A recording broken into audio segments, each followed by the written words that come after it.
अच्छा जी, ਅੱਜ ਅਸੀਂ ਸ਼ੁਰੂ ਕਰਾਂਗੇ ਸੁਲਤਾਨ ਬਾਹੂ। ਇਹ ਤੀਸਰੇ ਕਲਾਸੀਕਲ ਪੋਇਟ ਨੇ, ਤੀਸਰੇ ਸੂਫੀ ਸ਼ਾਇਰ ਨੇ। ਪਹਿਲੇ ਨੰਬਰ ਤੇ ਅਸੀਂ ਪੜ੍ਹੇ ਬਾਬਾ ਫਰੀਦ, ਉਹਨਾਂ ਨੇ ਸ਼ਲੋਕ ਦੀ ਸਿਨਫ ਵਿੱਚ ਸ਼ਾਇਰੀ ਕੀਤੀ ਔਰ ਉਹ ਪੰਜਾਬੀ ਦੇ ਪਹਿਲੇ ਬਾਕਾਇਦਾ ਸ਼ਾਇਰ ਨੇ।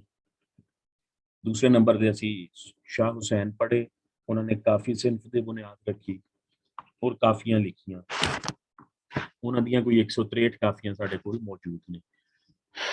ਇਸੇ ਤਰ੍ਹਾਂ ਅੱਜ ਅਸੀਂ ਤੀਸਰਾ ਸ਼ਾਇਰ, ਤੀਸਰਾ ਸੂਫੀ ਸ਼ਾਇਰ ਸੁਲਤਾਨ ਬਾਹੂ ਪੜਾਂਗੇ। ਇਹਨਾਂ ਨੇ ਸੀ ਹਰਫੀ ਲਿਖੀ। ਇਹਨਾਂ ਦੀ ਸੀ ਹਰਫੀ, ਇਹਨਾਂ ਦੀ ਸ਼ਾਇਰੀ ਨੂੰ ਸੀ ਹਰਫੀ ਵੀ ਕਿਹਾ ਜਾਂਦਾ ਹੈ, ਦੋੜੇ ਵੀ ਕਹਿੰਦੇ ਨੇ ਔਰ ਅਬਿਆਤ ਵੀ ਕਿਹਾ ਜਾਂਦਾ ਹੈ। ਇਹ ਅੱਗੇ ਫਿਰ ਡੈਫੀਨੇਸ਼ਨ ਦੱਸਾਂਗਾ ਜਾ ਕੇ। ਇਹਨਾਂ ਦਾ ਜ਼ਮਾਨਾ 1628 ਤੋਂ ਲੈ ਕੇ 1691 ਤੱਕ। ਮੀਆਂ ਮੁਹੰਮਦ ਬਖਸ਼ ਦਾ ਸ਼ੇਰ ਹੈ ਜਿਹੜਾ ਇਹਨਾਂ ਨੇ ਸੁਲਤਾਨ ਬਾਹੂ ਨੂੰ ਔਰ ਇਹਨਾਂ ਦੀ ਸ਼ਾਇਰੀ ਨੂੰ ਖਿਰਾਜ ਤਹਿਸੀਨ ਦੇ ਤੌਰ ਤੇ ਲਿਖਿਆ ਹੈ। ਫਿਰ ਸੁਲਤਾਨ ਬਾਹੂ ਇੱਕ ਹੋਇਆ ਖਾਸਾ ਮਰਦ ਹਕਾਨੀ, ਕਹਿੰਦੇ ਨੇ ਫਿਰ ਯਾਨੀ ਇਹਨਾਂ ਨੇ ਕੋਈ 50-55 ਸ਼ਾਇਰਾਂ ਬਾਰੇ ਲਿਖਿਆ ਔਰ ਮੁਸਲਸਲ ਤਰਤੀਬ ਬਾਰ ਲਿਖਦੇ ਜਾ ਰਹੇ ਸੀ।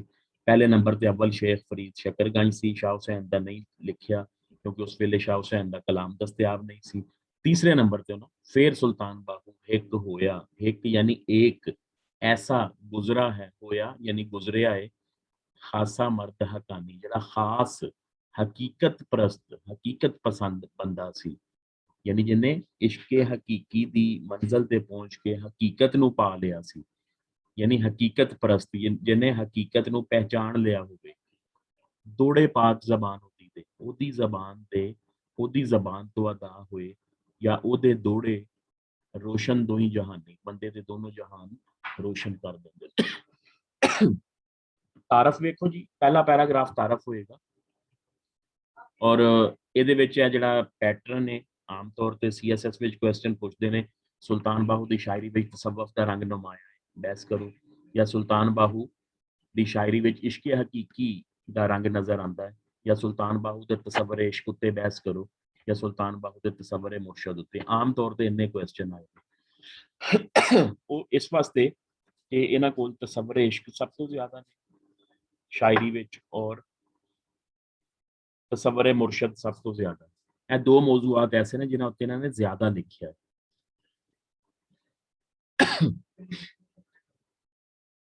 ਇਸ ਤੋਂ ਇਲਾਵਾ ਪੀਐਮਐਸ ਵਿੱਚ ਵੀ ਪਿਛਲੇ ਕੋਈ ਯਾਨੀ 6 ਸਾਲ ਦੇ ਪੇਪਰ ਮੇਰੇ ਸਾਹਮਣੇ, ਉਹਨਾਂ ਵਿੱਚੋਂ 2 ਵਾਰੀ ਯਾਨੀ 2 ਸਾਲਾਂ ਦੇ ਪੇਪਰ ਵਿੱਚ ਇੱਕ ਬੰਦ ਉਹਨਾਂ ਨੇ ਤਸ਼ਰੀਹ ਵਾਸਤੇ ਵੀ ਪੁੱਛਿਆ ਹੋਇਆ, ਤੇ ਉਹ ਆਸਾਨ ਹੈ, ਕੋਈ ਐਡਾ ਮੁਸ਼ਕਲ ਬੰਦ ਨਹੀਂ ਹੈ। ਤੁਸੀਂ ਅੱਜ ਦਾ ਲੈਕਚਰ ਲਵੋਗੇ ਤੇ ਇਨਸ਼ਾਅੱਲਾ ਤੁਹਾਨੂੰ ਉਹਦੀ ਬਖੂਬੀ ਤਸ਼ਰੀਹ ਕਰ ਲਓਗੇ, ਸਮਝ ਆ ਜਾਏਗੀ। ਇੱਕ ਤੇ ਉਹਨੇ ਬੰਦ ਦਿੱਤਾ ਹੈ 2015 ਦੇ ਪੇਪਰ ਵਿੱਚ, ਇਹ ਤਨ ਰੱਬ ਸੱਚੇ ਦਾ ਹੁਜਰਾ ਪਾ ਫਕੀਰਾ ਛਾਤੀ ਹੂ, ਇਹ ਅਸੀਂ ਅੱਜ ਪੜਾਂਗੇ, ਡਿਸਕਸ ਕਰਾਂਗੇ। ਤੇ ਦੂਸਰਾ ਬੰਦ ਉਹਨੇ ਦਿੱਤਾ ਹੈ 2000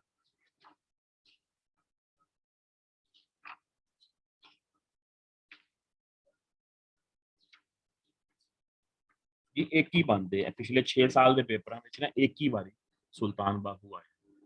ਮੈਂ ਇਹ ਵੇਖਿਆ ਪਿਛਲੇ 6 ਸਾਲ ਦੇ ਪੇਪਰਾਂ ਤੋਂ ਨਾ ਕਿ ਮੋਸਟਲੀ ਜਿਹੜਾ 80% ਨਾ ਬਾਬਾ ਫਰੀਦ ਹੀ ਉਹ ਦਿੰਦਾ। ਸੋ ਬਾਬਾ ਫਰੀਦ, ਸ਼ਾਹ ਹੁਸੈਨ, ਸੁਲਤਾਨ ਬਾਹੂ ਔਰ ਬੁੱਲੇ ਸ਼ਾਹ, 4 ਸ਼ਾਇਰ ਨੇ, ਇਹਨਾਂ ਵਿੱਚੋਂ ਹੀ ਤਸ਼ਰੀਹ ਆਵੇਗੀ। ਤਾਰਫ ਵੇਖੋ, ਪੰਜਾਬੀ ਸੂਫੀਆਨਾ ਸ਼ਾਇਰੀ ਦੀ ਰੀਤ ਟ੍ਰੈਡੀਸ਼ਨ ਨੂੰ ਕਹਿੰਦੇ ਨੇ, ਰਵਾਇਤ ਨੂੰ ਕਹਿੰਦੇ ਨੇ। ਤੀਸਰੇ ਵੱਡੇ ਸ਼ਾਇਰ ਸੁਲਤਾਨ ਬਾਹੂ, ਇਹਨਾਂ ਨੂੰ ਸੁਲਤਾਨੁਲ ਆਰਿਫੀਨ ਵੀ ਕਿਹਾ ਜਾਂਦਾ। ਸੁਲਤਾਨ ਬਾਦਸ਼ਾਹ ਨੂੰ ਕਹਿੰਦੇ ਨੇ, ਆਰਿਫੀਨ ਆਰਿਫ ਦੀ ਜਮਾ, ਸੂਫੀ ਦੀ ਜਮਾ, ਸੂਫੀਆ ਇਕਰਾਮ ਦੇ ਬਾਦਸ਼ਾਹ ਨੇ। ਇਹਨਾਂ ਦੀ ਸ਼ਾਇਰੀ ਸਦੀਆਂ ਬੀਤਣ ਦੇ ਬਾਵਜੂਦ ਅੱਜ ਵੀ ਹੂ ਦੇ ਬੋਲਾਂ ਰਾਹੀਂ ਸੁਲਤਾਨ ਬਾਹੂ ਦਾ ਕਲਾਮ ਸੁਣਿਆ ਹੋਏਗਾ। ਅਲਫ ਅੱਲਾ ਚੰਬੇ ਦੀ ਬੂਟੀ ਮੁਰਸ਼ਦ ਮਨ ਵਿੱਚ ਲਾਈ ਹੂ, ਨਫੀ ਇਸ ਬਾਤ ਦਾ ਪਾਣੀ ਮਿਲਿਓ ਸਾਰ ਰਗੇ ਹਰ ਜਾਈ ਹੂ, ਅੰਦਰ ਬੂਟੀ ਮੁਸ਼ਕ ਮਚਾਇਆ ਜਾਂ ਫੁੱਲਾਂ ਪਰ ਆਈ ਹੂ, ਜੀਵੇ ਮੁਰਸ਼ਦ ਕਾਮਿਲ ਬਾਹੂ ਜੈ ਇਹ ਬੂਟੀ ਲਾਈ ਹੂ। ਇਹਨਾਂ ਦੇ ਇਸ ਤਰ੍ਹਾਂ ਜਿਹੜਾ ਇੱਕ ਮੈਂ ਅਬਿਆਤ ਤੁਹਾਡੇ ਸਾਹਮਣੇ ਪੜ੍ਹਿਆ, ਇਸ ਤਰ੍ਹਾਂ ਦੇ ਟੋਟਲ 200 ਬੈਤ ਨੇ ਔਰ ਹਰ ਬੈਤ ਦੇ 4 ਮਿਸਰੇ ਨੇ, ਯਾਨੀ 800 ਲਾਈਨਸ ਨੇ ਔਰ ਹਰ 800 ਲਾਈਨਸ ਦੇ ਆਖਰੀ ਜਿਹੜਾ ਹਰਫ ਹੈ, ਆਖਰੀ ਜਿਹੜੇ ਹੂ ਬਹੂ ਲਫ਼ਜ਼ ਹੋਣ ਉਹਨੂੰ ਰਦੀਫ ਕਿਹਾ ਜਾਂਦਾ ਹੈ। ਉਹ ਸਾਰੀ ਰਦੀਫ ਹੂ ਹੈ ਔਰ ਇਹੋ ਹੀ ਇਹਨਾਂ ਦੀ ਸ਼ਾਇਰੀ ਦੀ ਖਾਸ ਪਹਿਚਾਣ ਹੈ, ਕਿਉਂਕਿ ਜਦੋਂ ਗਾਣ ਵਾਲਾ ਇੱਕ ਖਾਸ ਅੰਦਾਜ਼ ਨਾਲ, ਖਾਸ ਲੈ ਨਾਲ, ਤਰਜ਼ ਨਾਲ, ਮੁਤਰੰਨਮ ਅੰਦਾਜ਼ ਨਾਲ ਸੁਲਤਾਨ ਬਾਹੂ ਦਾ ਕਲਾਮ ਗਾਉਂਦਾ ਹੈ ਤਾਂ ਸੁਣਨ ਵਾਲਿਆਂ ਉੱਤੇ ਬੜੀ ਇੱਕ मस्ती की कैफियत तारी हो जाती है। इत्थों तक जी तुसी इंट्रो लिखोगे। अगे वही ऑब्जेक्टिव वास्ते शोरकोट डिस्ट्रिक्ट झंग विच पैदा हुए। पिंड का नाम आवाम और इन्हों की पैदाइश का साल 1628। ਇਹਦਾ क्वेश्चन आंदा ਹੁੰਦਾ पुराने पेपरों में PMSV CSSV सुल्तान बाहू का असल नाम की सी। बाहू इन्हों का असल नाम है, याद रखना। और सुल्तानुल आरिफीन इन्हों का लकब है। आपने अपनी फारसी शायरी विच यानी पंजाबी चो तो नहीं पता लगना, लेकिन फारसी शायरी पढ़ी है तो पता लगता है। इन्हें वाजे तौर पर अपनी वालदा माजिदा का शुक्रिया अदा किया है कि तू मेरा इन्ना अच्छा नाम रखिया। यानी वो फारसी मिसरा है, तू नमी दानी के बाहू बखुदा अस्त, क्या तू नहीं जानता कि बाहू का मतलब है अल्लाह ताला के साथ। इसी तरह लफ्स बाहू को अगर उल्टा दो यानी वाओ हे अलफ बे तो वहाब बन जाता है, तो भी अल्लाह ताला का सिफाती नाम है। इन्हों के वालिद का नाम ऑब्जेक्टिव च आ जाता है बाजीद मुहम्मद, ਜਿਹੜੇ बड़े मुतकी परहेजगार इंसान सी, हाफिज़ कुरान सी और मुगल फौज में कोई अच्छे उहदे यानी जरनल करनल रैंक ते अपॉइंट सी या उन्होंने फौज में सी। बकौल शरीफ साबर, मैं शरीफ साबर की मुरतब की किताब विचों वाला जड़ा टैक्सट दिता है ना सुल्तान बाहू का, इन्हों की किताब चो लिया। तो इन्होंने दिबाचे में लिखा है, मैंने आप गल बड़ी मुश्किल ही हजम हो रही सी। 50,000 विगे जागीर मुगल बादशाह शाहजहां ने इन्हों के अब्बा जी को दी सी। 50,000 विगे होंदा है 25,000 एकड़, 2 विगे का 1 एकड़ होंदा है। ते 25,000 विगे 25,000 एकड़ ते 25 मुरब्बे का एक 25 एकड़ का 1 मुरब्बा होंदा है। यानी 1,000 मुरब्बा मुगल बादशाह शाहजहां ने इन्हों के अब्बा जी को अता की सी। सुल्तान बाहू दी वालदा का नाम अक्सर आ जाता है बीबी रास्ती सी। इन्होंने वालदा को इब्तदाई तरबियत और तालीम ली, ज़ाहिरी तालीम मगरों रूहानी तरबियत ली। पहले सुल्तान बाहू बारे कहा जाता है कि पैदाइशी तौर पर वली सी, लेकिन इन्हों की वालदा ने कहा सी कि दुनियादारी वास्ते कोई ज़ाहिरी मुर्शद होना जरूरी है। सो इन्हों हबीबुल्ला कादरी साहब कोल गए पहले, लेकिन उन्होंने अगे भेज दिता। यानी उन्होंने सुल्तान बाहू का मुकामो मरतबा वेख लिया, पहचान लिया, तो दिल्ली अब्दुल रहमान दिलवी को गए, उन्होंने कोल बैत की और फिर तसव्वुफ दी मनाजिल तय की। सो मुरशद विच इन्हां दे दोनों ही जवाब आएंगे, हबीबुल्ला कादरी भी ते अब्दुल रहमान दिलवी भी। सारी जिंदगी इस्लाम की तबलीग मखलूक खुदा की खिदमत विच गुजारी। 63 साल की उम्र 1691 विच फौत हुए। गढ़ महाराजा पिंड का नाम है, ऑब्जेक्टिव का सवाल। तहसील अहमदपुर सियाल, पहले तहसील शोरकोट सी, अजकल नवी डिवीजन जी है लेटेस्ट आई थिंक 2014 में शायद हुई सी डिवीजन। अहमदपुर सियाल को तहसील का दर्जा दे दिता। और डिस्ट्रिक्ट झंग, इन्हों का मिजाज हर साल मुहर्रम के महीने में उरस मनाया जाता है। अच्छा जी, तुहाडा पहला पॉइंट तो वही सी, पैराग्राफ होएगा 3-4 लाइनों का, यह वाला जरा सी स्टार्ट वाला। उस तो बाद दूसरा पॉइंट अबियात बाहू ते होर लिखता। मुख्तसर जहा लिखना। सुल्तान बाहू अरबी ते फारसी के आलम सी। अरबी और फारसी में इन्हों 140 के लगभग किताबां ने, लेकिन सारिया दस्तियाब नहीं अजकल। तज़किरियां विचों जिक्र मिलता है कि इन्होंने 140 किताबां लिखियां सी। तकरीबन 30 किताबां अजकल भी मौजूद ने जिहड़ियां मुख्तलिफ मौज़ूआत ते ने। तसव्वुफ दीयां ने मोस्टली किताबां। इस तो इलावा फारसी शायरी विच फारसी शायरी के दीवान भी मौजूद ने, लेकिन ना फारसी इन्हां तसव्वुफ दीयां किताबां की वजह तो और ना फारसी शायरी की वजह तो, बल्कि इन्हां दी पछाण सिर्फ पंजाबी की एक निक्की जी किताबड़ी पंफलेट किताबचा, तुहानूं कहा ना 800 लाइन्स ने, ते वो एक सफ़े उत्ते अगर 4 छपन तो तकरीबन कोई 150 125 पेजिस की 4 अगर एक से छपन ना तो 200 मल्टीप्लाई बाई 50 पेजिस की किताब, सिर्फ 50 पेजिस का पंफलेट। लेकिन चूंकि पंजाबी विच सी लोकां नूं उहदी समझ आई और लोकां ने उस कलाम नूं सीने नाल ला लिया। अभियाते बाहू इन्हां दे कलाम नूं किहा जांदा है। बैत असल विच शेर नूं कहंदे ने। ऐसा शेर जिहदे दो मिसरे होण उहनूं बैत कहंदे ने ते बैत दी जमा है अभियात यानी चार मिसरियां वाला एक बंद उहनूं अभियात कहंदे ने। 200 ਦੇ ਲਗਭਗ ਅਭਿਆਤ ਤੁਹਾਨੂੰ ਹੁਣੇ ਦੱਸਿਆ ਔਰ ਉਹ ਸੀ ਹਰਫੀ ਦੇ ਬੰਦ ਨੇ। ਸੀ ਹਰਫੀ ਕੀ ਹੁੰਦੀ ਹੈ? ਉਹਦੀ ਡੈਫੀਨੇਸ਼ਨ ਹੈ ਸੀ 30 ਨੂੰ ਕਹਿੰਦੇ ਨੇ 30 ਨੂੰ ਕਹਿੰਦੇ ਨੇ ਫਾਰਸੀ ਵਿੱਚ ਔਰ ਹਰਫੀ ਦਾ ਮਤਲਬ ਹੈ ਅਲਫਾਬੈਟਸ ਹਰੂਫ ਤਹਜੀ। ਲਿਹਾਜ਼ਾ 30 ਹਰਫਾਂ ਵਾਲੀ ਨਜ਼ਮ ਨੂੰ ਸੀ ਹਰਫੀ ਕਿਹਾ ਜਾਂਦਾ ਹੈ। 30 ਹਰਫ ਕਿਹੜੇ ਹੁੰਦੇ ਨੇ? ਇਹ ਅਰਬੀ ਦੇ ਨੇ। ਅਲਫ ਬਾ ਤਾ ਸਾ ਇਹ 28 ਨੇ ਲੈਟਰਸ ना टोटल अरबी ਦੇ। ਉਹਦੇ ਚ ਹਮਜ਼ਾ और बड़ी ये यानी दो ये शामिल करके जो कुल 30 ਬਣਦੇ ਨੇ। 30 ਹਰਫ ਅਸਲ ਵਿੱਚ ਅਰਬੀ ਹਰੂਫ ਤਹਜੀ ਨੇ। ਸੀ ਹਰਫੀ ਵਿੱਚ ਸ਼ਾਇਰ ਹਰੂਫ ਤਹਜੀ ਦੇ ਹਰ ਹਰਫ ਨਾਲ ਇੱਕ ਸ਼ੇਰ ਇੱਕ ਮਿਸਰਾ ਜਾਂ ਇੱਕ ਬੰਦ ਤਖਲੀਕ ਕਰਦਾ ਹੈ। ਇਸ ਤਰ੍ਹਾਂ ਉਹ ਕੁੱਲ 30 ਬੰਦਾਂ ਵਿੱਚ ਇੱਕ ਸੀ ਹਰਫੀ ਮੁਕੰਮਲ ਹੁੰਦੀ ਹੈ ਜਾਂ 30 ਸ਼ੇਰਾਂ ਵਿੱਚ ਇੱਕ ਸੀ ਹਰਫੀ ਜਾਂ ਫਿਰ 30 ਲਾਈਨਸ ਦੇ ਵਿੱਚ ਇੱਕ ਸੀ ਹਰਫੀ ਮੁਕੰਮਲ ਹੁੰਦੀ ਹੈ। ਹਾਂ ਅਗਰ ਸ਼ਾਇਰ मजीद कुछ लिखना चाह रहा हो तो फिर वो सी हरफी अव्वल सी हरफी दोम सोम इस तरह करके लिखता जाता है। लेकिन बंदा की तादाद 30 होंगी। सुल्तान बाहू ने अपनी सी हरफी में हर हरफ नाल एक या एक तो वध बंद तखलीक किए।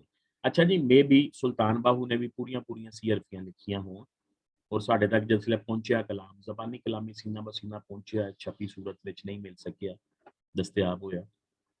हो सकता उन्हें मुकम्मल सी हरफियां लिखियां हों लेकिन साढ़े तक इन्हां दे बंद पहुंचे ने वो बिखरे हुए फुटकल उन्होंने असीं कहने हैं यानी हर सी हरफी दे इक्का दुक्का बंद। उन्होंने फिर जिहड़ा कंपाइल करते हैं ना एडिट करते हैं उहदा तरीकाकार यह रखते हैं कि अलफ नाल जिन्ने बंद दस्तयाब ने ना वो पहले इकट्ठे लिख देंगे 5 7 8 10 जिन्ने भी फिर जिन्ने बे नाल ने वो बा फिर ता सा इस तरह सुल्तान बाहू का कलाम एडिट किया गया है तरतीब दिता गया है और टोटल 200 बंद जिहड़े ने वो साडे कोल मौजूद ने। हू दी रदीफ तुसी शायरी PMS विच आए तशरीह उत्थे भी जरूर ऐड कर सकते हो इनू ते PF CSS होए ते तां भी ए जरूर पॉइंट ऐड करना। सुल्तान बाहू दी शायरी अबियात या सी हरफी दी शक्ल विच मिलती है ते शायरी दी खास गल है कि हू दी रदीफ सी हरफी दे पहले बंद तो लैके अखीरले बंद तक इक्को ही है सेम है। क्यों है ये तो की मुराद लिया गया है? बाज लोग कहते हैं कि अल्लाह हू दा मुखफ़फ़ है यानी हू तो मुराद अल्लाह हू है और इन्हां दा नाम भी बाहू यानी हू के साथ अल्लाह ताला के साथ अल्लाह ताला दे नाल। लिहाजा कलाम बाहू गाण वाला जदों हू नूं मुतरन्नम आवाज नाल गांदा है ते बंदा तक्को जोरी अल्लाह हू दी रूहानी कैफियत में डुब जाता है। चैट च कमेंट से जी बाजीद का की मतलब है मैनू नहीं वैसे पता जी मैं हुणे ही ना फारसी लफ्ज़ फारसी डिक्शनरी जो वेख के तुहानूं दस दियागा। वैसे आम ना अजकल भी है ने बाजीद मैं हुणी मेरे सामने अलामा इकबाल ओपन यूनिवर्सिटी की असाइनमेंट पई ਉਹਦੇ ਉੱਤੇ बाजीद ना लिखिਆ वेख ਲੈਨੇ ਆ। असल जी पर्शियन का ना साडे उत्ते असर बहुत ज्यादा है बहुत गहरा असर है क्योंकि फारसी ने बड़ा अरसा साडे उत्ते रूल किया हुक्मरानी की।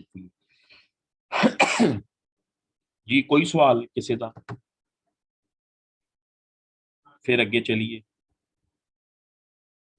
अनम्यूट किया तुहानूं।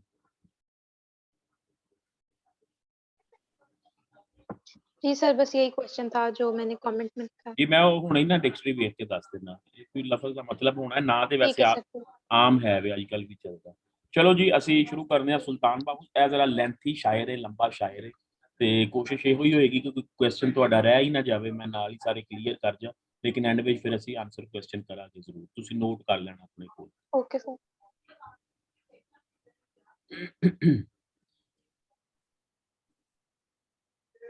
जी सुल्तान बाहू के एक्सपैक्टेड क्वेश्चन CSS विच सुल्तान बाहू की शायरी विच तसव्वुफ का रंग नुमाया है तुहाडा इस बारे की ख्याल है या बियाते बाहू के मुख्तलिफ मौजूआत तुहानूं दस्सिया सी कि इत्थों तुहाडा असल क्वेश्चन शुरू हो रहा है।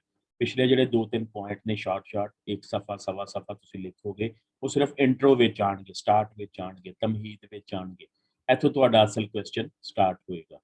ਉਹ ਕੁਐਸਚਨ ਪੇਪਰ ਵਿੱਚ ਜੋ ਕੁਐਸਚਨ ਸਟੇਟਮੈਂਟ ਦਿੱਤੀ ਹੋਏਗੀ ਤੁਸੀਂ ਉਹੋ ਹੀ ਹੈਡਿੰਗ ਉਹਦੇ ਵਿੱਚੋਂ ਇੱਥੇ ਸੈੱਟ ਕਰਨੀ।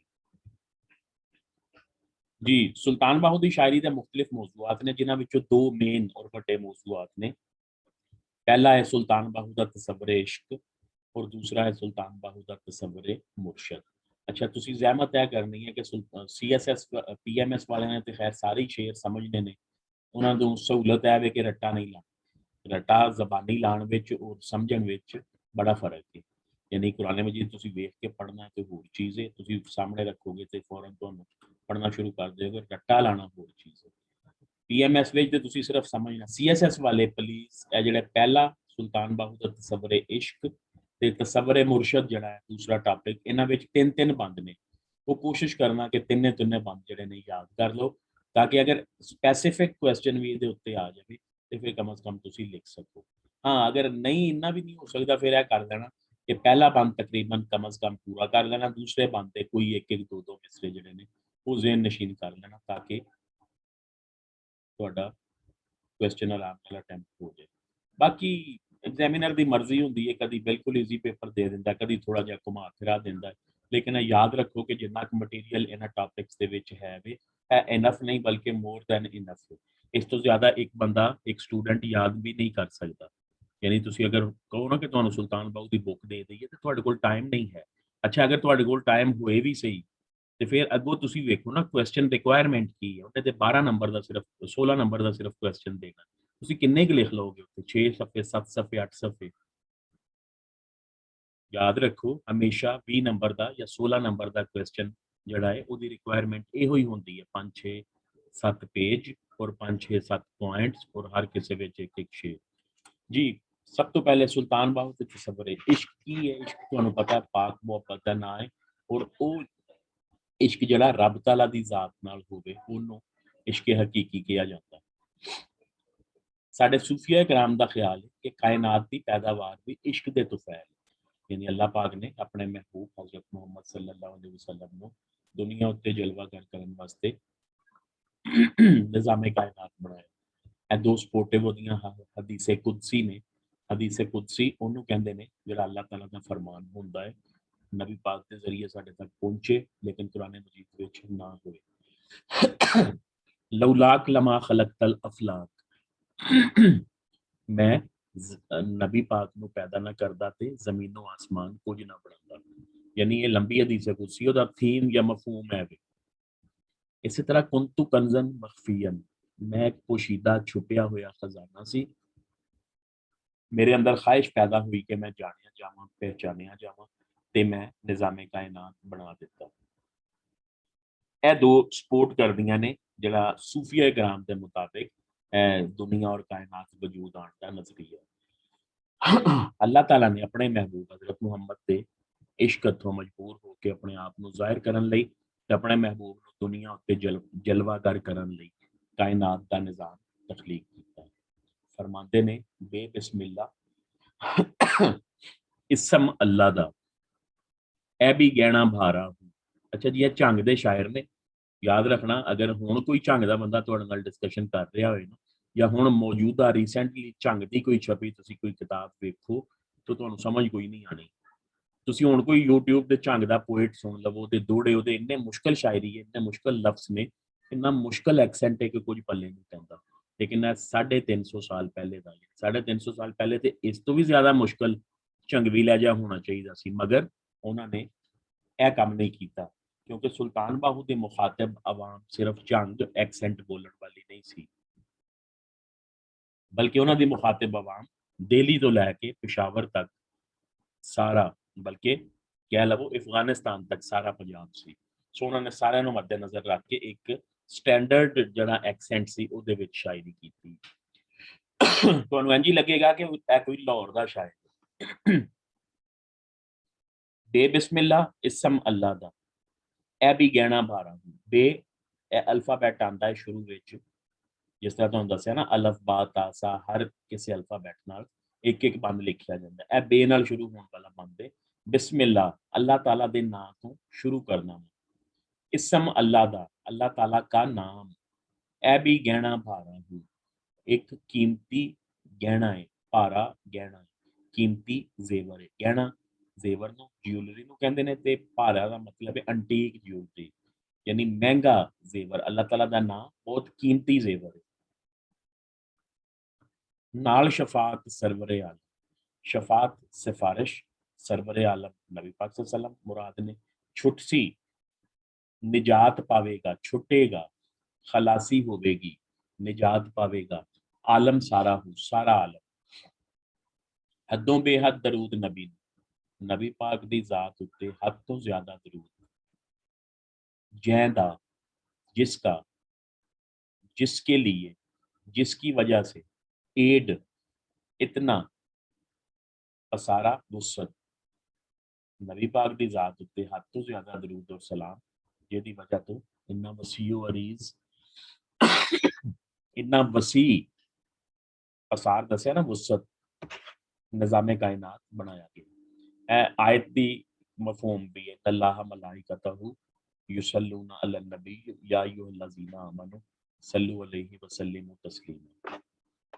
मैं कुर्बान तिन्हा तो बाबू, तिन्हा उना, उन पर, उनसे, मैं उन पर कुर्बान जाऊं जिन्हां मिलिया नबी सुहारा हो, जिन्हां नू सुहारा कहते हैं सोहना, सब तो ज्यादा अच्छा।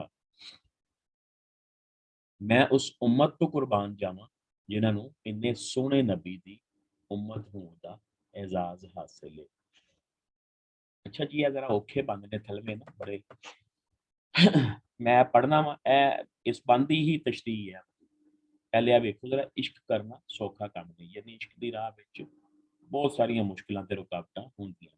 असीं पिछे पढ़ा है ना, राह इश्क दा सूई दा नक्का, धागा होवे तां जावे, आशिक होवे तां इश्क कमावे, राह इश्क दा सूई दा नक्का।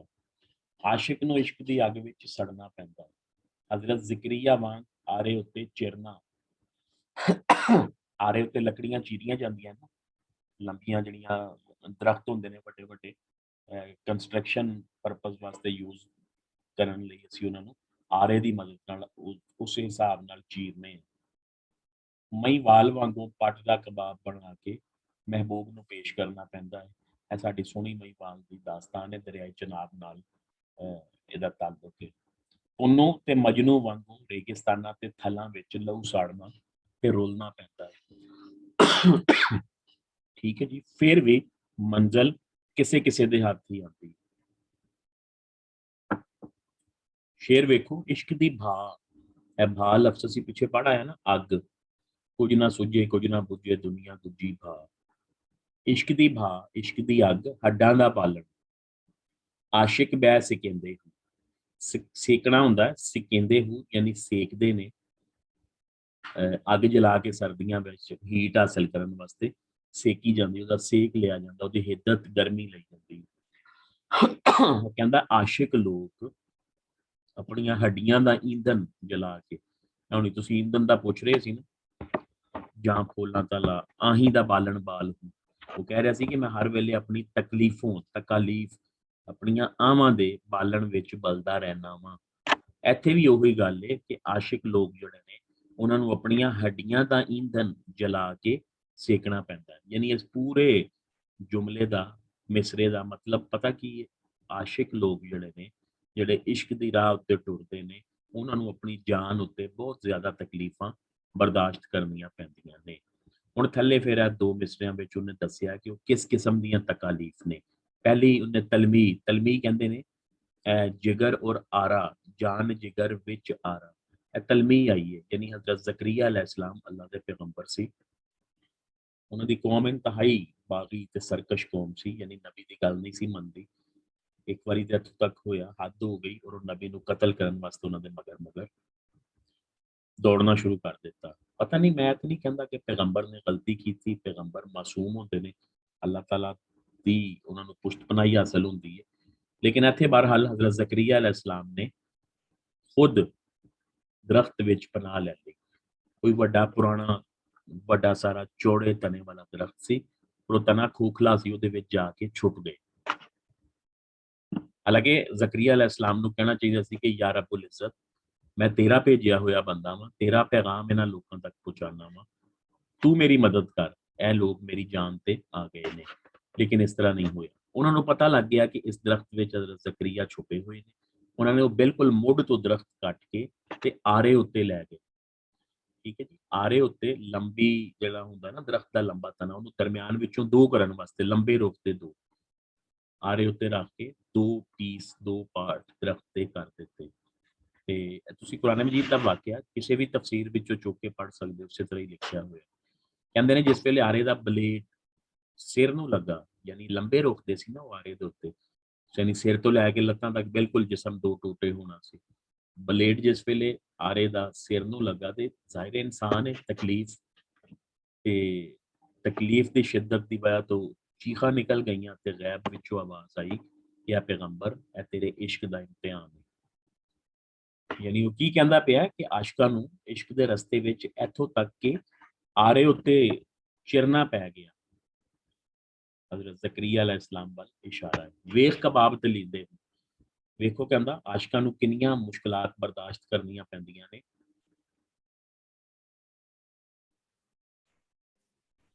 ਜੀ ਰੀਅਲ ਕਹਾਣੀਆਂ ਨੇ ਜੀ, ਸੋਹਣੀ ਮਹੀਵਾਲ ਦੀ ਕਹਾਣੀ ਤੇ ਰੀਅਲ ਹੈ, ਹੀਰ ਰਾਂਝੇ ਦੀ ਰੀਅਲ ਕਹਾਣੀ ਹੈ, ਸੱਸੀ ਪੁੰਨੂ ਸਾਰੀਆਂ ਅਸਲ ਕਹਾਣੀਆਂ ਨੇ, ਤਾਰੀਖੀ ਹਵਾਲੇ ਨਾਲ ਸਾਬਤ ਨੇ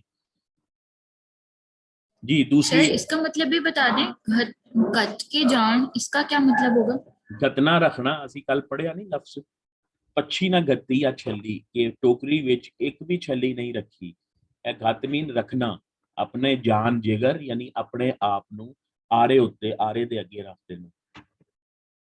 ਵੇਖ ਕਬਾਬ ਤੇ ਲੀਂਦੇ ਹੋ। ਦੂਸਰੀ ਮਿਸਾਲ ਹੁਣ ਸੋਹਣੀ ਮਹੀਵਾਲ, ਮਹੀਵਾਲ ਆਪਣੇ ਠਾਈ ਤੋਂ ਪੱਟ ਤੋਂ ਪੀਸ ਉਤਾਰ ਕੇ, ਜ਼ਾਹਿਰ ਉਹਨਾਂ ਦਿਨਾਂ ਕੀ ਕਹਿੰਦੇ ਨੇ ਇਹਨੂੰ, ਫਾਸਟ ਫੂਡ ਦਾ ਜ਼ਮਾਨਾ ਨਹੀਂ ਹੋਣਾ, ਸੋ ਜਿਸ ਲਈ ਸੋਹਣੀ ਉਹਨੂੰ ਮਿਲਣ ਵਾਸਤੇ ਜਾਂਦੀ ਸੀ, ਉਹ ਦਰਿਆ ਵਿੱਚੋਂ ਮੱਛੀ ਫੜ ਕੇ ਉਹਨੂੰ ਰੋਸਟ ਕਰਕੇ ਆਫਰ ਕਰਦਾ ਹੁੰਦਾ ਸੀ।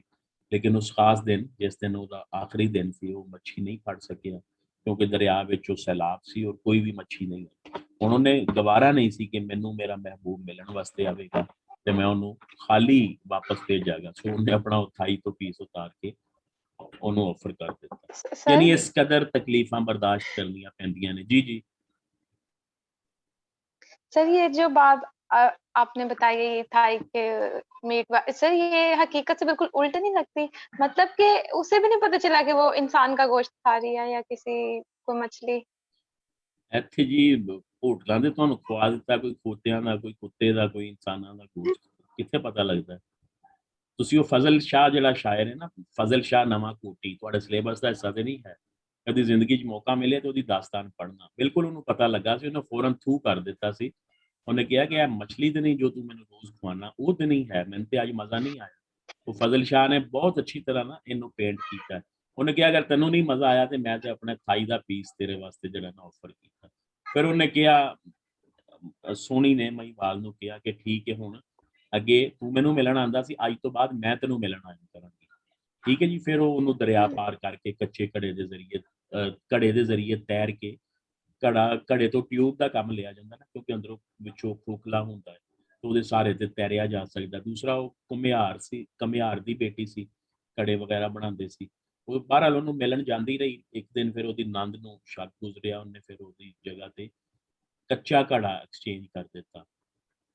ਉਸ ਦਿਨ ਵੀ ਦਰਿਆ ਵਿੱਚ ਕਾਫੀ ਸੈਲਾਬ ਸੀ, ਬਾਰਿਸ਼ ਹੋ ਰਹੀ ਸੀ, ਤੂਫਾਨ ਸੀ। ਉਹ ਜਿਵੇਂ ਹੀ ਕੱਚਾ ਘੜਾ ਲੈ ਕੇ ਦਰਿਆ ਵਿੱਚ ਉਤਰੀ ਤੇ ਫੌਰਨ ਉਹ ਮੈਲਟ ਹੋ ਗਿਆ, ਪਿਘਲ ਗਿਆ, ਉਹਨੂੰ ਮਾਰੀ ਗਈ।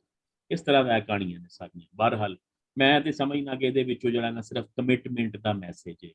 ਕਮਿਟਮੈਂਟ ਕਿ ਉਹਨੇ ਕਮਿਟਮੈਂਟ ਦੇ ਤਹਿਤ ਆਪਣੀ ਥਾਈ ਦਾ ਉਤਾਰ ਕੇ ਦੇ ਦਿੱਤਾ, ਔਰ ਉਹਨੇ ਕਮਿਟਮੈਂਟ ਦੇ ਤਹਿਤ ਕੱਚਾ ਘੜੇ ਦੀ ਪਰਵਾਹ ਵੀ ਨਹੀਂ ਕੀਤੀ, ਆਪਣੀ ਜਾਨ ਦੀ ਪਰਵਾਹ ਵੀ ਨਹੀਂ ਕੀਤੀ, ਔਰ ਆਪਣੇ ਮਹਿਬੂਬ ਨੂੰ ਮਿਲਣ ਵਾਸਤੇ ਪਹੁੰਚ ਗਏ।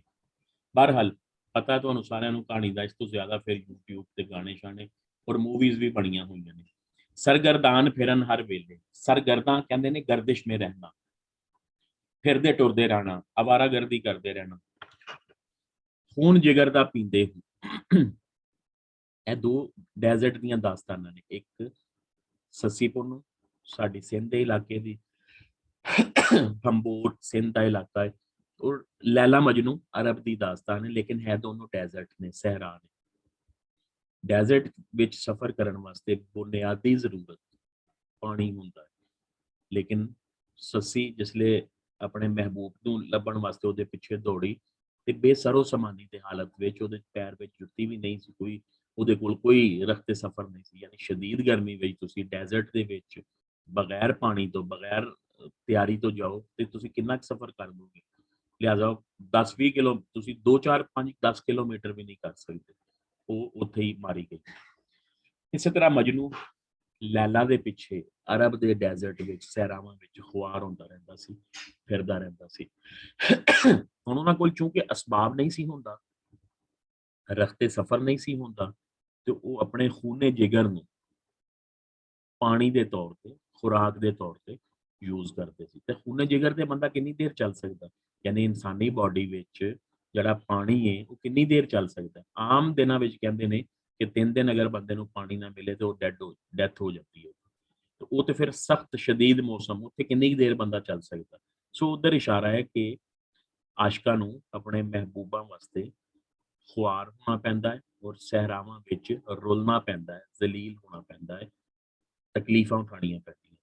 ਹੋਏ ਹਜ਼ਾਰਾਂ ਆਸ਼ਿਕ ਬਾਹੂ, ਐ ਸੁਲਤਾਨ ਬਾਹੂ, ਹਜ਼ਾਰਾਂ ਆਸ਼ਿਕ ਗੁਜ਼ਰੇ ਨੇ, इश्क नसीब कहीं दे हूँ, लेकिन इश्क सिर्फ कहीं दे लफ्ज़ से ਇਹਦਾ ਮਤਲਬ ਹੈ किसी किसी के हिस्से में आता है।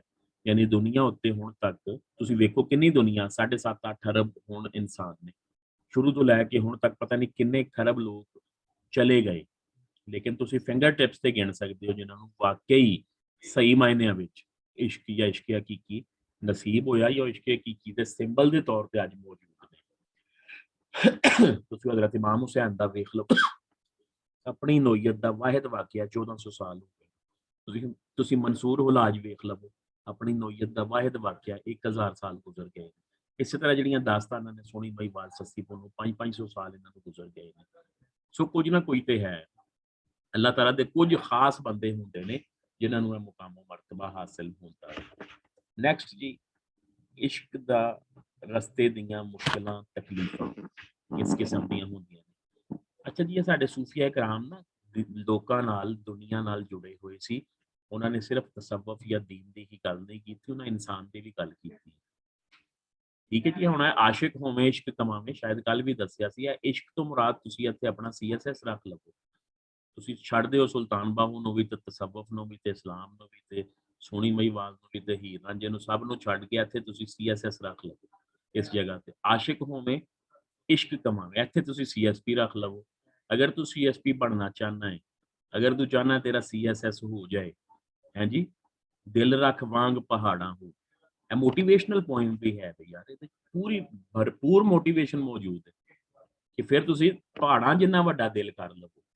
ਪਹਾੜਾਂ ਜਿੰਨਾ ਵੱਡਾ ਦਿਲ ਕਰਨ ਦਾ ਕੀ ਮਤਲਬ ਹੈ ਕਿ ਫਿਰ ਤੁਸੀਂ ਕੋਈ ਪਰਵਾਹ ਨਹੀਂ ਕਰਨੀ ਕਿਸੇ ਦੀ, ਕਿਸੇ ਤਕਲੀਫ ਦੀ ਪਰਵਾਹ ਨਹੀਂ, ਗਮ ਦੀ, ਪਰੇਸ਼ਾਨੀ ਦੀ। ਮਤਲਬ ਤੁਹਾਨੂੰ ਮੁਖਤਲਿਫ ਲੋਕਾਂ ਦੇ ਰਵੱਈਏ ਵੇਖਣ ਨੂੰ ਮਿਲਣਗੇ, ਤੁਹਾਨੂੰ ਲੋਕੀ ਡਿਸਹਾਰਟ ਕਰਨਗੇ, ਤੁਹਾਨੂੰ ਲੋਕੀ ਡੀਟਰੈਕ ਕਰਨਗੇ, ਲੇਕਿਨ ਕਿਸੇ ਵੀ ਸ਼ੈ ਦੀ ਕੋਈ ਪਰਵਾਹ ਨਹੀਂ ਕਰਨੀ ਤੁਸੀਂ। ਲੱਖ ਬਦੀਆਂ ਤੇ ਹਜ਼ਾਰ ਉਲਾਮੇ, ਲੋਕੀ ਤੁਹਾਨੂੰ ਲੱਖ ਬੁਰਾ ਕਹਿਣ, ਲੱਖ ਬੁਰਾਈਆਂ ਕਰਨ, ਲੱਖ ਬਦੀਆਂ ਕਰਨ।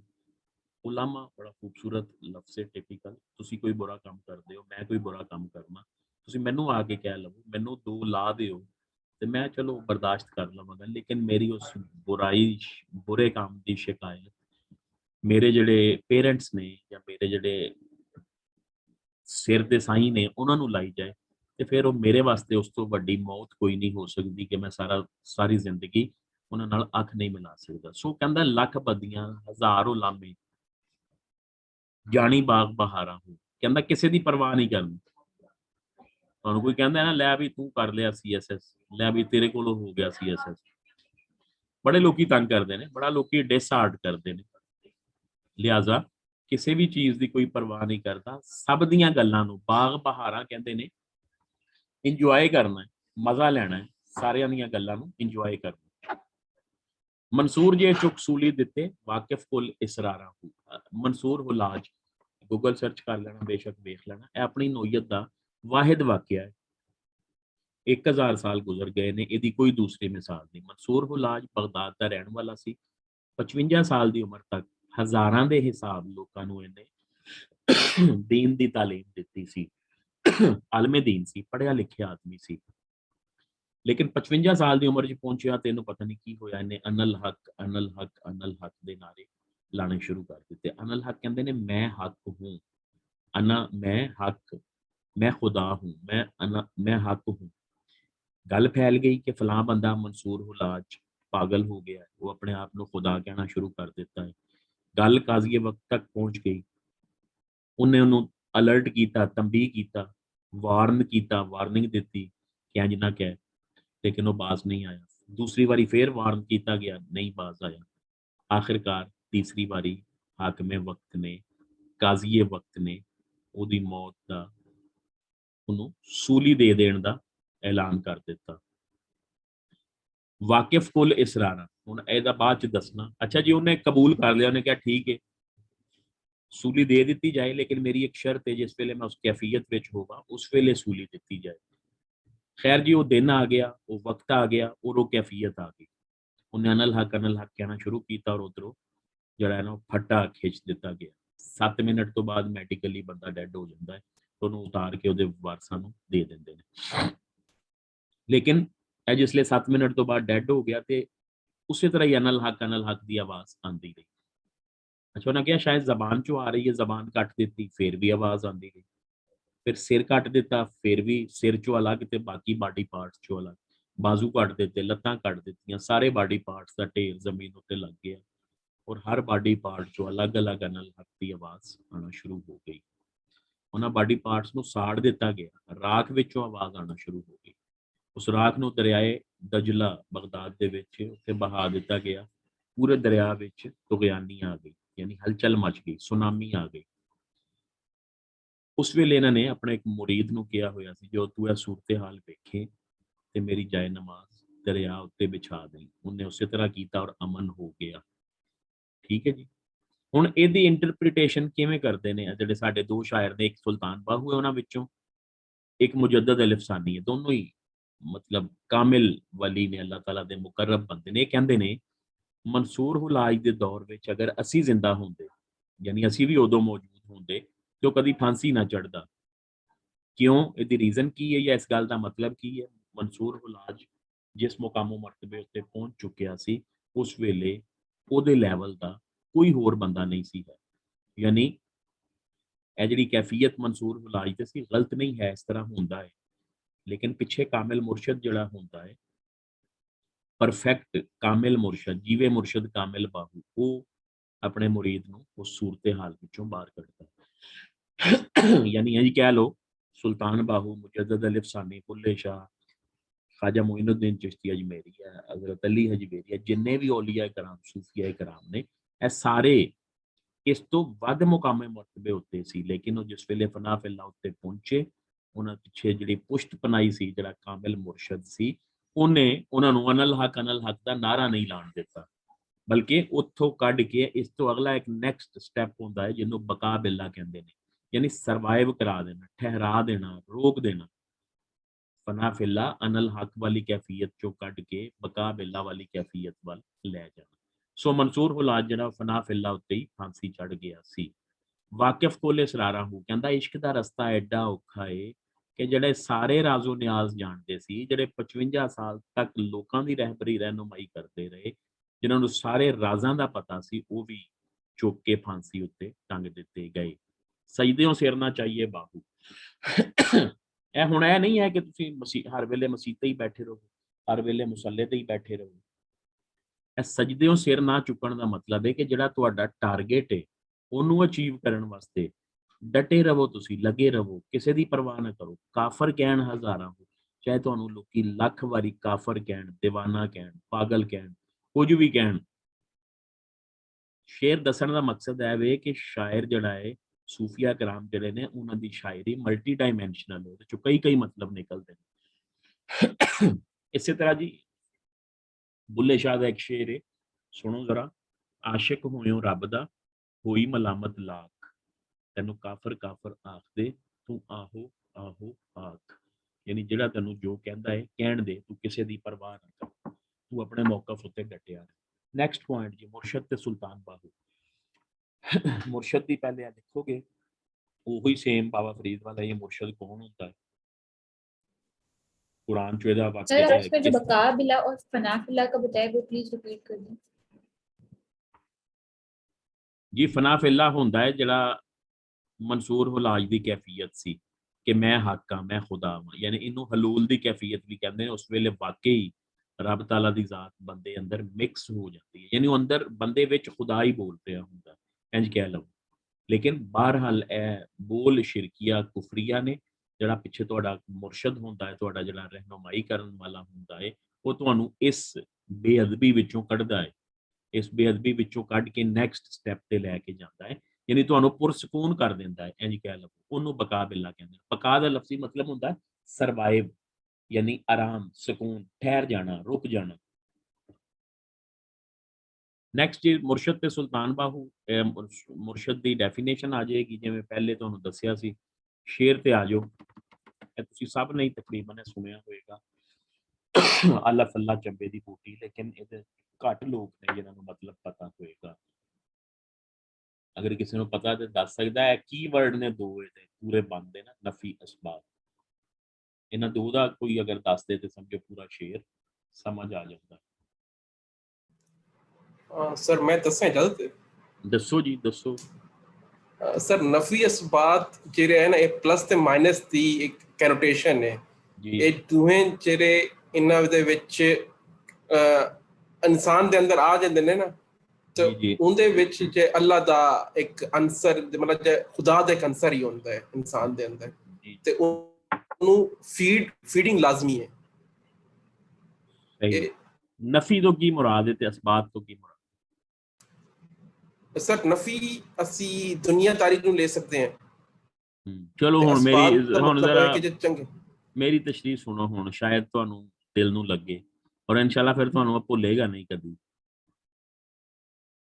ਉਲਾਮੇ ਦਾ ਤੇ ਜੀ ਮੈਂ 2 ਮਿੰਟ ਤੇ ਉਲਾਮੇ ਤੇ ਬੋਲਿਆ, ਉਹ ਆਵਾਜ਼ ਦਾ ਮਸਲਾ ਹੈ। ਉਲਾਮਾ ਹੁੰਦਾ ਹੈ ਕੋਈ ਮੈਂ ਬੁਰਾ ਕੰਮ ਕਰਾਂ ਤੇ ਉਹਦੀ ਸ਼ਿਕਾਇਤ ਮੈਨੂੰ ਲਾਉਣ ਦੀ ਬਜਾਏ ਮੇਰੇ ਪੇਰੈਂਟਸ ਨੂੰ ਲਾਈ ਜਾਏ, ਇਹ ਉਲਾਮੇ ਦੀ ਸੈਂਸ ਹੈ। ਉਹ ਬੜੀ ਤਕਲੀਫ ਦੇ ਹੁੰਦੀ, ਯਾਨੀ ਮੈਨੂੰ ਪਤਾ ਮੈਂ ਬੁਰਾ ਕੰਮ ਕੀਤਾ, ਮੈਂ ਤੇ ਚਲੋ ਮੈਨੂੰ ਆ ਕੇ ਕਹੋਗੇ, ਮੇਰੇ ਗੱਲ ਪੈ ਜਾਓਗੇ, ਮੈਨੂੰ 2 ਲਾ ਦਿਓਗੇ, ਮੈਂ ਬਰਦਾਸ਼ਤ ਕਰ ਜਾਵਾਂਗਾ। ਲੇਕਿਨ ਤੁਸੀਂ ਮੇਰੇ ਪੇਰੈਂਟਸ ਨੂੰ ਆ ਕੇ ਕਹੋਗੇ ਕਿ ਇਹਨੇ ਇਹ ਕੀਤਾ ਹੈ, ਤੇ ਮੈਂ ਤੇ ਸਾਰੀ ਜ਼ਿੰਦਗੀ ਉਹਨਾਂ ਨੂੰ ਮੂੰਹ ਵਿਖਾਉਣ ਜੋਗਾ ਨਹੀਂ ਰਹਾਂਗਾ। ਇਹ ਉਲਾਮਾ ਹੁੰਦਾ। ਠੀਕ ਹੈ ਜੀ। ਚਲੋ ਜੀ ਮੈਂ ਸਮਝਾਣਾ। ਅਲਿਫ ਅੱਲਾ ਚੰਬੇ ਦੀ ਬੂਟੀ।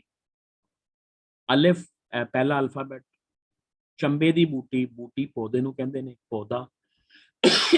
ਚੰਬਾ ਫੁੱਲ ਦਾ ਨਾਂ ਹੈ, ਜਿਸ ਤਰ੍ਹਾਂ ਜੈਸਮੀਨ, ਚੰਬੇਲੀ, ਮੋਤੀਆ, ਉਸ ਤਰ੍ਹਾਂ ਚੰਬੇ ਦਾ ਵੀ ਫੁੱਲ ਹੁੰਦਾ ਹੈ, ਇੰਤਹਾਈ ਖੁਸ਼ਬੂਦਾਰ।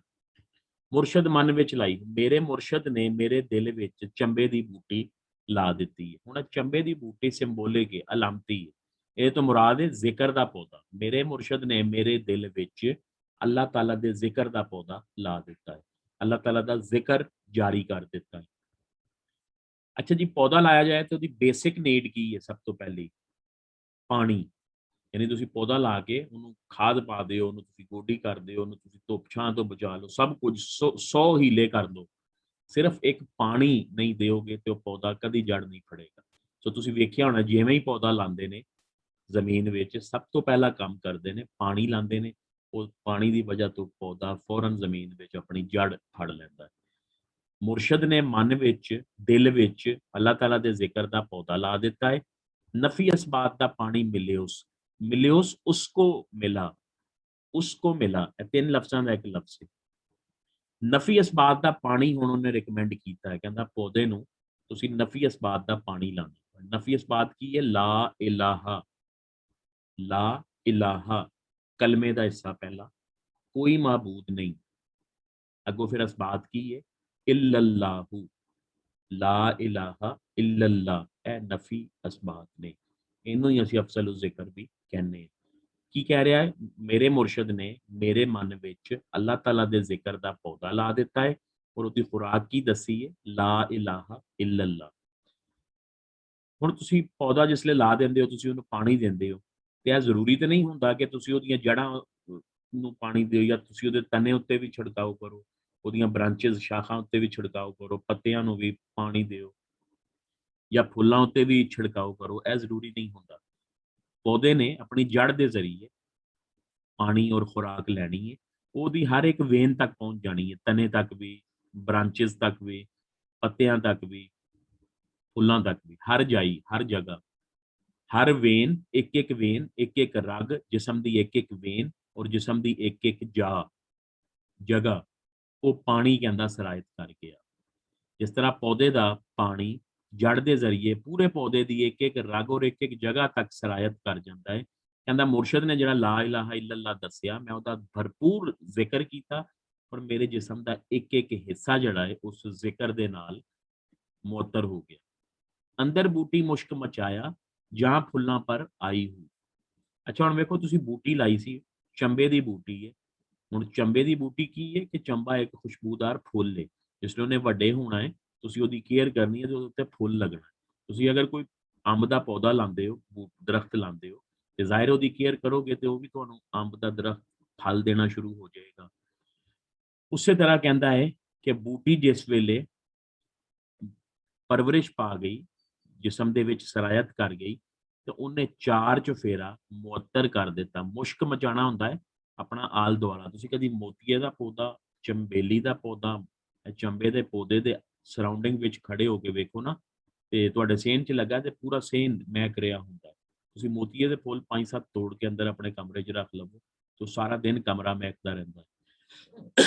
ਜਾਂ ਫੁੱਲਾਂ ਪਰ ਆਈ ਹੂੰ, ਕਹਿੰਦਾ ਬੂਟੀ ਉੱਤੇ ਜਦੋਂ ਫੁੱਲ ਲੱਗ ਗਏ ਤੇ ਉਹਨੇ ਸਾਰਾ ਆਲ ਦੁਆਲਾ ਮੁਅੱਤਰ ਕਰ ਦਿੱਤਾ। ਮਤਲਬ ਕੀ ਹੈ ਕਿ ਮੁਰਸ਼ਦ ਨੇ ਜਿਹੜਾ ਜ਼ਿਕਰ ਦੱਸਿਆ ਸੀ, ਮੈਂ ਮੁਰਸ਼ਦ ਦੇ ਕਹਿਣ ਦੇ ਮੁਤਾਬਿਕ ਉਹ ਜ਼ਿਕਰ ਕੀਤਾ।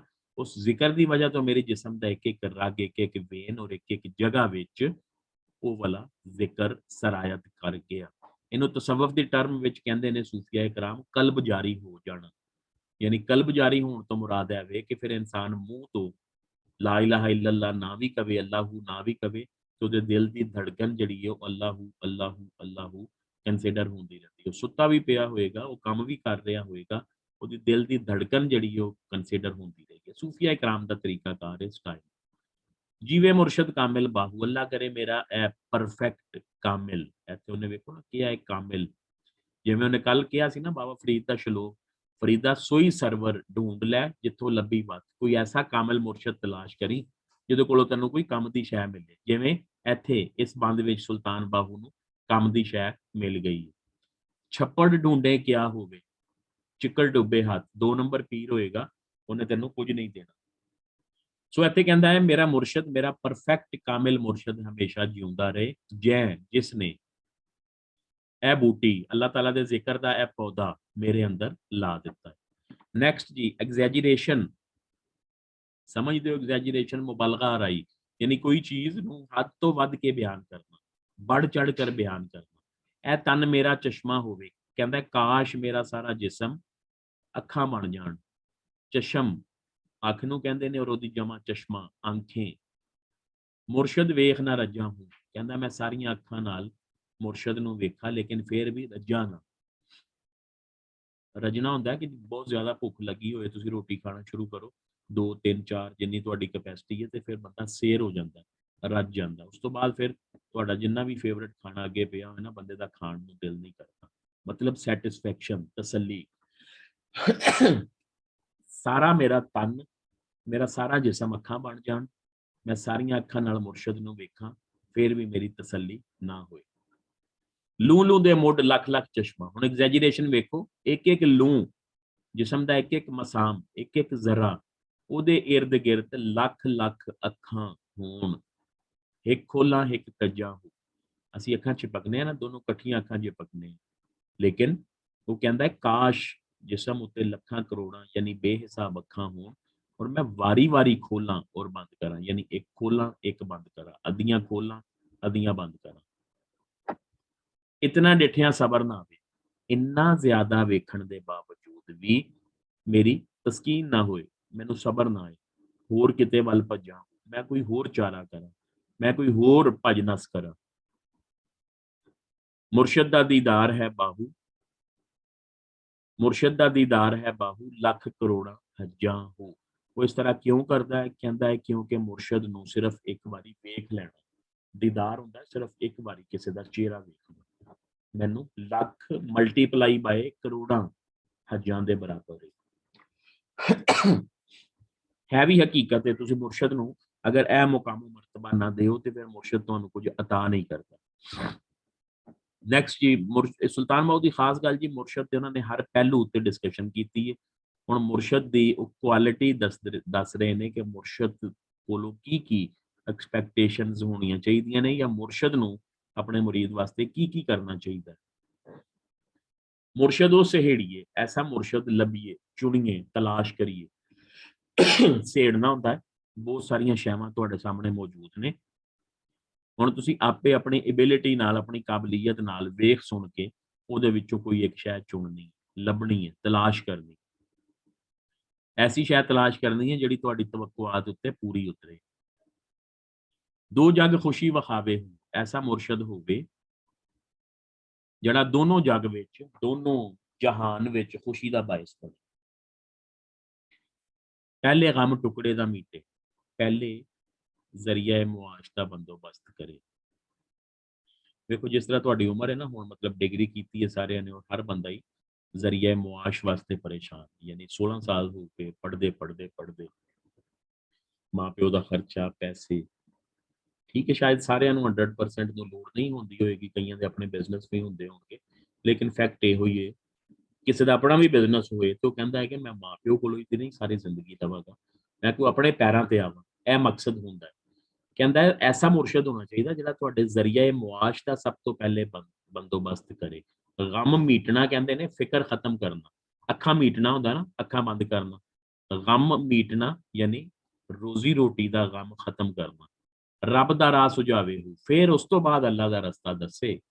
ਇਹ ਨਾ ਕਵੇ ਕਿ ਤੂੰ ਛੱਡ ਪਰੇ, ਪੜ੍ਹ ਲਿਆ, ਹੁਣ ਕੀ ਕਰਨਾ ਪੜ੍ਹ ਕੇ, ਮੇਰੇ ਕੋਲ ਆ ਜਾ। ਆਪਣਾ ਘਰ-ਬਾਰ ਛੱਡ, ਆਪਣਾ ਬਾਲ ਬੱਚਾ ਛੱਡ, ਆਪਣਾ बीवी ਬੱਚਾ ਛੱਡ, ਮਾਂ ਪਿਓ ਛੱਡ, ਜੋ ਕੋਈ ਤੇਰੇ ਕੋਲ ਹੈ ਉਹ ਲੈ ਕੇ ਮੇਰੇ ਕੋਲ ਆ ਜਾ। ਐਸੇ ਵੀ ਹੈ ਨੇ ਅੱਲਾ ਦੇ ਬੰਦੇ। ਕਹਿੰਦਾ ਇੰਜ ਨਹੀਂ ਹੋਣਾ ਚਾਹੀਦਾ, ਐਸਾ ਪੀਰ ਫਕੀਰ ਹੋਏ ਜਿਹੜਾ ਤੈਨੂੰ ਜ਼ਰੀਆ ਮੁਆਸ਼ ਦਾ ਫਿਕਰ ਕਰੇ, ਬੰਦੋਬਸਤ ਕਰੇ, ਉਸ ਤੋਂ ਬਾਅਦ ਅੱਲਾਹ ਤਾਲਾ ਦਾ ਰਸਤਾ ਦੱਸੇ। ਕਲਰ ਵਾਲੀ ਕੰਧੀ ਨੂੰ ਚਾਂਦੀ ਖਾਸ ਬਣਾਵੇ ਹੋ। ਕਲਰ ਕਹਿੰਦੇ ਨੇ ਸ਼ੋਰੇ ਵਾਲੀ ਜ਼ਮੀਨ, ਸ਼ੋਰਾ ਜ਼ਦਾ ਜ਼ਮੀਨ, ਜਿਹਦੇ ਵਿੱਚ ਮਿਨਰਲਸ ਔਰ ਨਮਕਿਆਤ ਬਹੁਤ ਜ਼ਿਆਦਾ ਹੁੰਦੇ ਨੇ। ਉਹ ਬੰਜਰ ਜ਼ਮੀਨ ਹੁੰਦੀ, ਯਾਨੀ ਉੱਤੇ ਪਾਣੀ ਨਜ਼ਰ ਆ ਰਿਹਾ ਹੁੰਦਾ, ਉਹਦੇ 'ਚ ਖੇਤੀਬਾੜੀ ਨਹੀਂ ਹੋ ਸਕਦੀ। ਅੱਛਾ, ਉਹ ਮਿਨਰਲਸ ਦੀ ਵਜ੍ਹਾ ਤੋਂ ਨਾ ਉਹਦਾ ਵਾਈਟ ਕਲਰ ਨਜ਼ਰ ਆਉਂਦਾ ਹੈ, ਬਿਲਕੁਲ ਜਿਸ ਤਰ੍ਹਾਂ ਚਾਂਦੀ ਵੀ ਵਾਈਟ ਹੁੰਦੀ ਹੈ, ਤਾਂ ਚਾਂਦੀ ਦੇ ਰੰਗ ਜੈਸਾ ਉਸ ਜ਼ਮੀਨ ਦਾ ਰੰਗ ਹੁੰਦਾ ਹੈ, ਲੇਕਿਨ ਹੁੰਦੀ ਬੰਜਰ ਹੈ, ਡੈਡ ਹੈ। ਉਹਦੇ 'ਚ ਤੁਸੀਂ ਕੋਈ ਖੇਤੀਬਾੜੀ, ਕੋਈ ਕਾਸ਼ਤਕਾਰੀ ਨਹੀਂ ਕਰ ਸਕਦੇ। ਇੱਥੇ ਕਲਰ ਵਾਲੀ ਕੰਧੀ, ਕੰਧੀ ਕੱਲ ਅਸੀਂ ਪੜ੍ਹਿਆ ਸੀ ਨਾ, ਕੰਧੀ ਉੱਤੇ ਰੁਖੜਾ, ਦਰਿਆ ਦੇ ਕਿਨਾਰੇ ਵਾਲੀ ਜ਼ਮੀਨ। ਇੱਥੇ ਕਲਰ ਵਾਲੀ ਕੰਧੀ ਤੋਂ ਮੁਰਾਦ ਹੈ ਇਨਸਾਨ ਦਾ ਬੁਰਾਈਆਂ ਨਾਲ, ਬਦੀਆਂ ਨਾਲ ਭਰਿਆ ਹੋਇਆ ਜਿਸਮ। ਕਹਿੰਦਾ ਐਸਾ ਮੁਰਸ਼ਦ ਹੋਏ ਜਿਹੜਾ ਤੁਹਾਡੇ ਗੁਨਾਹਾਂ ਨੂੰ, ਤੁਹਾਡਾ ਗੁਨਾਹਾਂ ਨਾਲ ਭਰਿਆ ਜਿਸਮ ਨੂੰ ਪਿਉਰੀਫਾਈ ਕਰਕੇ ਚਾਂਦੀ ਖਾਸ ਬਣਾਵੇ ਹੋ, ਖਾਸ ਚਾਂਦੀ ਜੈਸਾ ਬਣਾ ਦੇਵੇ, ਯਾਨੀ ਹਰ ਤਰ੍ਹਾਂ ਦੇ ਆਲਾਇਸ਼ਾਂ ਤੋਂ, ਬੁਰਾਈਆਂ ਤੋਂ, ਬਦੀਆਂ ਤੋਂ ਪਾਕ ਕਰਕੇ ਤੁਹਾਨੂੰ ਸਹੀ ਮਾਇਨਿਆਂ ਵਿੱਚ ਇਨਸਾਨ ਬਣਾ ਦੇਵੇ। ਜਿਸ ਇੱਥੇ ਕੁਝ ਨਾ ਕੀਤਾ ਬਾਹੂ, ਇਹ ਸੁਲਤਾਨ ਬਾਹੂ ਜਿਹਨੇ ਇੱਥੇ ਕੁਝ ਨਹੀਂ ਕੀਤਾ, ਯਾਦ ਰੱਖੋ ਕੂੜੇ ਲਾਰੇ ਲਾਵੇ ਹੋ, ਉਹਨੇ ਉੱਥੇ ਵੀ ਤੁਹਾਡੇ ਵਾਸਤੇ ਕੁਝ ਨਹੀਂ ਕਰਨਾ। ਉਹ ਸਿਰਫ ਕੂੜੇ ਯਾਨੀ ਝੂਠੇ ਲਾਰੇ ਯਾਨੀ ਬਹਾਨੇ ਲਾ ਰਹੇ ਆ। ਨੈਕਸਟ ਜੀ ਵਾਹਦਤੁਲ ਵਜੂਦ, ਤੀਸਰਾ ਔਰ ਚੌਥਾ ਪੁਆਇੰਟ ਸਟੂਡੈਂਟਸ ਤੁਸੀਂ ਇਹਨੂੰ ਇਕੱਠਾ ਕਰਕੇ ਇੱਕ ਲਿਖ ਸਕਦੇ ਹੋ, ਇਹਨਾਂ ਵਿੱਚੋਂ ਕੋਈ ਤੀਸਰਾ ਲਿਖ ਲਓ, ਚੌਥਾ ਲਿਖ ਲਵੋ, ਜਾਂ ਦੋਨਾਂ ਨੂੰ ਮਿਕਸ ਕਰ ਲਵੋ।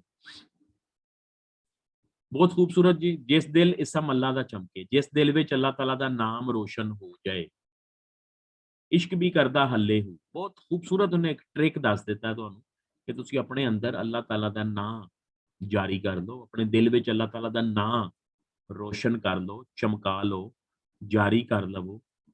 अल्लाह ताला दी जात दा इश्क खुद ब खुद तुहाडे वल आ जाएगा। हल्ला कहंदे ने धावा बोलना, हमला करना, यानी खुद ब खुद जबरदस्ती अल्लाह ताला दा इश्क तुहाडे विच आ जाएगा। भा कस्तूरी छुपदे नहीं, भा कहंदे ने भा, असीं इहनूं बोलदे आ जी ਇਹ केले की भा ने, यानी केलियां दा की रेट है। कस्तूरी ਇਹ ਖਾਸ ਹਿਰਨ ਨੇ, ਚਾਈਨਾ ਦਾ ਇਲਾਕਾ ਹੈ ਖੁੱਤਨ, ਉੱਥੋਂ ਦੇ ਕਾਲੇ ਹਿਰਨ ਨੇ, ਉਹਨਾਂ ਦੀ ਨਾਫ ਵਿੱਚੋਂ ਨਿਕਲਦੀ ਹੈ ਔਰ ਇੰਤਹਾਈ ਕੀਮਤੀ, ਇੰਤਹਾਈ ਖੁਸ਼ਬੂਦਾਰ, ਇੰਤਹਾਈ ਮੁਫੀਦ, ਦਵਾਈਆਂ ਵਿੱਚ ਵੀ ਇਸਤੇਮਾਲ ਹੁੰਦੀ ਹੈ ਔਰ खुशबू के तौर पर भी इस्तेमाल होती है। ਕਹਿੰਦਾ ਕਸਤੂਰੀ ਦਾ ਭਾਅ, ਵੈਲਿਊ, ਰੇਟ ਛੁਪ ਨਹੀਂ ਸਕਦਾ, ਦੇ ਰੱਖੀਏ ਸਹਿ ਪੱਲੇ ਹੋ। ਅੱਛਾ ਜੀ, ਇਹ ਜਿਹੜੀ ਉਹਨੇ ਉੱਤੇ ਹਕੀਕਤ ਬਿਆਨ ਕੀਤੀ ਹੈ ਨਾ ਕਿ ਤੁਸੀਂ ਆਪਣੇ ਦਿਲ 'ਚ ਅੱਲਾ ਦਾ ਨਾਂ ਰੋਸ਼ਨ ਕਰੋ, ਅੱਲਾ ਦਾ ਇਸ਼ਕ ਖੁਦ ਬ ਖੁਦ ਆ ਜਾਏਗਾ। ਇੱਥੇ ਉਹਨੇ ਨਾ ਇੱਕ ਆਪਣੀ ਇੱਕ ਸਟੇਟਮੈਂਟ ਦਿੱਤੀ ਹੈ, ਆਪਣੀ ਹੁਣ ਉਸ ਸਟੇਟਮੈਂਟ ਨੂੰ ਥੱਲੇ ਇਹਨਾਂ ਮਿਸਾਲਾਂ ਨਾਲ ਜਸਟੀਫਾਈ ਕਰ ਰਹੇ। ਕਹਿੰਦਾ ਕਸਤੂਰੀ ਦਾ ਰੇਟ ਛੁਪ ਸਕਦਾ ਹੈ, ਕਦੀ ਵੀ ਨਹੀਂ ਛੁਪ ਸਕਦਾ, ਚਾਹੇ ਉਹਨੂੰ 100 ਕਵਰ ਵਿੱਚ ਕਿਉਂ ਨਾ ਰੱਖਿਆ ਹੋਵੇ। ਸਹਿ ਕਹਿੰਦੇ ਨੇ 100 100, ਪੱਲੇ ਕਹਿੰਦੇ ਨੇ ਕਵਰ ਨੂੰ, ਛਾੜ ਨੂੰ, ਜਿਸ ਤਰ੍ਹਾਂ ਰੋਟੀਆਂ ਨਹੀਂ ਕੋਣੇ 'ਚ ਲਪੇਟੀਆਂ ਜਾਂਦੀਆਂ। ਕਹਿੰਦਾ ਉਸ ਤਰ੍ਹਾਂ ਅਗਰ ਤੁਸੀਂ ਕਸਤੂਰੀ ਨੂੰ 100 ਪੱਲਿਆਂ ਵਿੱਚ ਵੀ ਲਪੇਟ ਕੇ ਰੱਖੋਗੇ ਤਾਂ ਇੰਨੀ ਖੁਸ਼ਬੂਦਾਰ ਹੈ ਕਿ ਉਹਦੀ ਮੌਜੂਦਗੀ ਦਾ ਪਤਾ ਲੱਗ ਜਾਏਗਾ। ਯਾਨੀ 100 ਪੱਲੇ ਵੀ, 100 ਕਵਰ ਵੀ, 100 ਛਾੜ ਵੀ ਉਹਦੀ ਖੁਸ਼ਬੂ ਨੂੰ ਛੁਪਾ ਨਹੀਂ ਸਕਦੇ। ਉਂਗਲੀ ਪਿੱਛੇ ਦੇ ਨਹੀਂ ਛੁਪਦੇ। ਤੁਸੀਂ ਆਪਣੀ ਅੱਖ ਅੱਗੇ ਉਂਗਲੀ ਰੱਖੋ ਤੇ ਔਰ ਤੁਸੀਂ ਕਹੋ ਜੀ ਸੂਰਜ ਗਰੂਬ ਹੋ ਗਿਆ, ਤੇ ਇਹ ਫੈਕਟ ਤੇ ਨਹੀਂ ਨਾ ਹੈ। ਸੂਰਜ ਤਾਂ ਉੱਥੇ ਹੀ ਮੌਜੂਦ ਹੈ, ਸਾਨੂੰ ਨਹੀਂ ਨਜ਼ਰ ਆ ਰਿਹਾ। ਇਸੇ ਤਰ੍ਹਾਂ ਸਾਡੀ ਜ਼ਮੀਨ ਘੁੰਮ ਕੇ ਜਿਸ ਵੇਲੇ ਰਾਤ ਹੋ ਜਾਂਦੀ ਹੈ ਤੇ ਇਹਦਾ ਇਹ ਮਤਲਬ ਤੇ ਨਹੀਂ ਹੈ ਸੂਰਜ ਛੁਪ ਗਿਆ। ਸੂਰਜ ਤਾਂ ਉੱਥੇ ਹੀ ਮੌਜੂਦ ਹੈ, ਲੇਕਿਨ ਸਾਡੀ ਜ਼ਮੀਨ ਸੂਰਜ ਦੇ ਸਾਹਮਣੇ ਹਟ ਗਈ। ਫੈਕਟ ਕੀ ਹੈ ਕਿ ਉਂਗਲੀ ਪਿੱਛੇ ਦਿਨ ਨਹੀਂ ਛੁਪ ਸਕਦਾ, ਉਂਗਲੀ ਪਿੱਛੇ ਸੂਰਜ ਨਹੀਂ ਛੁਪ ਸਕਦਾ। ਦਰਿਆ ਨਾ ਰਹਿੰਦੇ ਠੱਲੇ, ਔਰ ਦਰਿਆ ਰੋਕੇ ਨਹੀਂ ਜਾ ਸਕਦੇ। ਠੱਲੇ ਰੋਕੇ, ਹੁਣ ਤੁਸੀਂ ਕਹੋਗੇ ਜੀ ਸਾਡੇ ਦਰਿਆਵਾਂ 'ਚ ਤੇ ਪਾਣੀ ਨਹੀਂ ਹੈ। ਤੁਸੀਂ ਇਹ ਦਰਿਆਵਾਂ ਤੋਂ ਮੁਰਾਦ ਲਵੋ, ਅਮਰੀਕਾ ਕਿੰਨਾ ਤਰੱਕੀ ਯਾਫਤਾ ਇਸ ਵੇਲੇ ਮੁਲਕ, 50 ਤੋਂ ਵੱਧ ਸਟੇਟਸ ਨੇ ਉਹਦੀਆਂ, ਲੇਕਿਨ ਜਿਸ ਵੇਲੇ ਉੱਥੇ ਸੁਨਾਮੀ ਆਉਂਦਾ ਹੈ ਤਾਂ 2-2 ਲੱਖ 4-4 ਲੱਖ ਲੋਕ ਬੇਘਰ ਹੋ ਜਾਂਦੇ ਨੇ। ਸੋ ਜਿਹੜੀਆਂ ਆਫਤਾਂ ਨੇ ਨਾ, ਉਹਨਾਂ ਵੱਲ ਇਸ਼ਾਰਾ ਹੈ ਕਿ ਇੰਨੀ ਤਾਕਤ ਹੈ ਪਾਣੀ ਵਿੱਚ ਕਿ ਉਹਨੂੰ ਤੁਸੀਂ ਰੋਕ ਨਹੀਂ ਸਕਦੇ। ਔਰ ਫੈਕਟ ਇਹੋ ਹੀ ਹੈ, ਯਾਨੀ ਜਿਸ ਵੇਲੇ ਸੁਨਾਮੀ ਆ ਜਾਏ ਫਿਰ ਤੁਸੀਂ ਉਹਦਾ ਕੁਝ ਵੀ ਨਹੀਂ ਕਰ ਸਕਦੇ। ਇਹ ਫੈਕਟ ਹੈ। ਅਸੀਂ ਉਸੇ ਵਿੱਚ, ਉਹ ਅਸਾਂ ਵਿੱਚ। ਹੁਣ ਆਖਰੀ ਫੈਕਟ ਦੱਸ ਰਿਹਾ ਹੈ, ਆਖਰੀ ਮਿਸਾਲ ਦੱਸ ਰਿਹਾ ਹੈ ਕਿ ਅਸੀਂ ਅੱਲਾਹ ਤਾਲਾ ਵਿੱਚ ਤੇ ਅੱਲਾਹ ਤਾਲਾ ਸਾਡੇ ਵਿੱਚ। ਫਰੀਦਾ ਖਾਲਿਕ ਖਲਕ ਮੇ, ਖਲਕ ਵਸੇ ਰੱਬ ਮਾਂ, ਕੱਲ ਜਿਹੜਾ ਪੜਿਆ ਸੀ। ਸੇਮ ਉਹੀ ਗੱਲ ਨੂੰ ਸਿਰਫ ਕਰਨ ਦਾ ਅੰਦਾਜ਼, ਗੱਲ ਕਰਨ ਦਾ ਅੰਦਾਜ਼ ਅਲੱਗ-ਅਲੱਗ ਹੈ। ਜਿਵੇਂ ਅਸੀਂ ਉਹਦਾ ਪੜਿਆ ਸੀ, ਆਪੇ ਨੇ ਏਕ ਅਨੇਕ ਕਹਾਵੇ, ਸਾਹਿਬ ਹੈ ਬਹੁ ਰੰਗੀ, ਕਹੇ ਹੁਸੈਨ ਸੁਹਾਗਣ ਸਾਈ, ਜੋ ਸ਼ੋ ਦੇ ਰੰਗ ਰੱਖੀ। ਔਰ ਤੀਸਰੀ ਹੈ ਕੈਫੀਅਤ, ਅਸੀਂ ਉਸੇ ਵਿੱਚ, ਉਹ ਅਸਾਂ ਵਿੱਚ, ਬਾਹੂ ਯਾਰਾਂ ਯਾਰ। ਸਵੱਲੇ ਕਹਿੰਦੇ ਨੇ ਜੀ, ਆਮ ਲਫ਼ਜ਼ ਆਮ ਬੋਲਿਆ ਜਾਂਦਾ ਹੈ। ਤੁਸੀਂ ਫਰੂਟਸ ਵਾਲੀ ਰੇੜੀਆਂ ਉੱਤੇ ਸੁਣਿਆ ਹੋਏਗਾ ਜੀ, ਇਹ ਸੇਬ ਬਹੁਤ ਸਵੱਲੇ ਨੇ, ਯਾਨੀ ਐਸੀ ਚੀਜ਼ ਜਿਹੜੀ ਅੱਛੀ ਵੀ ਹੋਏ ਔਰ ਸਸਤੀ ਵੀ ਹੋਏ, ਤੁਹਾਡੀ ਦਸਤਰਸ 'ਚ ਹੋਏ, ਉਹਨੂੰ ਸਵੱਲੇ ਕਹਿੰਦੇ ਨੇ। ਇਹ ਸੁਲਤਾਨ ਬਾਹੂ ਫੈਕਟ ਹੈ ਵੇ ਕਿ ਅੱਲਾਹ ਤਾਲਾ ਤੁਹਾਡੇ ਵਿੱਚ, ਤੁਸੀਂ ਅੱਲਾਹ ਤਾਲਾ ਵਿੱਚ ਵਸਦੇ ਹੋ, ਔਰ ਇੱਕ ਯਾਰ ਦੂਸਰੇ ਨੂੰ ਬੜੀ ਆਸਾਨੀ ਨਾਲ ਮਿਲ ਸਕਦਾ ਹੈ, ਹਾਸਿਲ ਕਰ ਸਕਦਾ ਹੈ। ਯਾਨੀ ਇੱਕ ਨੂੰ ਦੂਸਰੇ ਤੱਕ ਪਹੁੰਚਣਾ ਬਿਲਕੁਲ ਆਸਾਨ ਹੈ, ਸਵੱਲਾ ਹੈ, ਕੋਈ ਮੁਸ਼ਕਲ ਨਹੀਂ ਹੈ। ਇਹ ਜੀ, ਇਹ ਆਇਆ ਸੀ 2015 ਦੇ ਪੇਪਰ 'ਚ, ਇਹ ਤਨ ਰੱਬ ਸੱਚੇ ਦਾ ਹੁਜਰਾ। ਸਰ ਕਾਈਂਡਲੀ ਇਹ ਜਿਹੜਾ ਤੀਸਰਾ ਮਿਸਰਾ ਹੈ ਨਾ, ਇਹਦਾ ਰਿਪੀਟ ਕਰਿਆ ਜੀ। ਉਂਗਲੀ ਪਿੱਛੇ ਦੇ ਨਹੀਂ ਛੁਪਦੇ। ਅਗਰ ਤੁਸੀਂ ਆਪਣੀ ਉਂਗਲੀ ਪਿੱਛੇ ਅੱਖ ਦੇ ਅੱਗੇ ਉਂਗਲੀ, ਅੱਖ ਨਾਲ ਵੇਖਦੇ ਹੋ ਨਾ ਤੁਸੀਂ, ਤੇ ਅੱਖ ਦੇ ਅੱਗੇ ਉਂਗਲੀ ਰੱਖ ਲਓ, ਤੇ ਇਹਦਾ ਮਤਲਬ ਤੇ ਨਹੀਂ ਹੈ ਸੂਰਜ ਗਰੂਬ ਹੋ ਗਿਆ। ਦੇ ਤੋਂ ਮੁਰਾਦ ਹੈ ਸੂਰਜ। ਅਸੀਂ ਕਹਿੰਦੇ ਆ ਨਾ ਦੇ ਚੜ ਗਿਆ, ਦੇ ਡੁੱਬ ਗਿਆ, ਯਾਨੀ ਸੂਰਜ ਤਲੂ ਹੋ ਗਿਆ, ਸੂਰਜ ਗਰੂਬ ਹੋ ਗਿਆ। ਤੁਸੀਂ ਅੱਖ ਨਾਲ ਵੇਖਦੇ ਹੋ, ਹੋ ਗਿਆ ਸਰ। ਅੱਖ ਨਾਲ ਤੁਹਾਨੂੰ ਦਿਨ, ਸੂਰਜ ਤਲੂ ਹੁੰਦਾ, ਗਰੂਬ ਹੁੰਦਾ ਨਜ਼ਰ ਆਉਂਦਾ। ਅਗਰ ਤੁਸੀਂ ਅੱਖ ਅੱਗੇ ਉਂਗਲੀ ਰੱਖ ਲਓਗੇ ਤੇ ਸੂਰਜ ਤੇ ਉੱਥੇ ਹੀ ਮੌਜੂਦ। ਫੈਕਟ ਹੈ ਵੇ ਕਿ ਸੂਰਜ ਮੌਜੂਦ ਹੈ, ਤੁਹਾਡੀ ਅੱਖ ਸੂਰਜ ਨੂੰ ਨਹੀਂ ਵੇਖ ਰਹੀ। ਫੈਕਟ ਹੈ ਵੇ ਕਿ ਦਰਿਆਵਾਂ ਦੇ ਪਾਣੀਆਂ ਨੂੰ ਰੋਕਿਆ ਨਹੀਂ ਜਾ ਸਕਦਾ। ਔਰ ਇਹ ਫੈਕਟ ਉਹਨੇ ਜਿਹੜਾ ਦੱਸਿਆ ਕਿ ਅੱਲਾਹ ਤਾਲਾ ਸਾਡੇ ਵਿੱਚ, ਅਸੀਂ ਅੱਲਾਹ ਤਾਲਾ ਵਿੱਚ ਹਾਂ, ਔਰ ਇੱਕ ਬੰਦਾ ਦੂਜੇ ਨੂੰ ਬੜੀ ਆਸਾਨੀ ਨਾਲ ਮਿਲ ਸਕਦਾ। ਥੱਲੇ ਜੀ, ਇਹ ਤਨ ਰੱਬ ਸੱਚੇ ਦਾ ਹੁਜਰਾ, ਸਾਡਾ ਇਹ ਜਿਸਮ, ਪਹਿਲੇ ਮਨ ਦੀ ਗੱਲ ਸੀ, ਹੁਣ ਤਨ ਦੀ ਗੱਲ। ਸਾਡਾ ਇਹ ਤਨ, ਸਾਡਾ ਇਹ ਜਿਸਮ ਅੱਲਾਹ ਤਾਲਾ ਦੇ ਰਹਿਣ ਦੀ ਜਗ੍ਹਾ। ਹੁਜਰਾ ਕਹਿੰਦੇ ਨੇ ਛੋਟਾ ਜਿਹਾ ਕਮਰਾ। ਮਸੀਤਾਂ ਦੇ ਨਾਲ ਹੁਜਰਾ ਹੁੰਦਾ ਸੀ। ਨਬੀ ਪਾਕ ਸੱਲੱਲਾਹੁ ਅਲੈਹਿ ਵਸੱਲਮ ਦੀ ਜਿੱਥੇ ਕਬਰ ਮੁਬਾਰਕ ਹੈ, ਜਿਹੜਾ ਰੋਜ਼ਾ ਹੈ ਰਸੂਲ ਹੈ, ਹੁਜਰਾ ਹੈ ਉਹਨਾਂ ਦਾ, ਹਜ਼ਰਤ ਆਇਸ਼ਾ ਸਦੀਕਾ ਦਾ ਹੁਜਰਾ ਸੀ, ਉੱਥੇ ਹੀ ਨਬੀ ਪਾਕ ਦਫਨ ਹੋਏ। ਪਾ ਫਕੀਰਾ ਚਾਤੀ, ਇਨਸਾਨ ਦਾ ਤਨ ਜਿਸਮ ਅੱਲਾਹ ਤਾਲਾ ਦੇ ਰਹਿਣ ਦੀ ਜਗ੍ਹਾ ਹੈ। ਇਹ ਬੰਦੇ, ਫਕੀਰਾਂ ਤੋਂ ਮੁਰਾਦ ਹੈ ਇਨਸਾਨ, ਇਹ ਇਨਸਾਨ, ਇਹ ਬੰਦੇ ਆਪਣੇ ਅੰਦਰ ਝਾਤੀ ਪਾ ਕੇ ਵੇਖ, ਝਾਂਕ ਕਰ ਦੇਖੋ, ਤੁਹਾਡਾ ਦਿਲ, ਤੁਹਾਡਾ ਮਨ, ਤੁਹਾਡਾ ਤਨ ਅੱਲਾਹ ਤਾਲਾ ਦੇ ਰਹਿਣ ਦੀ ਜਗ੍ਹਾ। ਨਾ ਕਰ ਮਿੰਨਤ ਖਵਾਜ ਖਿਜ਼ਰ ਦੀ। ਖਾਜਾ ਖਿਜ਼ਰ ਅਲੈਹਿਸਲਾਮ, ਇਹਨਾਂ ਬਾਰੇ ਮਿਥਸ ਨੇ ਕਿ ਇਹਨਾਂ ਨੇ ਆਬੇ ਹਯਾਤ ਪੀਤਾ ਹੋਇਆ ਹੈ, ਔਰ ਇਹਨਾਂ ਨੂੰ ਹਮੇਸ਼ਾ ਦੀ ਜ਼ਿੰਦਗੀ ਹਾਸਿਲ ਹੈ ਔਰ ਇਹਨਾਂ ਨੂੰ ਪਾਣੀ ਦਾ ਪੀਰ ਵੀ ਕਹਿੰਦੇ ਨੇ। ਵੱਲਾ ਆਲਮ ਨਜ਼ਰ ਤੇ ਨਹੀਂ ਆਉਂਦੇ। ਅੰਦਰ ਆਬ ਹਯਾਤੀ ਹੋ, ਕਹਿੰਦਾ ਹੈ ਅਗਰ ਤੈਨੂੰ ਆਬ ਹਯਾਤੀ ਚਾਹੀਦਾ ਹੈ, ਅਗਰ ਤੈਨੂੰ ਯਾਨੀ ਉਹਨਾਂ ਬਾਰੇ ਇਹ ਹੈ ਨਾ ਕਿ ਆਬੇ ਹਯਾਤ ਉਹਨਾਂ ਪੀਤਾ ਦਾ ਹੈ ਤੇ ਉਹ ਹਮੇਸ਼ਾ ਹਮੇਸ਼ਗੀ ਉਹਨਾਂ ਨੂੰ ਹਾਸਿਲ ਹੈ, ਯੂਨੀਵਰਸੈਲਿਟੀ ਹਾਸਿਲ ਹੈ, ਯਾਨੀ ਉਹ ਕਦੀ ਖਤਮ ਨਹੀਂ, ਉਹ ਹਮੇਸ਼ਾ ਰਹਿਣਗੇ। ਸਿਕੰਦਰ ਆਜ਼ਮ ਬਾਰੇ ਵੀ ਮਿਥਸ ਨੇ ਨਾ ਕਿ ਉਹ ਕਿਹਾ ਗਿਆ ਸੀ ਕਿ ਆਬੇ ਹਯਾਤ ਸ਼ੁਮਾਲੀ ਹਿੰਦੁਸਤਾਨ ਵਿੱਚ ਕੋਈ ਪਹਾੜ ਨੇ ਉੱਥੋਂ ਮਿਲਦਾ ਹੈ ਤੇ ਉਹਨੇ ਉਹ ਆਬੇ ਹਯਾਤ ਪੀਣ ਵਾਸਤੇ ਆਇਆ। ਮਿਥਸ ਹੈ ਨੇ, ਯਾਨੀ ਇਸ ਸਟੋਰੀ ਦੇ ਹਵਾਲੇ ਨਾਲ ਫੈਕਟ ਹੈ, ਪਤਾ ਨਹੀਂ ਹੈ ਜਾਂ ਨਹੀਂ, ਮਿਥਸ ਹੈ ਨੇ। ਲੇਕਿਨ ਤੁਸੀਂ ਵੇਖ ਲਓ ਉਹ ਆਪੇ ਹਯਾਤ ਪੀਂਦਾ, ਉਹ ਇੱਕ ਤੇ ਸ਼ੁਮਾਲੀ ਹਿੰਦੁਸਤਾਨ ਪਹੁੰਚ ਹੀ ਨਹੀਂ ਸੀ ਸਕਿਆ, ਪੰਜਾਬ ਦੇ ਵਿੱਚ ਇੰਨੀ ਸਖਤ ਮਜ਼ਾਮਤ ਹੋਈ, ਜੇਹਲਮ ਤੋਂ ਹੀ ਉਹਨੂੰ ਵਾਪਸ ਜਾਣਾ ਪਿਆ। 1.5 ਮਹੀਨੇ ਤੱਕ ਦਰਿਆਏ ਜੇਹਲਮ ਕ੍ਰਾਸ ਨਹੀਂ ਕਰ ਸਕਿਆ। ਉੱਥੇ ਸਾਡਾ ਪੰਜਾਬੀਆਂ ਦਾ ਇੱਕ ਹੀਰੋ, ਤੁਸੀਂ ਆਪਣੇ ਬੱਚਿਆਂ ਨੂੰ ਪੁੱਛੋ ਨਾ, ਛੋਟੇ ਬੱਚਿਆਂ ਨੂੰ, ਬਲਕਿ ਸ਼ਾਇਦ ਤੁਸੀਂ ਵੀ ਮੇਰੇ ਵਾਸਤੇ ਛੋਟੇ ਬੱਚੇ ਹੀ ਹੋ, ਤੇ ਤੁਸੀਂ ਕਹੋਗੇ ਜੀ ਕਾਇਦ ਆਜ਼ਮ ਸਾਡਾ ਹੀਰੋ ਹੈ, ਅਲਾਮਾ ਇਕਬਾਲ ਸਾਡਾ ਹੀਰੋ। ਸਾਡੀ ਮੁਆਸ਼ਰਤੀ ਅਲੂਮ ਔਰ ਮੁਤਾਲਿਆ ਪਾਕਿਸਤਾਨ ਇਸ ਕਦਰ ਗਲਤ ਹੈ ਕਿ ਜਿਹਦੇ ਚ ਪੰਜਾਬੀਆਂ ਨੂੰ ਤੇ ਕਮ ਅਜ਼ ਕਮ ਪੰਜਾਬੀ ਕੌਮ ਨੂੰ ਤੇ ਕਦੀ ਉੱਠਣ ਹੀ ਨਹੀਂ ਦਿੱਤਾ ਗਿਆ। ਉਹ ਸਾਡਾ ਹੀਰੋ ਸੀ ਰਾਜਾ ਪੋਰਸ, ਉਹ ਧਰਤੀ ਦਾ ਪੁੱਤਰ ਸੀ ਜਿਹਨੇ ਕਿਹਾ ਕਿ ਮੇਰੇ ਹੁੰਦੇ ਤੂੰ ਮੇਰੀ ਧਰਤੀ ਦਾ ਤਕੱਦਸ ਪਾਮਾਲ ਨਹੀਂ ਕਰ ਸਕਦਾ। ਲਿਹਾਜ਼ਾ ਤੁਸੀਂ ਵੇਖ ਲਵੋ, ਤਰੀਖਾਂ ਪੜ੍ਹ ਲਵੋ, ਯੂਨਾਨ ਦੀ ਜਾਂ ਅੰਗਰੇਜ਼ੀ ਹਿਸਟਰੀਜ਼ ਜਿਹੜੀਆਂ ਨੇ ਉਹਨਾਂ ਵਿੱਚ ਵੀ ਇਸੇ ਤਰ੍ਹਾਂ ਹੀ ਲਿਖਿਆ ਹੋਇਆ ਹੈ। ਸਿਕੰਦਰ ਆਜ਼ਮ ਫਿਰ ਜੇਹਲਮ ਤੋਂ ਹੀ ਵਾਪਸ ਚਲਾ ਗਿਆ ਸੀ ਔਰ ਵਾਪਸ ਜਾਂਦਾ ਵੀ ਈਰਾਨ ਹੀ ਪਹੁੰਚਿਆ ਸੀ, ਕਿਉਂਕਿ ਉਹਨੂੰ ਇਸ ਜੰਗ ਵਿੱਚ ਤੀਰ ਲੱਗਾ ਸੀ ਔਰ ਉਹ ਇਨਫੈਕਟ ਕਰ ਗਿਆ ਸੀ। ਈਰਾਨ ਵਿੱਚ ਹੀ ਸਿਕੰਦਰ ਆਜ਼ਮ ਮਰ ਗਿਆ ਸੀ। ਔਰ ਇਹ ਵੀ ਮਿਥ ਹੈ ਨੇ ਕਿ ਈਰਾਨ 'ਚ ਉਹਨੇ ਖਾਹਿਸ਼ ਜ਼ਾਹਿਰ ਕੀਤੀ ਸੀ, ਕਾਸ਼ ਕੋਈ ਮੇਰੇ ਕੋਲੋਂ ਮੇਰੀ ਸਾਰੀ ਹਕੂਮਤ, ਦੌਲਤ ਔਰ ਜਾਇਦਾਦ ਲੈ ਲਵੇ ਔਰ ਮੈਨੂੰ ਇੰਨੀ ਫੁਰਸਤ ਮਿਲ ਜਾਏ ਕਿ ਮੈਂ ਵਾਪਸ ਆਪਣੇ ਮੁਲਕ ਯੂਨਾਨ ਪਹੁੰਚ ਕੇ ਦਫਨ ਹੋਵਾਂ।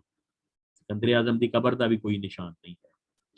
ਸ਼ੌਕ ਦਾ ਦੀਵਾ, ਅੱਛਾ ਅਗਰ ਤੂੰ ਕਹਿੰਦਾ ਚਾਹਨਾ ਹੈ ਕਿ ਤੈਨੂੰ ਆਬੇ ਹਯਾਤੀ ਮਿਲ ਜਾਏ ਜਿਵੇਂ ਖਾਜਾ ਖਿਜ਼ਰ ਅਲੈਹਿਸਲਾਮ ਨੂੰ ਮਿਲਿਆ ਹੋਇਆ ਹੈ, ਤੇ ਤੈਨੂੰ ਕਹਿੰਦਾ ਉਹਨਾਂ ਦੀ ਮਿੰਨਤਾਂ ਕਰਨ ਦੀ ਲੋੜ ਨਹੀਂ, ਬਲਕਿ ਤੂੰ ਕੀ ਕਰਨਾ ਹੈ, ਤੂੰ ਕਿਸ ਤਰ੍ਹਾਂ ਆਬੇ ਹਯਾਤ ਹਾਸਲ ਕਰ ਸਕਣਾ ਹੈ। ਸ਼ੌਕ ਦਾ ਦੀਵਾ ਬਾਲ, ਹਨੇਰੇ, ਆਪਣੇ ਹਨੇਰੇ ਅੰਦਰ ਵਿੱਚ, ਇੱਥੇ ਆਬੇ ਹਯਾਤ ਤੋਂ ਮੁਰਾਦ CSS ਲੈ ਲਓ ਤੁਸੀਂ।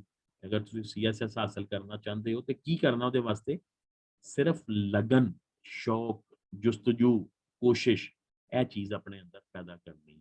ਅਗਰ ਤੁਹਾਡੇ ਅੰਦਰ ਸ਼ੌਕ ਦਾ ਦੀਵਾ ਬਲ ਗਿਆ, ਸ਼ੌਕ ਦਾ ਚਾਨਣ ਹੋ ਗਿਆ, ਲਗਨ ਔਰ ਜੁਸਤਜੂ ਪੈਦਾ ਹੋ ਗਈ, ਲੱਭ ਜਾਏਗੀ ਵਸਤ ਚੀਜ਼ ਖੜਾਤੀ ਗੁੰਮਸ਼ੁਦਾ। ਫਿਰ ਤੁਸੀਂ ਕਹਿੰਦਾ ਹਰ ਇੰਪੋਸੀਬਲ ਟਾਸਕ, ਹਰ ਨਾਮੁਮਕਿਨ ਚੀਜ਼ ਨੂੰ, ਹਰ ਗੁੰਮਸ਼ੁਦਾ ਚੀਜ਼ ਨੂੰ ਹਾਸਿਲ ਕਰ ਲਵੋਗੇ।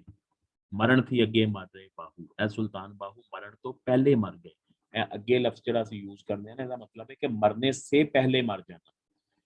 ਅੱਗੇ ਤੋਂ मतलब बाद नहीं है, बल्कि मरण तो पहले मर जाना। मतलब की है कि इंसान ਦੀਆਂ ਜਿਹੜੀਆਂ ਨਫਸਾਨੀ ਖਾਹਿਸ਼ਾਤ ਨੇ ਉਹਨਾਂ ਨੂੰ ਮਾਰ ਦੇਣਾ, ਅੱਲਾਹ ਤਾਲਾ ਦੇ ਮੁਤਾਬਿਕ ਆਪਣੇ ਆਪ ਨੂੰ ਕਰ ਦੇਣਾ।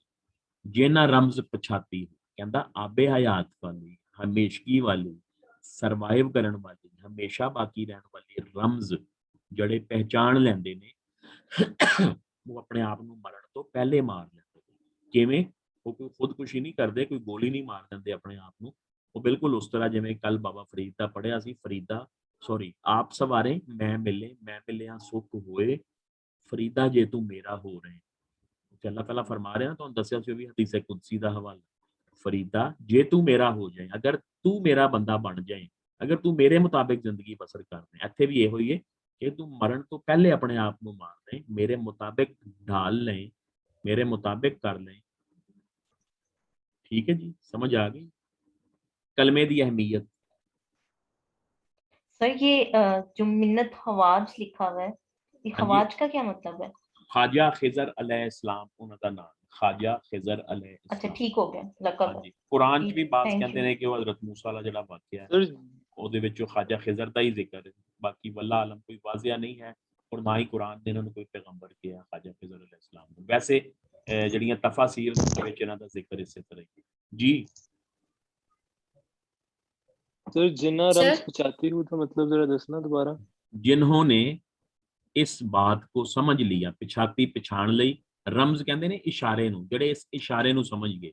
ਇਸ਼ਾਰਾ ਕੀ ਹੈ ਕਿ ਆਪਣੇ ਆਪ ਨੂੰ ਮਰਨ ਤੋਂ ਪਹਿਲੇ ਅੱਲਾਹ ਤਾਲਾ ਦੇ ਮੁਤਾबिक ਕਰਨਾ, ਜਾਂ ਇਸ਼ਾਰਾ ਕੀ ਹੈ ਜਿਨ੍ਹਾਂ ਨੇ ਹਮੇਸ਼ਗੀ ਜਾਂ ਯੂਨੀਵਰਸੈਲਿਟੀ ਹਾਸਿਲ ਕਰਨੀ, ਉਹ ਲੋਕ अपने आप नूं मरण तो ठीक हो पहले गया। मार। रमज इशारा पछाती मीन पहचानी या पहचान ली। हाँ जी नेक्स्ट जी जी की पूछ रहे सी सर मैं पूछ रहा था अब्दुल सलाम जी जी कि बाबा सुल्तान बाहू साहब ने अलामती शायरी की थी जी जी जी तो सिंबल्स ਮੈਨੂੰ ਦੇ ਲੱਗ ਵਿੱਚ ਰਿਹਾ ਸ਼ੇਰਾਂ ਦੇ ਵਿੱਚ ਹਾਂ ਹਾਂ ਇਹ ਤੇ ਜਨਾਬ ਇਹ ਤੁਹਾਡੇ ਪੜਨ ਤੇ ਡਿਪੈਂਡ ਕਰਦਾ ਹੈ ਤੁਸੀਂ ਵਿੱਚੋਂ ਸਿੰਬਲਸ ਕੱਢ ਲਵੋ ਨਾ ਇਹ ਜਿਹੜੀ ਵੱਡੀ ਸ਼ਾਇਰੀ ਹੈ ਨਾ ਪੂਰੀ ਦੁਨੀਆ ਵਿੱਚ ਇਹ ਰੂਲ ਹੈ ਕਿ ਵੱਡਾ ਯੂਨੀਵਰਸਲ ਪੋਇਟ ਉਹੀ ਹੁੰਦਾ ਹੈ ਜਿਹਦੀ ਸ਼ਾਇਰੀ ਹਰ ਦੌਰ ਹਰ ਜ਼ਮਾਨੇ ਔਰ ਹਰ ਜਗ੍ਹਾ ਦੇ ਲੋਕਾਂ ਵਾਸਤੇ ਮਤਲਬ ਯੂਜ਼ਫੁਲ ਹੋਏ ਮੀਨਿੰਗਫੁਲ ਹੋਏ ਬਾਮਾਇਨੀ ਹੋਏ ਉਹ ਯੂਨੀਵਰਸਲ ਪੋਇਟ ਹੁੰਦਾ ਹੈ ਉਹਨੂੰ ਅਸੀਂ ਕਲਾਸਿਕ ਦਾ ਦਰਜਾ ਕਲਾਸਿਕ ਉਹੀ ਹੈ ਨਾ ਜਿਹੜਾ ਕਦੀ ਵੀ ਕਿਸੇ ਵੀ ਦੌਰ ਵਿੱਚ ਮਰਦਾ ਨਹੀਂ ਜਿਹਦੀ ਸ਼ਾਇਰੀ ਹਮੇਸ਼ਾ ਬਾਮਾਇਨੀ ਰਵੇ ਜ਼ਿੰਦਾ ਰਵੇ ਚਲੋ ਜੀ ਜੀ ਕਲਮੇ ਬਿਹਤਰ ਦੀ ਹੈ ਅਹਿਮੀਅਤ ਥੈਂਕ ਯੂ कलमा दी तफसील पढ़ लेना ला सर इलाहा इल्लल्लाहु मुहम्मदुर रसूल सर हाँ जी ये एक जी सर लबी वस्त खड़ाती का मतलब ये है कि जो चीज गुम हो गई है वो उसको वापस मिल गई है।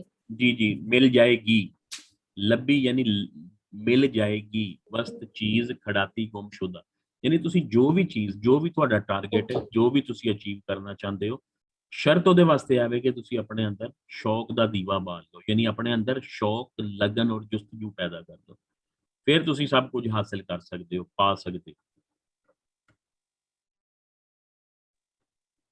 जी है सारा कलमे की डिटेल लिखी दी है कलमे लख करोड़ा तारे कलमे की बदौलत लखा और करोड़ा लोग तारे यानी कामयाब हो गए तैरना तर जाना असं बोलते हैं ना लो भी फलां बंदा है तो तर गया यानी कामयाब हो गया वली कीते सह राही सह सौ राही राह चलते सैकड़ों लोग वली बन गए कलमे की बदौलत लखा करोड़ा लोग कामयाब हो गए और राह चलते लोग वली बन गए शेख अब्दुल कादर जिलानी वाल इशारा है ਇਹਦਾ ਛੋਟੇ ਬੱਚੇ ਸੀ ਕਾਫਲੇ ਨਾਲ ਜਾ ਰਹੇ ਸੀ ਉਹਨਾਂ ਦੀ ਮਾਂ ਨੇ ਉਹਨਾਂ ਦੇ ਕੁੜਤੇ ਦੇ ਅੰਦਰ ਛੁਪਾ ਕੇ ਅਸ਼ਰਫੀਆਂ ਸੀ ਦਿੱਤੀਆਂ ਸੀ ਜਿਸ ਲਈ ਉਹ ਡਾਕੂ ਆਏ ਤੇ ਉਹਨਾਂ ਕਿਹਾ ਕਿ ਤੇਰੇ ਕੋਲ ਕੀ ਹੈ ਉਹਨੇ ਕਿਹਾ ਮੇਰੇ ਕੋਲ ਅਸ਼ਰਫੀਆਂ ਤਲਾਸ਼ੀ ਲਈ ਤੇ ਕੁਝ ਨਾ ਨਿਕਲਿਆ ਉਹਨੂੰ ਲੈ ਕੇ ਆਪਣੇ ਸਰਦਾਰ ਕੋਲ ਕਿਹਾ ਬੱਚਾ ਝੂਠ ਬੋਲਦਾ ਹੈ ਕਹਿੰਦਾ ਮੇਰੇ ਕੋਲ ਅਸ਼ਰਫੀਆਂ ਨੇ ਉਹਨੇ ਕਿਹਾ ਜੀ ਅਸ਼ਰਫੀਆਂ ਹੈ ਵੇਖੋ ਮੇਰੇ ਕੁੜਤੇ ਦੇ ਅੰਦਰ ਸਿਲੀ ਹੋਈ ਹੈ ਤੇ ਉਹ ਡਾਕੂਆਂ ਦਾ ਸਰਦਾਰ ਜਿਹਨੇ ਸਾਰੀ ਜ਼ਿੰਦਗੀ ਲੁੱਟ ਮਾਰ ਕੀਤੀ ਸੀ ਉਹ ਇੰਨਾ ਮੁਤਾਸਰ ਹੋਇਆ ਉਹਨੇ ਕਿਹਾ ਨਾ ਕਿ ਮੇਰੀ ਮਾਂ ਨੇ ਕਿਹਾ ਸੀ ਕਦੀ ਝੂਠ ਨਹੀਂ ਬੋਲਦਾ ਉਹਨੇ ਕਿਹਾ ਛੋਟਾ ਜਿਹਾ ਬੱਚਾ ਆਪਣੀ ਮਾਂ ਦੀ ਇੰਨੀ ਗੱਲ ਮੰਨਦਾ ਤੇ ਮੇਰੀ ਸਾਰੀ ਜ਼ਿੰਦਗੀ ਗੁਜ਼ਰ ਗਈ ਮੈਂ ਆਪਣੇ ਮਾਲਿਕ ਅੱਲਾਹ ਤਾਲਾ ਦੀ ਗੱਲ ਨਹੀਂ ਮੰਨੀ ਕਹਿੰਦੇ ਨੇ ਕਿ ਉਹ ਡਾਕੂਆਂ ਦਾ ਸਰਦਾਰ ਪੂਰੇ ਆਪਣੇ ਟੋਲੇ ਸਮੇਤ ਮੁਸਲਮਾਨ ਹੋ ਗਿਆ ਸੀ ਯਾਨੀ ਕਲਮਾ ਪੜ੍ਹ ਲਿਆ ਸੀ ਰਾਹ ਚਲਦੇ ਵਲੀ ਬਣ ਗਏ ਔਰ ਉਹ ਬਾਤ ਦੱਸਦੇ ਨੇ ਕਿ ਉਹ ਬੜਾ ਪਹੁੰਚੀ ਹੋਈ ਫਿਰ ਬਜ਼ੁਰਗ ਹਸਤੀ ਬਣਿਆ ਸੀ ਉਹ ਬੰਦਾ ਕਲਮੇ ਨਾਲ ਬੁਝਾਏ ਦੋਜ਼ਖ ਕਲਮੇ ਦੀ ਬਦੌਲਤ ਦੋਜ਼ਖ ਦੀ ਅੱਗ बुझ जाएगी अग बले अजगाही कहते ने अजल से शुरू से कलमे की बदौलत दोजख की अग तुहाडे ते हराम हो जाएगी वो दोजख जिथे शुरू तो अजल तो अग जल रही है तुसीं वेख लवो किन्ना जहन्नम दा अजाब दा कुरान मजीद विच किन्ना डराया गया कलमे नाल बहिश्ती जाना कलमे की बदौलत असीं जन्नत विच जावांगे नेमत संज सबाही जिथे हमेशा सुबह सबा सुबह ਨੂੰ ਕਹਿੰਦੇ ਨੇ ਸੰਜ ਸ਼ਾਮ ਨੂੰ ਕਹਿੰਦੇ ਨੇ ਸੁਬਹ ਔਰ ਸ਼ਾਮ ਵਾਲਾ ਨਿਜ਼ਾਮ ਹੈ ਜਿਹੜਾ ਸਾਡਾ ਸੋਲਰ ਸਿਸਟਮ ਹੈ ਇਹਦੇ ਮੁਤਾਬਿਕ ਹੀ ਹੈ ਨਾ ਸੂਰਜ ਜ਼ਮੀਨ ਦੀ ਗਰਦਸ਼ ਔਰ ਸੂਰਜ ਦੇ ਗਿਰਦ ਗਰਦਸ਼ ਵਗੈਰਾ ਇਹ ਹਮੇਸ਼ਾ ਨਹੀਂ ਰਹਿਣਾ ਖਤਮ ਹੋ ਜਾਣਾ ਹੈ ਸਾਇੰਸੀ ਨਜ਼ਰੀਆਤ ਵੀ ਇਹੋ ਹੀ ਨੇ ਕਿ ਹਮੇਸ਼ਾ ਨਹੀਂ ਕੋਈ ਕੁਝ ਅਰਬ ਸਾਲ ਦੱਸਦੇ ਨੇ ਲੇਕਿਨ ਉਸ ਤੋਂ ਪਹਿਲੇ ਸ਼ਾਇਦ ਉਹ ਕਿਆਮਤ ਵਾਲਾ ਸਿਸਟਮ ਜਿਹੜਾ ਬਤੌਰ ਮੁਸਲਮਾਨ ਸਾਡਾ ਈਮਾਨ ਔਰ ਯਕੀਨ ਔਰ ਅਕੀਦਾ ਹੈ कहता है कलमे नाल असीं जन्नत विच जावांगे जिथे हमेशा सुबह और हमेशा शाम होएगी मकसद की है साडा है सुबह शाम वाला निज़ाम आरजी है लेकिन जिहड़ी जन्नत होएगी वो पता नहीं कोई ऐसा सोलर सिस्टम होएगा जिन्हें हमेशा ही चलना है जिहदा स्टार सूरज जिन्हें खत्म नहीं होना कभी कलमे जही ना कोई नेमत बाहू कोई सराई हो हाँ जी हमेशा किसका मतलब है इस लाइन में से? क्या जी हमेशा आपने अच्छा कहा ना अच्छा जी जी जी मैं दसना असल च शायरी ਨੂੰ समझना पैंदा ना लफ्जी मतलब नहीं होंदे नेमत संज सबाही ऐसी कोई जगह जिथे हमेशा सुबह होएगी और हमेशा शाम होएगी वो केड़ी हो सकती ਸਾਨੂੰ ਇਹੋ ਹੀ ਦੱਸਿਆ ਗਿਆ ਨਾ ਕੁਰਾਨ 'ਚ ਕਿ ਦੁਨੀਆ ਦੀ ਜ਼ਿੰਦਗੀ ਆਰਜ਼ੀ ਹੈ ਲੇਕਿਨ ਜੰਨਤ ਵਿੱਚ ਇਨਸਾਨ ਹਮੇਸ਼ਾ ਰਹੇਗਾ, ਇਸ ਤਰ੍ਹਾਂ ਹੀ ਦੱਸਿਆ ਗਿਆ। ਹੁਣ ਉਹ ਐਸੀ ਜਗ੍ਹਾ ਜਿੱਥੇ ਹਮੇਸ਼ਾ ਸੁਬਹ ਹਮੇਸ਼ਾ ਸ਼ਾਮ ਹੋਏਗੀ। ਸਾਡੇ ਕੋਲ ਜਿਹੜਾ ਸੁਬਹ ਔਰ ਸ਼ਾਮ ਵਾਲਾ ਨਿਜ਼ਾਮ ਹੈ ਇਹ ਆਰਜ਼ੀ। ਆਈ ਸਮਝ? सर साईं का मतलब सुबह है। ਸ਼ਾਮ, ਸਬਾ ਦਾ ਮਤਲਬ ਸੁਬਹ, ਇਹ ਸੁਬਹ ਇਹ ਸ਼ਾਮ। ਕਲਮੇ ਦੀ ਬਦੌਲਤ ਜੰਨਤ ਵਿੱਚ ਜਾਵਾਂਗੇ ਜਿੱਥੇ ਹਮੇਸ਼ਾ ਸੁਬਹ ਔਰ ਸ਼ਾਮ ਜੈਸੀ ਨਿਮਤਾਂ ਮਿਲਣਗੀਆਂ, यानी हमेशगी होएगी, यानी वो कभी खत्म नहीं होएगा, हमेशा सुबह होएगी हमेशा शाम होएगी। साढ़े सुबह और शाम आरजी ने खत्म हो जाएगा सिस्टम। कलमे जी ना कोई नेमत बुनियादी तौर पर उन्हें सिर्फ कलमा दसिया कि अगर तुसी इहदे मुताबिक जिंदगी बसर करोगे तो किस किस्म के इनाम ने, या जिन्होंने कलमे उत्ते अमल किया उन्होंने किस किस्म के इनामात हासिल किए या अगों किस किस्म के इनामात हासिल करनगे। दो ही सराई नहीं किसी ने पूछा कि कलमा की बदौलत ऐसिया नियमत मिलणगियां जिहदे विच दोनों सराह वालियां नियमत। सराए कहंदे ने ऐसी जगह मुसाफिर खाने जिहड़े बने हुंदे सी जदों पुराने जमाने विच लोकी पैदल सफर करते सी ते राती स्टे करते सी, सराए विच स्टे किया जाता सी।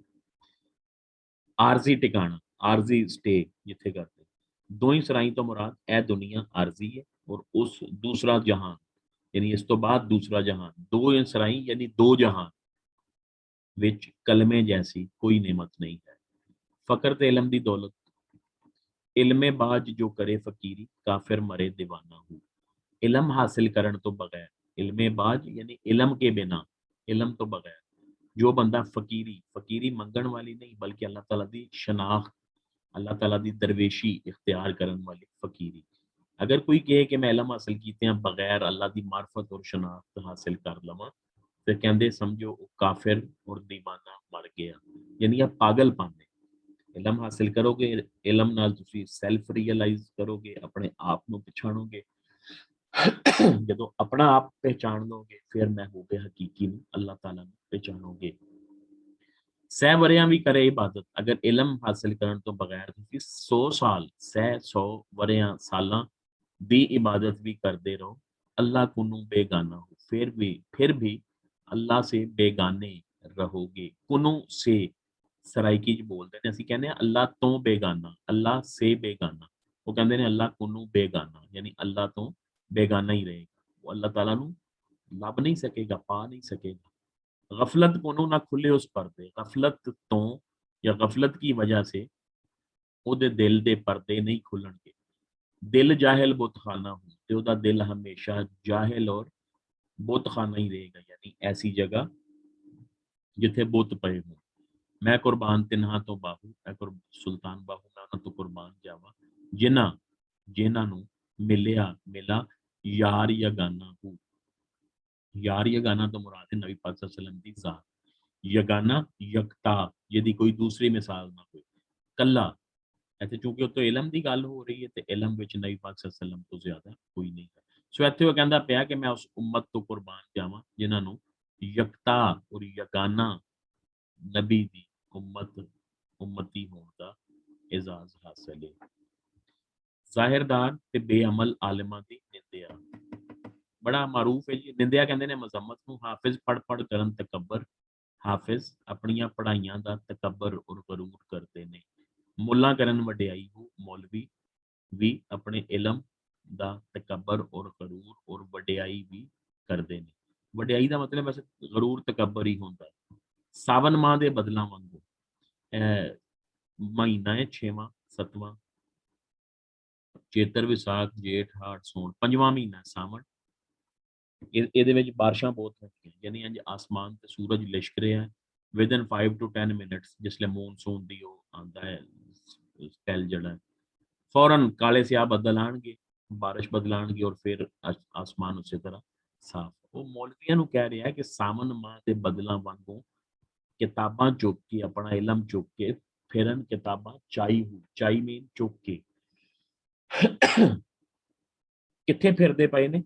जिथे वेखण चंगा चोखा, जिथे खाण वास्ते अच्छा खासा मिलता होए, पढ़न कलाम सवाई हो, उत्थे बड़ा सजा सवार के कलाम पढ़ते हैं। सवाई कहते हैं वैसे सवा गुना, यानी तुसी मौलवी हायर करके लियांदा ना कि कुरान मजीद का खत्म करना है, यानी एक कुरान मजीद पढ़ना है, तो कहेगा ठीक है जी मैं चलना, मेरे नाल 10 बच्चे जाणगे, 500 रुपया फी कस लवागा, 5000 रुपया लागा ते कुरान मजीद खत्म हो जाएगा।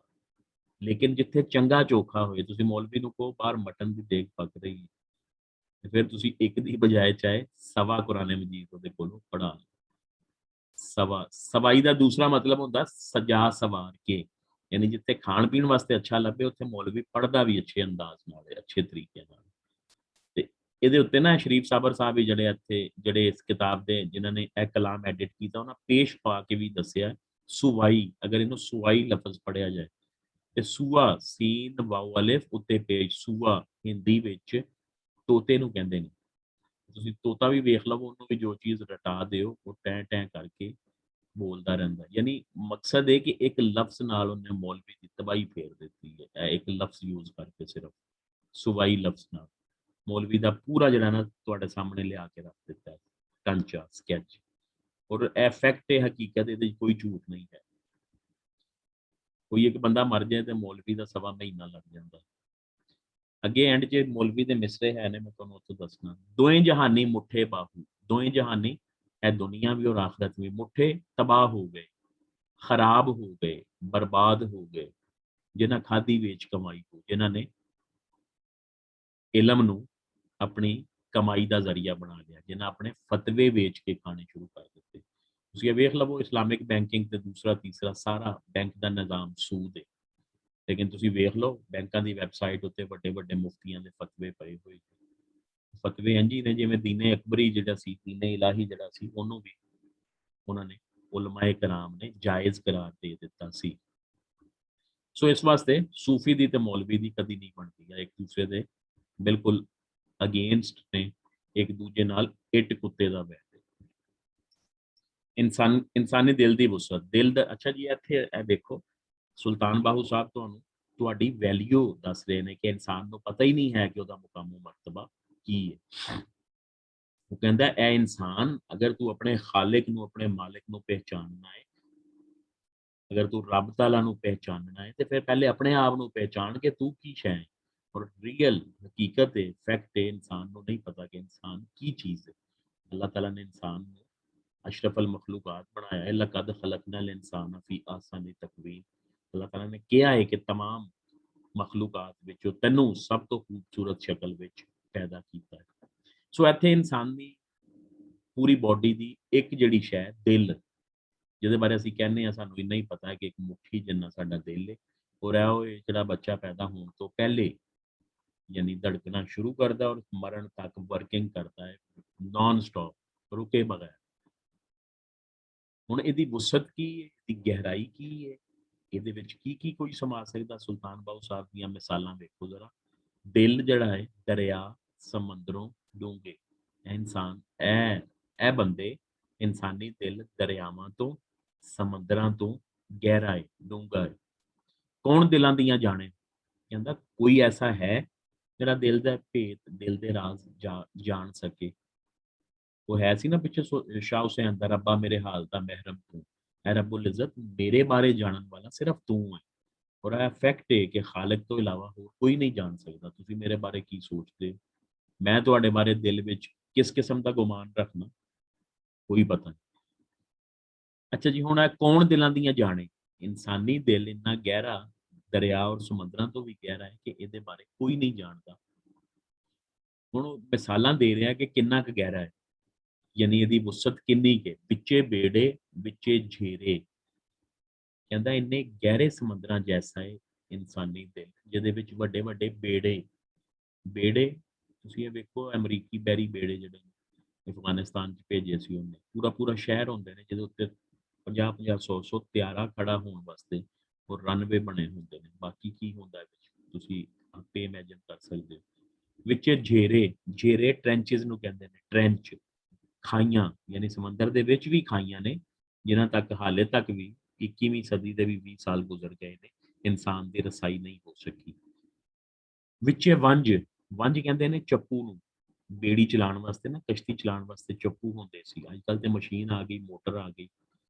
मुहाना कहते हैं मलाह नूं, जिहड़ा उस बेड़े नूं चलांदा है, ਇੱਥੇ ਮੁਰਾਦ ਹੈ ਕੈਪਟਨ, ਮਲਾ, ਸੇਲਰ। ਕਹਿੰਦਾ ਇਨਸਾਨੀ ਦਿਲ ਦੀ ਵੁਸਅਤ ਇੰਨੀ ਜ਼ਿਆਦਾ ਹੈ ਕਿ ਉਹਦੇ 'ਚ ਵੱਡੇ ਵੱਡੇ ਪੇੜੇ, ਵੱਡੇ ਵੱਡੇ ਟ੍ਰੈਂਚ, ਵੱਡੇ ਵੱਡੇ ਇਹ ਜਿਹੜੇ ਚੱਪੂ ਔਰ ਮਲਾ ਸਭ ਕੁਝ ਸਮਾ ਸਕਦਾ ਹੈ।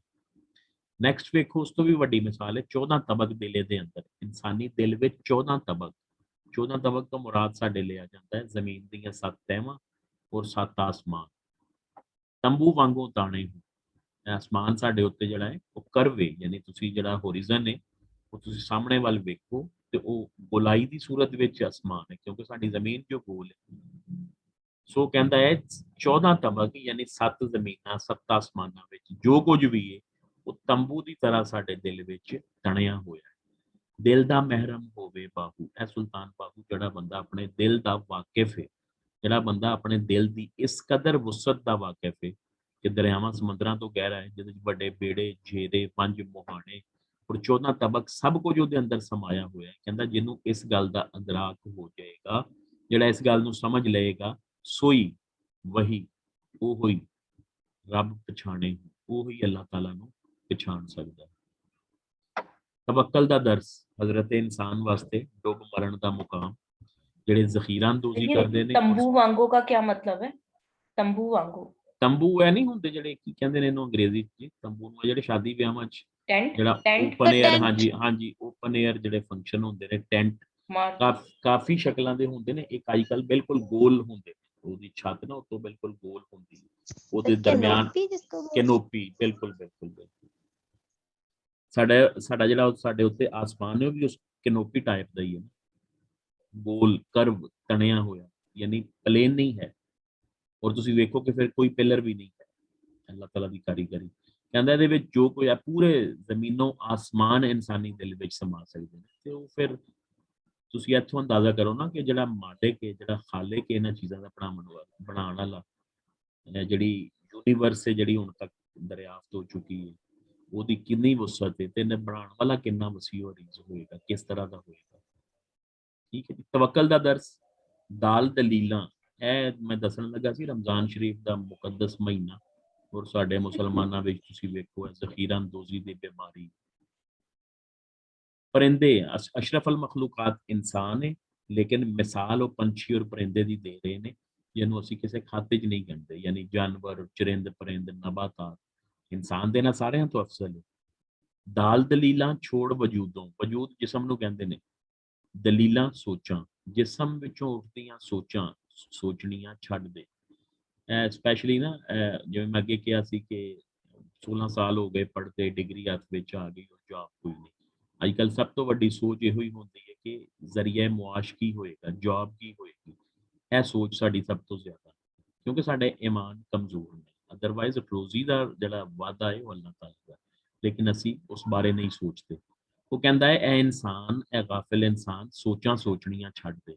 ਹੋ ਹੁਸ਼ਿਆਰ ਫਕੀਰਾ ਹੋ, ਇਹ ਬੰਦੇ, ਇਹ ਇਨਸਾਨ ਅਲਰਟ ਹੋ ਜਾ, ਹੁਸ਼ਿਆਰ ਹੋ ਜਾ, ਜ਼ਰਾ ਗੌਰ ਫਿਕਰ ਕਰ। ਕਿਹਦੇ ਤੇ ਕਰਨਾ ਹੈ? ਪਰਿੰਦਿਆਂ ਤੇ। ਬਨ ਤਵੱਕਲ, ਪੰਛੀ ਉੱਡਦੇ। ਪੰਛੀ ਅੱਲਾਹ ਤਾਲਾ ਦੀ ਤਵੱਕਲ ਤੇ, ਭਰੋਸੇ ਤੇ ਉੱਡਦੇ ਨੇ। ਤਵੱਕਲ ਬਾਂਧਣਾ ਯਾਨੀ ਭਰੋਸਾ ਕਰਨਾ। ਪੱਲੇ ਖਰਚ ਨਾ ਜ਼ੀਰਾ ਹੋ, ਆਪਣੇ ਨਾਲ ਜ਼ਰਾ ਵੀ ਖਰਚ ਲੈ ਕੇ ਨਹੀਂ ਜਾਂਦੇ, ਜੇਬ ਵਿੱਚ ਪੈਸੇ ਪਾ ਕੇ ਨਹੀਂ ਜਾਂਦੇ, ਜੇਬ ਖਰਚੀ ਲੈ ਕੇ ਨਹੀਂ ਜਾਂਦੇ। ਸਾਡੀ ਜੇਬ 'ਚ ਪੈਸੇ ਨਾ ਹੋਣ ਅਸੀਂ ਘਰੋਂ ਨਹੀਂ ਨਿਕਲਦੇ ਬਾਹਰ। ਜ਼ੀਰਾ ਇਹ ਜਿਹੜਾ ਮਿਸਾਲਿਆਂ ਵਿੱਚ ਯੂਜ਼ ਹੁੰਦਾ, ਯਾਨੀ ਛੋਟੀ ਜਿਹੀ ਚੀਜ਼, ਛੋਟਾ ਜਿਹਾ ਖਰਚ, ਥੋੜੇ ਜਿਹੇ ਜ਼ਰਾ ਵੀ ਖਰਚ ਲੈ ਕੇ ਨਹੀਂ ਉੱਠਦੇ, ਖਾਲੀ ਹੱਥ ਜਾਂਦੇ। ਰੋਜ਼ੀ ਰੋਜ਼ ਉੱਡ ਖਾਣ ਹਮੇਸ਼ਾ। ਕਹਿੰਦਾ ਗੌਰ ਕਰੋ, ਰੋਜ਼ ਉੱਡਦੇ ਨੇ, ਰੋਜ਼ ਅੱਲਾਹ ਤਾਲਾ ਉਹਨਾਂ ਨੂੰ ਰਿਜ਼ਕ ਫਰਾਹਮ ਕਰਦਾ ਹੈ, ਕਰਦੇ ਨਹੀਂ ਜ਼ਖੀਰਾ। ਕਦੀ ਤੁਸੀਂ ਕਿਸੇ ਪਰਿੰਦੇ ਨੂੰ ਵੇਖਿਆ ਕਿ ਉਹ ਜੇਬਾਂ ਭਰ ਕੇ ਲੈ ਕੇ ਆ ਰਿਹਾ ਹੋਏ? ਔਰ ਅਸੀਂ ਕੀ ਕੀਤਾ ਦਾ, ਅਸੀਂ ਤੇ ਆਪਣੇ ਪੜੋਲੇ ਭਰ ਕੇ ਰੱਖੇ ਹੁੰਦੇ ਨੇ ਛੱਤਾਂ ਤੇ। ਠੀਕ ਹੈ ਜੀ, ਗੋਦਾਮ ਭਰ ਕੇ ਰੱਖੇ ਹੁੰਦੇ ਨੇ। ਤੇ ਵੈਸੇ ਸਾਡਾ ਕੀ ਅਕੀਦਾ ਹੈ? ਵੱਲਾਹੂ ਖੈਰੁਰ ਰਾਜ਼ਿਕੀਨ, ਬੇਸ਼ੱਕ ਅੱਲਾਹ ਤਾਲਾ ਬਹੁਤ ਬਿਹਤਰ ਰਿਜ਼ਕ ਦੇਣ ਵਾਲਾ। ਲੇਕਿਨ ਉਹ ਸਿਰਫ ਗੱਲਾਂ ਦੀ ਹੱਦ ਤੱਕ ਹੀ ਹੈ। ਸਾਡੀਆਂ ਦੁਕਾਨਾਂ ਦੇ ਬਾਹਰ, ਸਾਡੀਆਂ ਪਲਾਜ਼ਿਆਂ ਦੇ ਬਾਹਰ, ਮਾਰਕੀਟਾਂ ਦੇ ਬਾਹਰ, ਘਰਾਂ ਦੇ ਬਾਹਰ ਲਿਖਿਆ ਹੋਏਗਾ ਵੱਲਾਹੂ ਖੈਰੁਰ ਰਾਜ਼ਿਕੀਨ, ਲੇਕਿਨ ਅੰਦਰ ਦਾਣੇ ਔਰ ਪੜੋਲੇ ਭਰ ਕੇ ਰੱਖੇ ਹੋਏ। ਮੌਲਾ ਖਰਚ ਪਹੁੰਚਾਵੇ ਬਾਹੂ। ਅਗਰ ਸਾਡਾ ਈਮਾਨ ਸਲਾਮਤ ਹੋਏ ਨਾ, ਤੇ ਫਿਰ ਇਸ ਚੀਜ਼ ਉੱਤੇ ਯਕੀਨ ਔਰ ਅਕੀਦਾ ਰੱਖੋ ਕਿ ਅੱਲਾਹ ਤਾਲਾ ਖਰਚ ਪਹੁੰਚਾਉਂਦਾ ਏ। ਜੋ ਪੱਥਰ ਵਿੱਚ ਕੀੜਾ ਹੋ, ਜਿਹੜਾ ਉਹਨੇ ਪੱਥਰ ਦੇ ਅੰਦਰ ਵੀ ਕੀੜਾ ਪੈਦਾ ਕੀਤਾ ਏ, ਉਹਦੇ ਰਿਜ਼ਕ ਦਾ ਬੰਦੋਬਸਤ ਵੀ ਉਹਨੇ करना। असरी शऊर, सर इसमें से ये बता दें सेकंड वाली लाइन का क्या मतलब है, ये वाली बन तवक्कल पंछी, ये वाली। हाँ, पंछी अल्लाह ताला के भरोसे पर उड़ते हैं। बन तवक्कल, तब भरोसे पर, तवक्कल बांध कर, और बन बात करो। तवक्कल बांधना, ओके उर्दू च ठीक मुहावरा है सर, बोलते ठीक है तवक्कल बांधना, ओके पंजाबी च ਉਹਨੂੰ ਕਹਿੰਦੇ ਨੇ ਬੰਨਣਾ। ठीक है सर, आगे सर। ਪੰਜਾਬੀ ਈਡੀਅਮਸ ਨੇ ਨਾ, ਅਸਲ 'ਚ ਤੁਸੀਂ ਹਾਲੇ ਪੰਜਾਬੀ ਨਹੀਂ ਲਿਖੀ, ਪੰਜਾਬੀ ਲਿਟਰੇਚਰ ਤੁਸੀਂ ਹਾਲੇ ਨਹੀਂ ਪੜ੍ਹਿਆ, ਇਸ ਵਾਸਤੇ ਤੁਹਾਨੂੰ ਈਡੀਅਮਸ ਦਾ ਯੂਜ਼ ਨਹੀਂ ਪਤਾ। ਹਾਂਜੀ ਜੀ ਪੁੱਛੋ। सर वो तीसरे मिसरे से एक लफ्ज लिखा है सी उड खां करके कुछ ਜੀ इसी ਰੋਜ਼ੀ, ਹਾਂਜੀ ਹਾਂਜੀ ਹਾਂਜੀ, ਰੋਜ਼ੀ ਰੋਜ਼ ਉੱਡ ਖਾਣ ਹਮੇਸ਼ਾ। रोजी यानी रिज्क, रोज यानी डेली, उड़ खान यानी उड़कर खाते हैं। रोज उड़ के अपने घोंसले विचों बाहर जाते ने और रोजी तलाश करके खाते ने। रोजी ਇਹਦੇ ਸਪੇਸ ਨਹੀਂ ਹੈ, ਇਹਦੇ ਚ ਸਪੇਸ ਨਾ, ਇਸ ਵਾਸਤੇ ਕਨਫਿਊਜ਼ਨ ਹੋ ਰਹੀ ਤੁਹਾਨੂੰ। ਰੋਜ਼ੀ ਅਲੱਗ ਲਫ਼ਜ਼ ਹੈ, ਰੋਜ਼ ਡੇਲੀ, ਉੱਡ ਯਾਨੀ ਉੜकर ਖਾਣ ਖਾਂਦੇ ਨੇ, ਹਮੇਸ਼ਾ ਹਮੇਸ਼ਾ ਇੰਜ ਹੀ ਕਰਦੇ ਨੇ, ਕਰਦੇ ਨਹੀਂ ਜ਼ਖੀਰਾ ਹੋ, ਕਦੀ ਵੀ ਜ਼ਖੀਰਾ ਕਰਕੇ ਨਹੀਂ ਰੱਖਦੇ। ਯਾਨੀ ਇੰਜ ਨਹੀਂ ਕਹਿੰਦੇ ਕਿ ਸੁਬਾਹ ਬਾਰਿਸ਼ ਹੋਏਗੀ ਔਰ ਮੈਂ ਅੱਜ ਦੇ ਆਪਣੇ ਦਾਣੇ ਨਾਲ ਲੈ ਚੱਲਾਂ, ਇੰਜ ਨਹੀਂ ਹੁੰਦਾ। ਪਰਿੰਦਿਆਂ ਵਿੱਚ ਇਹ ਚੀਜ਼ ਨਹੀਂ ਹੈ, ਸਾਡੇ ਵਿੱਚ ਹੈ, ਇਨਸਾਨਾਂ ਵਿੱਚ ਹੈ, ਹਾਲਾਂਕਿ ਇਨਸਾਨ ਸਭ ਤੋਂ ਅਫਜ਼ਲੁਲ ਬਸ਼ਰ ਹੈ। असरी शऊर, दुनिया की मजम्मत, यह जरूर पॉइंट बनाना है। असल च इन्हां दे अब्बा जी जिहड़े ने मुगल शहनशाह शाहजहान के दरबार विच मनसबदार दा ओहदा सी, यानी फौज विच अच्छा ओहदा सी। उन्होंने दरबारी और सियासी सूरत हाल, सुल्तान बाहू के अब्बा जी चूंकि मुगलों के नाल सी ते इन्हां ने सारा कुछ वेखिया होया सी। अहमदपुर, बीजापुर, कंधार, बल्तिस्तान, ਇਹ ਸਾਰੀਆਂ ਲੜਾਈਆਂ ਉਹਨਾਂ ਦੌਰ ਵਿੱਚ, ਉਸ ਦੌਰ ਵਿੱਚ ਜਾਰੀ ਸੀ। ਮੁਗਲ ਸ਼ਹਿਜ਼ਾਦੇ ਵੀ ਆਪਸ ਵਿੱਚ ਸਲੂਕ ਨਾਲ ਨਹੀਂ ਸੀ ਰਹਿੰਦੇ। ਸ਼ਾਹਜਹਾਨ ਤੋਂ ਬਾਅਦ ਉਹਦਾ ਪੁੱਤਰ ਔਰੰਗਜ਼ੇਬ ਆਲਮਗੀਰ, ਜਿਹਦੇ ਕਈ ਭਾਈ ਸੀ ਲੇਕਿਨ ਉਹ ਇਕੱਲਾ ਇਕਤਦਾਰ ਉੱਤੇ ਕਬਜ਼ਾ ਕਰਨਾ ਚਾਹੁੰਦਾ ਸੀ। ਆਪਸੀ ਲੜਾਈਆਂ ਵਿੱਚ ਉਹਨੇ ਆਪਣੇ ਵੱਡੇ ਭਾਈ ਦਾਰਾ ਸ਼ਿਕੋ ਔਰ ਕਈਆਂ ਨੂੰ ਮਾਰ ਦਿੱਤਾ, ਕਈਆਂ ਦੀਆਂ ਅੱਖਾਂ ਕਢਵਾ ਦਿੱਤੀਆਂ। ਠੀਕ ਹੈ ਜੀ। ਇਸੇ ਤਰ੍ਹਾਂ ਉਹਨੇ ਆਪਣੇ ਅੱਬਾ ਜੀ ਨੂੰ ਵੀ ਜ਼ਿੰਦਗੀ ਦੇ ਆਖਰੀ 10 ਸਾਲ ਤੱਕ, 12 ਸਾਲ ਤੱਕ ਕੈਦ ਰੱਖਿਆ। ਉਹ ਬਾਦਸ਼ਾਹ ਜਿਹਨੂੰ ਇੰਜੀਨੀਅਰ ਬਾਦਸ਼ਾਹ ਕਿਹਾ ਜਾਂਦਾ ਹੈ, ਉਹਨੂੰ ਕੈਦ ਵਿੱਚ ਰੱਖਿਆ। ਵੈਸੇ ਕਹਿੰਦੇ ਨੇ ਔਰੰਗਜ਼ੇਬ ਆਲਮਗੀਰ ਜਿਹੜਾ ਹੈ ਬੜਾ ਖੁਦਾ ਤਰਸ ਬਾਦਸ਼ਾਹ ਸੀ, ਬੜਾ ਬਾਸ਼ਰਾ ਬਾਦਸ਼ਾਹ ਸੀ। ਪਤਾ ਨਹੀਂ ਕਿੱਥੇ ਸੀ ਉਹਦੀ ਸ਼ਰੀਅਤ। ਕਹਿੰਦੇ ਨੇ ਜੀ ਉਹ ਕੁਰਾਨ ਮਜੀਦ ਦੀ ਕਿਤਾਬਤ ਕਰਦਾ ਸੀ ਔਰ ਟੋਪੀਆਂ ਹੱਥ ਨਾਲ ਬੁਣ ਕੇ ਆਪਣੀ ਰੋਜ਼ੀ ਰੋਟੀ ਚਲਾਉਂਦਾ ਸੀ। 360 ਬੇਗਮਾਤ ਸੀ ਉਹਦੇ ਮਹਿਲ ਵਿੱਚ। ਰੋਜ਼ੀ ਆਪਣਾ ਕਿਤਾਬਾਂ ਲਿਖ ਕੇ, ਕੁਰਾਨ ਮਜੀਦ ਲਿਖ ਕੇ, ਤੇ ਅੱਜ ਇੱਕ ਬੀਵੀ ਵੀ ਨਹੀਂ ਪਲਦੀ ਹੈ ਜਾਂ ਨਹੀਂ ਹੈ। ਫੈਕਟਸ ਇਸ ਤਰ੍ਹਾਂ ਦੇ ਤੁਸੀਂ ਪੜ੍ਹਿਆ ਹੀ ਹੋਏਗਾ ਔਰੰਗਜ਼ੇਬ ਆਲਮਗੀਰ ਬਾਰੇ। ਸੋ ਸੁਲਤਾਨ ਬਾਹੂ ਇਸ ਸਾਰੇ ਮਾਹੌਲ ਤੋਂ ਨਫ਼ਰਤ ਦਾ ਇਜ਼ਹਾਰ ਕਰਦੇ ਹੋਏ, ਅੱਛਾ ਸੁਲਤਾਨ ਬਾਹੂ ਆਲਮ ਫਾਜ਼ਲ ਸੀ, ਇਹ ਚਾਹੁੰਦਾ ਤੇ ਮਿਨਿਸਟਰ ਲੈਵਲ ਦੀ ਪੋਸਟ ਲੈ ਸਕਦਾ ਸੀ ਆਪਣੇ ਅੱਬੇ ਦੀ ਸਿਫਾਰਿਸ਼ ਨਾਲ ਸ਼ਾਹਜਹਾਨ ਦੇ ਦਰਬਾਰ ਵਿੱਚ। लेकिन सूफिया कराम, तुसी पंजाबी का कोई सूफी साबित नहीं कर सकते बाबा फरीद, शाह हुसैन, सुल्तान बाहू, बुल्ले शाह जिन्हें किसी बादशाह अगे हाथ किया हो। बाबा फरीद बादशाह सुल्तान गयासुद्दीन बलबन के दामाद सी, लेकिन उन्होंने कभी उस पासे वेख्या नहीं सी। उन्होंने पुत्र अगों मजदूरियां करके अपना घर-बार चलाते सी, नहीं तो कहते जी उन्होंने भी किते बादशाह का आला अहुदा दवा दिता जाए जिवें अजकल साडे हो रहे। सो ਇਹ ਸਾਰੀਆਂ ਚੀਜ਼ਾਂ ਉਹਨਾਂ ਨੇ ਠੁਕਰਾ ਦਿੱਤੀਆਂ ਸੀ। ਫਿਰ ਉਹ ਜਾਇਦਾਦ ਉਹਨਾਂ ਦੇ ਅੱਬਾ ਜੀ ਨੂੰ ਮਿਲੇ ਸੀ, ਵਿਰਾਸਤੀ ਸੀ। ਕਹਿੰਦੇ ਨੇ ਕਿ ਜਿੰਨਾ ਅਰਸਾ ਸੁਲਤਾਨ ਬਾਹੂ ਸਾਹਿਬ ਜ਼ਿੰਦਾ ਰਹੇ ਉਹ ਖੇਤੀਬਾੜੀ ਕਰਦੇ ਹੁੰਦੇ ਸੀ ਖੁਦ, ਔਰ ਜਿੰਨੀ ਲੋੜ ਹੁੰਦੀ ਸੀ ਉਹਨਾਂ ਆਪਣੇ ਕੋਲ ਦਾਣੇ ਰੱਖਦੇ ਸੀ, ਬਾਕੀ ਵੰਡ ਦਿੰਦੇ ਹੁੰਦੇ ਸੀ। ਵਿਰਾਸਤੀ ਸੀ ਚੂੰਕਿ ਅੱਗੋਂ ਉਹਨਾਂ ਦੀ ਨਸਲ ਵਿੱਚ ਚੱਲ ਰਹੀ ਹੈ, ਹੁਣ ਤੱਕ ਚੱਲ ਰਹੀ ਹੈ। ਝੰਗ ਤਾਂ ਅਗਰ ਤੁਸੀਂ ਕਦੀ ਜਾਓ ਤਾਂ ਉੱਥੇ ਇੰਝ ਦੁਕਾਨਾਂ ਲਾ ਕੇ ਬੈਠੇ ਹੋਏ ਨੇ, ਤੁਹਾਨੂੰ ਪਤਾ ਹੀ ਨਹੀਂ ਲੱਗਣਾ ਕਿ ਅਸਲ ਵਾਰਸ ਕੌਣ ਨੇ। ਕੋਈ 16 ਦੇ ਕਰੀਬ ਗੱਦੀਆਂ ਨੇ ਜਿਹੜੇ ਸਾਰੇ ਦਾਅਵੇਦਾਰ ਨੇ ਕਿ ਸੁਲਤਾਨ ਬਾਹੂ ਦੇ ਅਸਲ ਵਾਰਸ ਜਿਹੜੇ ਅਸੀਂ ਨੇ। ਤੁਸੀਂ ਕਨਫਿਊਜ਼ ਹੋ ਜਾਓਗੇ ਉੱਤੇ ਕਿ ਕਿਹੜਾ ਸੁਲਤਾਨ ਬਾਹੂ ਦਾ ਅਸਲ ਵਾਰਸ ਹੈ। ਉਹ ਜਿਹੜੀ ਜ਼ਮੀਨ ਨੇ ਔਰ ਜਿਹੜਾ ਰੈਵਨਿਊ ਜਨਰੇਟ ਹੁੰਦਾ ਉੱਥੋਂ ਦਰਬਾਰ ਤੋਂ ਕਰੋੜਾਂ ਦੇ ਹਿਸਾਬ ਸਾਲ ਦਾ, ਉਹ ਵੰਡ ਕੇ ਆਪਸ ਵਿੱਚ ਖਾ ਰਹੇ ਨੇ, ਮੌਜਾਂ ਕਰ ਰਹੇ ਨੇ। ਠੀਕ ਹੈ ਜੀ। ਅੱਧੀ ਲਾਨਤ ਦੁਨੀਆ ਤਾਈਂ, ਸਾਰੀ ਦੁਨੀਆਦਾਰਾਂ ਹੋ। बड़ा सख्त अल्फाज ने सुल्तान बाहू साहब ते। अद्धी लानत दुनिया, यानी दुनिया नूं इन्ना बुरा नहीं किया उन्हें, दुनियादार नूं कहंदे ने पूरी लानत होए। दुनियादार कौन बंदा है, मैं हुणे तुहानूं इहदी डेफिनेशन दसना। ਰਾਹ ਸਾਹਿਬ ਦੇ ਖਰਚ ਨਾ ਕੀਤੀ, ਜਿਹਨੇ ਪੈਸਾ ਹੋਣ ਦੇ ਬਾਵਜੂਦ ਅੱਲਾ ਦੀ ਰਾਹ ਵਿੱਚ ਖਰਚ ਨਾ ਕੀਤਾ। ਲੈਣ ਗਜ਼ਬ ਦੀਆਂ ਮਾਰਾਂ ਹੋ, ਕਹਿੰਦਾ ਉਹਨਾਂ ਨੂੰ ਸਖਤ ਸਜ਼ਾਵਾਂ, ਗਜ਼ਬਨਾਕ ਸਜ਼ਾਵਾਂ, ਗਜ਼ਬਨਾਕ ਮਾਰਾਂ ਬਰਦਾਸ਼ਤ ਕਰਨੀਆਂ ਪੈਣਗੀਆਂ। ਪਿਓਵਾਂ ਕੋਲੋਂ ਪੁੱਤਰ ਕੁਹਾਵੇ, ਪਿਓਵਾਂ ਕੋਲੋਂ ਪੁੱਤਰ ਜ਼ਬਾ ਕਰਾ ਦੇ, ਜਾਂ ਬਦਸਲੂਕੀ ਵੀ मतलब ਲੈ ਸਕਦੇ ਹੋ। ਕੁਹਾਵੇ ਵੈਸੇ ਜ਼ਬਾ ਕਰਨਾ ਹੁੰਦਾ ਹੈ, ਕਿਸੇ ਨੂੰ ਜ਼ਬਾ ਕਰਨਾ, ਜਾਨਵਰ ਕੋਣਾ ਯਾਨੀ ਜ਼ਬਾ ਕਰਨਾ।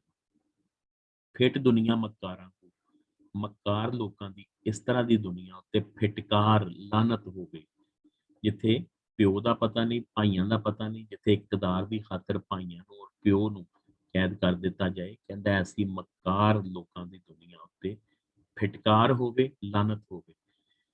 ਜਿਨ੍ਹਾਂ ਤਰਕ ਦੁਨੀਆ ਥੀ ਕੀਤੀ, ਇਹ ਸੁਲਤਾਨ ਬਾਹੂ ਜਿਨ੍ਹਾਂ ਦੁਨੀਆ ਤਰਕ ਕਰ ਦਿੱਤੀ। ਇੱਥੇ ਹੁਣ ਦੁਨੀਆਦਾਰ ਦੀ ਡੈਫੀਨੇਸ਼ਨ ਸਮਝੋ ਜੀ। ਦੁਨੀਆਦਾਰ ਦੀ ਮੈਂ ਜਿਹੜਾ ਡੈਫੀਨੇਸ਼ਨ ਕਰਨਾ, ਐਸਾ ਬੰਦਾ ਜਿਹੜਾ ਦੁਨੀਆ ਵਿੱਚ ਰਹਿ ਕੇ ਜਿਹਨੂੰ ਇਹ ਪਤਾ ਹੋਏ ਕਿ ਮੈਂ ਮਰਨਾ ਹੈ ਔਰ ਦੁਬਾਰਾ ਉੱਠਣਾ ਹੈ ਔਰ ਆਪਣੇ ਅਮਾਲ ਦਾ ਜਵਾਬਦੇਹ ਹੋਣਾ ਹੈ। ਐਸਾ ਬੰਦਾ ਦੁਨੀਆਦਾਰ ਨਹੀਂ ਹੋ ਸਕਦਾ। ਅਦਰਵਾਈਜ਼ ਇਹ ਕਿਤੇ ਵੀ ਨਹੀਂ ਕਿਹਾ ਕਿ ਤੁਸੀਂ ਦੁਨੀਆ ਛੱਡ ਕੇ, ਰਹਿਬਾਨੀਅਤ ਇਸਲਾਮ 'ਚ ਨਹੀਂ ਹੈ ਕਿ ਜੰਗਲ ਵਿੱਚ ਜਾ ਕੇ ਬਹਿ ਜਾਓ। ਇੱਥੇ ਦੁਨੀਆ ਤਰਕ ਕਰਨ ਤੋਂ ਮੁਰਾਦ ਹੈ ਕਿ ਦੁਨਿਆਵੀ ਆਸਾਇਸ਼ਾਂ ਔਰ ਲਜ਼ਤਾਂ ਤਰਕ ਕਰਕੇ ਬਸ ਮੁਨਾਸਿਬ ਆਪਣੀ ਚਾਦਰ ਵੇਖ ਕੇ ਉਹਨੇ ਪੈਰ ਫੈਲਾਓ, ਜ਼ਿੰਦਗੀ ਬਸਰ ਕਰਦੇ ਜਾਓ। ਇਹ ਸੁਲਤਾਨ ਬਾਹੂ ਜਿਨ੍ਹਾਂ ਦੁਨੀਆ ਦੀਆਂ ਲਜ਼ਤਾਂ ਔਰ ਆਸਾਇਸ਼ਾਂ ਨੂੰ ਤਰਕ ਕਰ ਦਿੱਤਾ, ਸਹੀ ਮਾਇਨਿਆਂ ਵਿੱਚ ਅਸਲ ਉਹੀ ਲੋਕ ਬਾਹੂ ਲੈਸਣ ਲੈਣਗੇ, ਲੈਣਗੇ ਬਾਗ ਬਹਾਰਾਂ ਹੋ, ਇਨਾਮਾਤ ਔਰ ਜੰਨਤ ਦੀਆਂ ਬਹਾਰਾਂ ਇਸੇ ਤਰ੍ਹਾਂ ਦੇ ਲੋਕਾਂ ਨੂੰ ਮਿਲਦੀਆਂ। ਔਰ ਜਿਹੜੇ ਇਸ ਤਰ੍ਹਾਂ ਦੇ ਲੋਕ ਹੋਣਗੇ ਜਿਨ੍ਹਾਂ ਨੇ ਇਕਤਦਾਰ ਦੀ ਹਵਸ ਵਿੱਚ ਆਪਣੇ ਖੂਨੀ ਰਿਸ਼ਤੇਦਾਰਾਂ ਤੱਕ ਨੂੰ ਕਤਲ ਕਰ ਦਿੱਤਾ, ਉਹ ਉੱਥੇ ਜਾ ਕੇ ਉਹਦਾ ਹਿਸਾਬ ਦੇਣਗੇ। ਆਖਰਤ ਦੀ ਫਿਕਰ ਬਿਲਕੁਲ ਹਜ਼ਰਤ ਇਨਸਾਨ ਵਾਸਤੇ ਵੈਸੇ ਹੈ ਜਿੰਨਾ ਕਿ ਝੰਜੋੜਨ ਵਾਲਾ ਹੈ ਸ਼ੇਰ ਹੈ ਨਾ, ਸੋਚ ਹੈ, ਲੇਕਿਨ ਸਾਡੇ ਉੱਤੇ ਕੋਈ ਅਸਰ ਹੀ ਨਹੀਂ ਹੁੰਦਾ। ਹੱਸਣ ਦੇ ਕੇ ਰੋਵਣ ਲਿਓ, ਹੱਸਣਾ ਛੱਡ ਕੇ ਅਸੀਂ ਆਪਣੇ ਵਾਸਤੇ ਰੋਣਾ ਲੈ ਲਿਆ ਹੈ, ਲਿਓ ਹੀ ਲੈ ਲਿਆ ਹੈ ਯਾਨੀ ਪਸੰਦ ਕਰ ਲਿਆ ਹੈ। ਦਿੱਤਾ ਕਿਸ ਦਿਲਾਸਾ ਹੋ, ਕਹਿੰਦਾ ਤੈਨੂੰ ਇਹ ਗੱਲ ਕਿਹਨੇ ਸਮਝਾਈ ਹੈ, ਤੈਨੂੰ ਕਿਹਨੇ ਇਹ ਦੱਸ ਦਿੱਤਾ ਹੈ ਕਿ ਤੂੰ ਹੱਸਣ ਵਾਲਾ ਰਸਤਾ ਛੱਡ ਕੇ ਆਪਣੇ ਵਾਸਤੇ ਰੋਣ ਵਾਲਾ ਰਸਤਾ। ਹੱਸਣ ਵਾਲਾ ਕੀ ਹੈ, ਯਾਨੀ ਸਾਨੂੰ ਪਤਾ ਹੈ ਕਿ ਅਗਰ ਅਸੀਂ ਨੇਕ ਅਮਾਲ ਕਰਾਂਗੇ ਸਾਡਾ ਖਾਤਮਾ ਬਿਲ ਈਮਾਨ ਹੋਏਗਾ ਤੇ ਅਸੀਂ ਜੰਨਤ ਵਿੱਚ ਜਾਵਾਂਗੇ, ਇਹ ਹੱਸਣ ਹੈ। ਰੋਵਣ ਕੀ ਹੈ, ਜਹੰਨਮ। ਉਮਰ ਬੰਦੇ ਦੀ ਇਵੇਂ ਵਿਹਾਨੀ, ਵਿਹਾਨੀ ਗੁਜ਼ਰਨੀ ਜਾਂ ਗੁਜ਼ਰ ਰਹੀ ਹੈ, ਇਵੇਂ ਇਸ ਤਰ੍ਹਾਂ ਬੰਦੇ ਦੀ ਉਮਰ ਇਸ ਤਰ੍ਹਾਂ ਗੁਜ਼ਰ ਰਹੀ ਹੈ। ਪਾਣੀ ਜਿਵੇਂ ਪਤਾਸਾ ਹੋ, ਜਿਵੇਂ ਪਾਣੀ ਵਿੱਚ ਪਤਾਸਾ ਹੋ। ਪਤਾਸਾ ਚੀਨੀ ਦਾ ਬਣਿਆ ਹੁੰਦਾ, ਅੰਦਰੋਂ ਖੋਖਲਾ ਹੁੰਦਾ ਹੈ। ਆਮ ਤੌਰ ਤੇ ਸ਼ਾਦੀ ਵਿਆਹ ਦੇ ਮੌਕੇ ਤੇ ਮਹਿੰਦੀ ਔਰ ਦਿਨਾਂ ਤੇ ਢੋਲਕੀ ਸ਼ੋਲਕੀ ਵਜਾਉਂਦੀਆਂ ਨੇ ਕੁੜੀਆਂ, ਤੇ ਉੱਥੇ ਉਹ ਫਿਰ ਪਤਾਸੇ ਵੰਡੇ ਜਾਂਦੇ ਨੇ। ਕਹਿੰਦਾ ਬੰਦੇ ਦੀ ਜ਼ਿੰਦਗੀ ਬਿਲਕੁਲ ਇਸ ਤਰ੍ਹਾਂ ਆਰਜ਼ੀ ਹੈ ਔਰ ਫਾਨੀ ਔਰ ਖਤਮ ਹੋ ਜਾਣ ਵਾਲੀ ਹੈ ਜਲਦੀ ਨਾਲ, ਜਿਵੇਂ ਪਾਣੀ ਨੂੰ ਪਾਣੀ ਵਿੱਚ ਪਤਾਸਾ ਰੱਖ ਦਿਓ। ਬਾਬਾ ਫਰੀਦ ਦਾ ਵੀ ਸੀ ਨਾ, ਫਰੀਦਾ ਕੱਚੇ ਭਾਂਡੇ ਰੱਖੀਏ ਕਿਚਰ ਤਾਈ ਨੀਰ। ਕੱਚਾ ਬਰਤਨ ਪਾਣੀ ਵਿੱਚ ਕਿੰਨੀ ਦੇਰ ਤੱਕ ਰਹਿ ਸਕਦਾ, ਇੱਥੇ ਉਹ ਕਹਿ ਰਿਹਾ ਪਤਾਸਾ ਪਾਣੀ ਵਿੱਚ ਕਿੰਨੀ ਦੇਰ ਰਹਿ ਸਕਦਾ। ਸੋੜੀ ਸਾਮੀ, ਸਾਮੀ ਖਾਸ ਕਬਰ ਹੁੰਦੀ ਹੈ ਸਾਡੇ ਇੱਥੇ ਲਾਹੌਰ 'ਚ, ਤੇ ਸਿੱਧੀ ਕਬਰ ਕੱਢਦੇ ਨੇ, ਉੱਤੇ ਡੈਡ ਬੋਡੀ ਰੱਖਦੇ ਨੇ, ਉੱਤੇ ਸਲੈਬਾਂ ਦੇ ਉੱਤੇ ਮਿੱਟੀ ਪਾ ਦਿੰਦੇ। ਸਾਮੀ ਕਬਰ ਹੁੰਦੀ ਹੈ ਗੜਾ ਖੋਦ ਕੇ ਫਿਰ ਸਾਈਡ ਤੋਂ ਖੋਦਦੇ ਨੇ, ਯਾਨੀ ਉਹ ਡੈਡ ਬੋਡੀ ਨੂੰ ਸਾਈਡ ਤੇ ਦਫਨ ਕੀਤਾ ਜਾਂਦਾ ਹੈ, ਤੇ ਫਿਰ ਉਹ ਸਾਈਡ ਤੇ ਖੜੀਆਂ ਸਲੈਬਾਂ ਔਰ ਉਹ ਟੋਇਆ ਪੂਰੇ ਦਾ ਪੂਰਾ ਉਸੇ ਤਰ੍ਹਾਂ ਹੀ ਬੰਦ ਹੋ ਜਾਂਦਾ। ਉਹਨੂੰ ਸਾਮੀ ਕਬਰ ਕਹਿੰਦੇ ਨੇ। ਕਬਰ ਦੀ ਇਹ ਕਿਸਮ ਹੈ। ਸਾਡਾ ਤੇ ਸਾਡੇ ਜਿਹੜੀ ਲਾਹੌਰ 'ਚ ਬਣਾਉਂਦੇ ਨੇ ਉਹ ਕਹਿੰਦੇ ਨੇ ਜੀ ਕਬਰ ਇੰਨੀ ਹੋਣੀ ਚਾਹੀਦੀ ਹੈ ਕਿ ਮੁਰਦਾ ਵਿੱਚ ਬਹਿ ਜਾਵੇ ਉੱਠ ਕੇ। ਵੱਲਾਹੂ ਆਲਮ। ਉਹ ਸਾਮੀ ਵਿੱਚ ਤੇ ਫਿਰ ਬਹਿਣ ਦੀ ਗੁੰਜਾਇਸ਼ ਨਹੀਂ ਹੁੰਦੀ, ਕਿਉਂਕਿ ਸਾਮੀ ਤੇ ਬਿਲਕੁਲ ਇਸ ਤਰ੍ਹਾਂ ਦੀ ਹੁੰਦੀ ਹੈ ਕਿ ਡੈਡ ਬੋਡੀ ਬਮੁਸ਼ਕਲ ਵਿੱਚ ਉਹਦੇ ਜਾਂਦੀ ਹੈ।